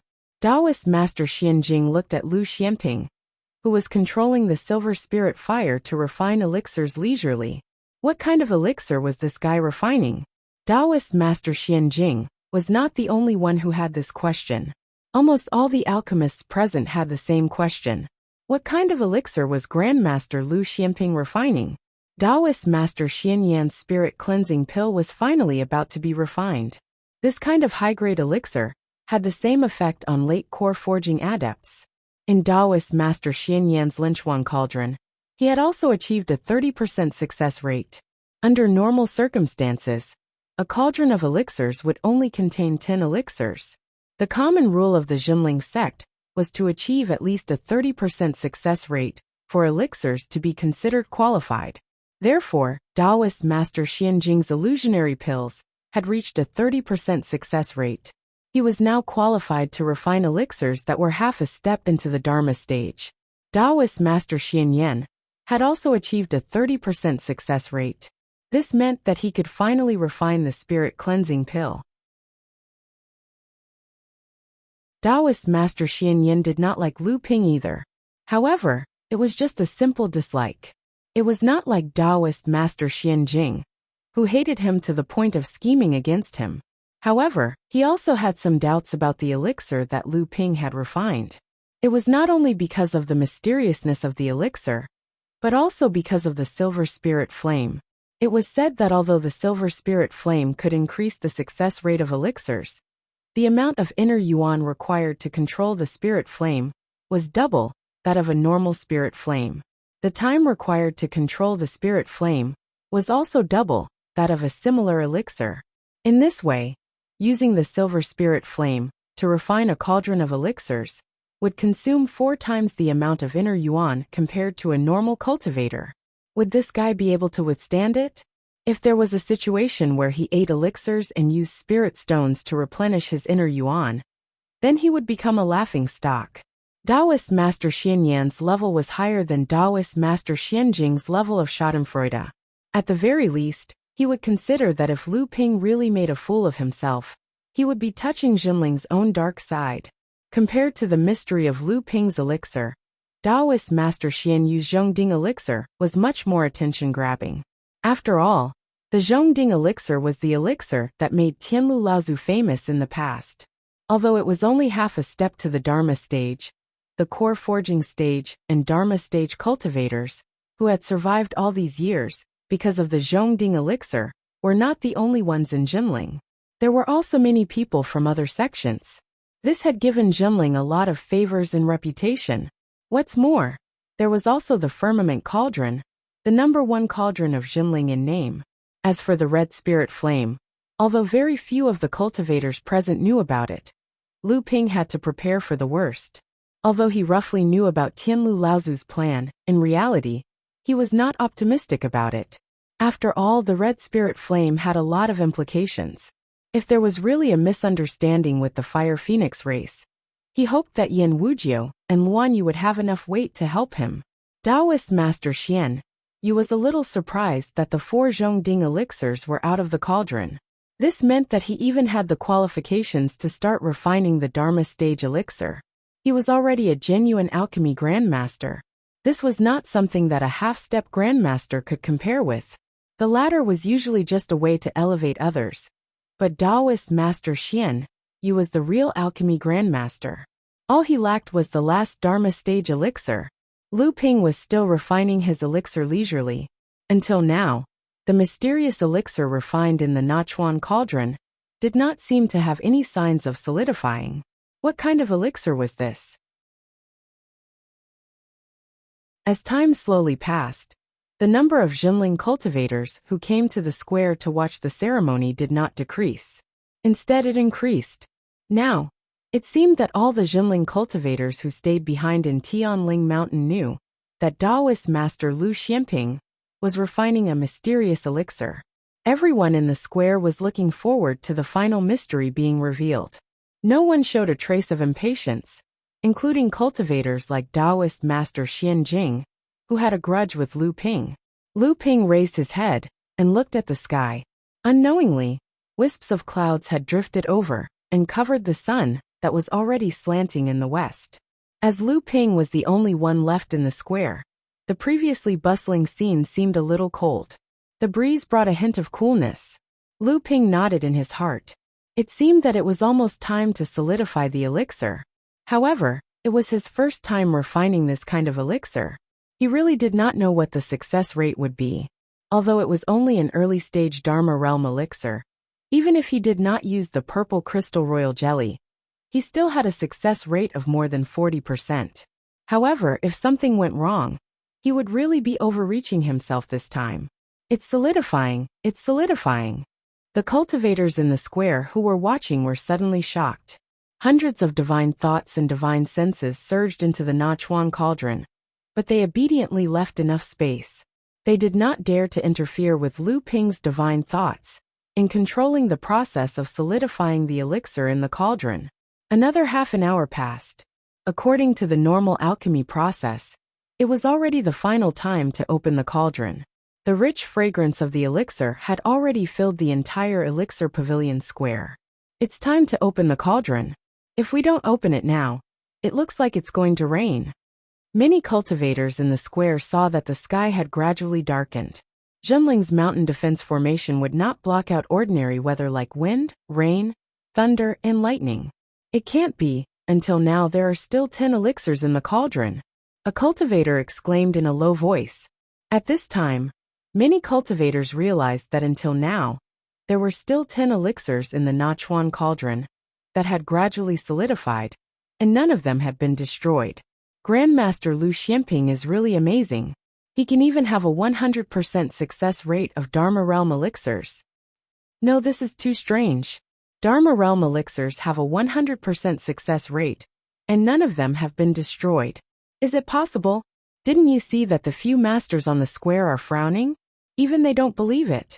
Indeed, although it is an early-stage Dharma realm elixir, who has ever heard of a 100% success rate? I'm afraid that only alchemists who have achieved the divine soul stage can achieve this. Boom! A muffled thunder suddenly sounded in the sky, and the whole world became even darker. At this moment, Lu Ping's slightly squinted eyes suddenly lit up. With the last hand seal, he pushed the cauldron toward the cauldron.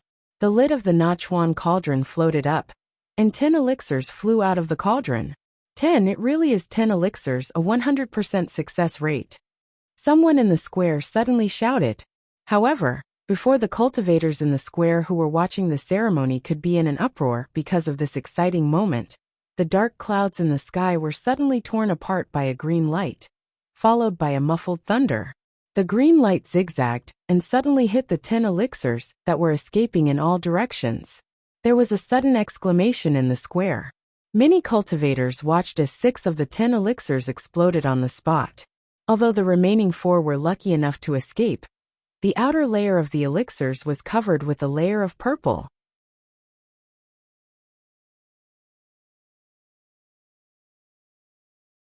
Chapter 872. Tainted elixirs, tainted elixirs. Many alchemists cried out in alarm, and several alchemy grandmasters on the scene also showed expressions of regret and pity. Only Taoist Xian Jing had a trace of schadenfreude hanging on the corner of his mouth, which also made Taoist Xian Yin a little unhappy. When the alchemy furnace was taken out of the furnace, It was invaded by external evils, causing the essence of the elixir to change and lose its original effect. This was usually called a tainted elixir. The power of the green lightning that fell from the sky was not very strong. An ordinary core forging adept would be able to easily block it. It was just that it happened so suddenly, and the lightning was so fast that outsiders could not intervene at all. As the alchemist, Lu Ping was the most likely person to block the lightning. Unfortunately, at that moment, immortal Lu Xianping seemed to hesitate and did not plan to intervene at all. Just when everyone felt that it was a pity, they saw Lu Ping suddenly show a look of joy. Under everyone's puzzled expressions, he took out a jade essence bottle and collected the 4 purple elixirs that were still flying around in the sky. These 4 elixirs were all collected by Lu Ping into the jade essence bottle. Jade essence bottle? The alchemy masters were stunned. Could it be that this elixir had other uses? Just when everyone was looking at each other, Lu Ping was acutely aware of the sudden arrival of a strong divine consciousness. Then, several late core forging adepts present, including Lu Ping, Xian Yan and Xian Yu, could feel that this familiar divine consciousness came from Tianlu Laozu. Just when everyone was puzzled, another 3 divine consciousnesses came from several important caves on Tianling Mountain. They were Tianling Laozu, Tianqin, and Tianshan Laozu. At this time, even the slowest person could already tell that the 4 elixirs that seemed to have been tainted by Lu Ping were not simple. However, while the crowd was still unaware, Lu Ping's divine will was able to detect that there were actually 2 other faint divine wills observing the situation. It was just that the level of training of these 2 people was too high. Other than Lu Ping's divine will, which was almost comparable to the mid-Dharma stage, no one else was able to detect them. Tianfan Laozu had already left for Jingzha Island. Lu Ping knew that one of the 2 strands of divine sense belonged to Tianlin Laozu, while the other belonged to Tianxiang Laozu. Reverend Xianyue was astonished when he saw the calm expression on Lu Ping's face. Could it be that the green lightning-tainted pill was purposely caused by Lu Ping? Just as Reverend Xianyue was about to open his mouth to ask, he saw a space door suddenly appear in front of Lu Ping. Tianlu Laozu stepped out and looked around. The whispers in the surroundings immediately disappeared. A few of the most respected alchemy masters were about to step forward to greet him, but they saw Tianxiang Laozu's gaze fixed on Lu Ping. He said, "The purple sun thunder tempering pill?" Lu Ping hesitated for a moment. He knew that the commotion today was too big. Anyone who was observant would most likely be able to guess something after hearing about it. There was no way to hide it. Thus he nodded and said, "Reporting to Uncle Master, it is indeed." Tianlu Laozu was about to say something, but his expression changed slightly. Lu Ping's divine will could clearly sense that a strand of divine will had suddenly appeared beside Tianlu Laozu. It seemed to be conveying some kind of message. "Give it to me." Tianlu Laozu directly stretched out his hand. Lu Ping knew that today's matter was a bit big, so he obediently handed over the jade essence bottle. Tianlu Laozu took the jade essence bottle and seemed to hesitate for a moment. In the end, he couldn't help but ask, "Where did you get the pill recipe?" Lu Ping chuckled and said, "It was a coincidence." Tianlu Laozu knew that Lu Ping was unwilling to say, so he didn't force him. He just nodded, turned around, and disappeared into the space door. At this time, although the alchemists present still didn't know what kind of spirit pill this purple sun thunder tempering pill was, the 2 words tempering thunder, as the name suggested, made it clear that this spirit pill was not a dirty pill. It was intentional by Lu Ping. The lightning that fell from the sky should be a necessary part of this spirit pill's formation. The appearance of Lu Ping's purple sun thunder tempering pill, although there was no cheering from the Junling disciples, the shock it brought was far more than what the previous masters could compare to. Even if they joined forces, it might not be as shocking as the green lightning that Lu Ping had released when he opened the cauldron. An alchemist grandmaster was indeed an alchemist grandmaster. The pill he refined was so big that even Tianlu Laozu was alarmed. This pill must be extraordinary. This was what ordinary cultivators and alchemists could think of. What kind of spirit pill was this purple sun thunder tempering pill? How come no one had ever mentioned it before? It seemed that Tianlu Laozu must have known about it. Moreover, The spirit pill attracted the attention of the Jinling disciples and Laozu. This pill must be extraordinary. This was the guess of the alchemy masters. Even Tianlin uncle and Tianxiang uncle, who were concentrating on preparing for the first thunder tribulation, were alarmed. It seemed that the pill recipe obtained from Fan Yuqing was real. They didn't expect that the legendary pill among the alchemy masters really existed. But where did Fan Yuqing get it? They didn't know if the Taishan sect also had this kind of pill. Lu Ping secretly pondered. This time he seemed to have been a bit rash. Refining this kind of pill in this kind of situation, although it confirmed his guess, he was afraid that the secret could not be kept. Reverend Xianyue hesitated for a moment, but looking at the hundreds of inquiring eyes around him, he knew that if he didn't ask for guidance, this would not be easy to get through. So he asked Lu Ping loudly, "Nephew Lu, what kind of spirit pill is this purple sun thunder tempering pill? What kind of miraculous effects does it have that Master Tianlu personally came here?" Lu Ping knew a little about Reverend Xianyue and smiled. Reporting, "Master Xianyue, this is an early Dharma spirit pill that I obtained. It has many miraculous effects for early Dharma adepts. It can be considered one of the better early Dharma spirit pills. It's just that the conditions for refining the spirit pill are too strange, and it has been lost in the world of practitioners for a long time. This time, I found this pill recipe by accident. I didn't believe it at first, but I wanted to verify it at the alchemy exhibition. Who would have thought that it would cause such a big commotion? Tianlu Laozu must be excited to see it. After all, this spirit pill has been lost for thousands of years." Oh, Reverend Xianyue had a look of realization on his face, but in his heart, he was still doubtful. If it really was a lost spirit pill, then it would make sense for Tianlu and Tianqin, the two of them, to come here. But how could it have attracted Tianling and Tianshan?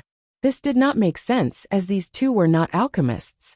It seemed like the problem was with the green lightning. The question was, could it be that the green lightning had started to gather when Lu Ping opened the alchemy furnace? All for the moment when the spirit pill came out of the furnace? Reverend Xianyue raised his head to look at the sky.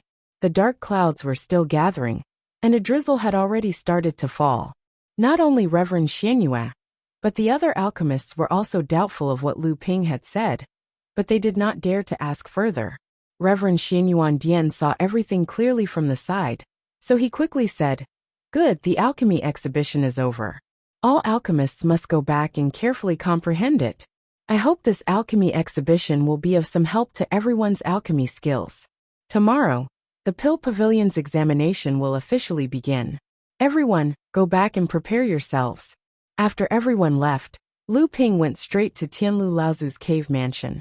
As soon as he entered the cave mansion, he saw Tianxiang, Tianlu, Tianling, Tianlin, Tianshan and Tianqin.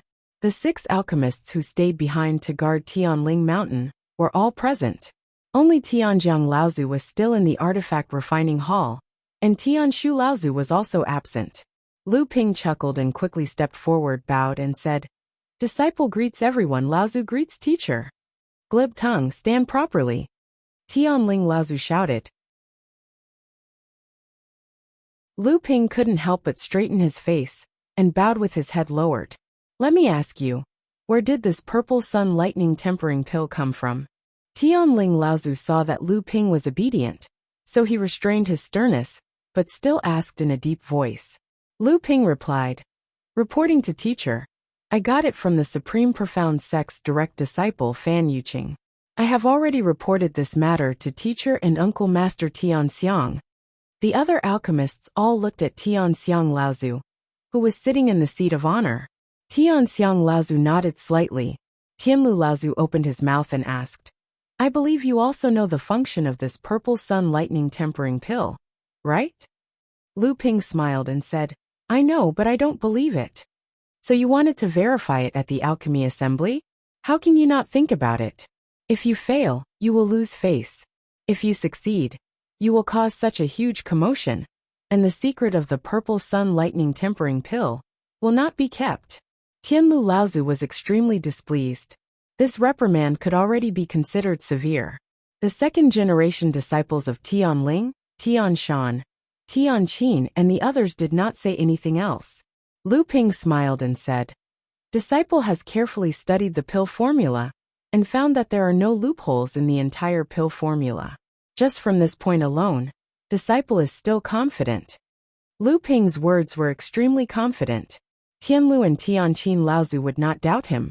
After all, they were all great alchemists, especially since Lu Ping could actually produce this purple sun lightning tempering pill. His alchemy skills were probably not below those of the two of them. If he could not even distinguish the authenticity of a pill formula, then it would be too much of a joke. The only thing this disciple doesn't understand is the final lightning tempering segment.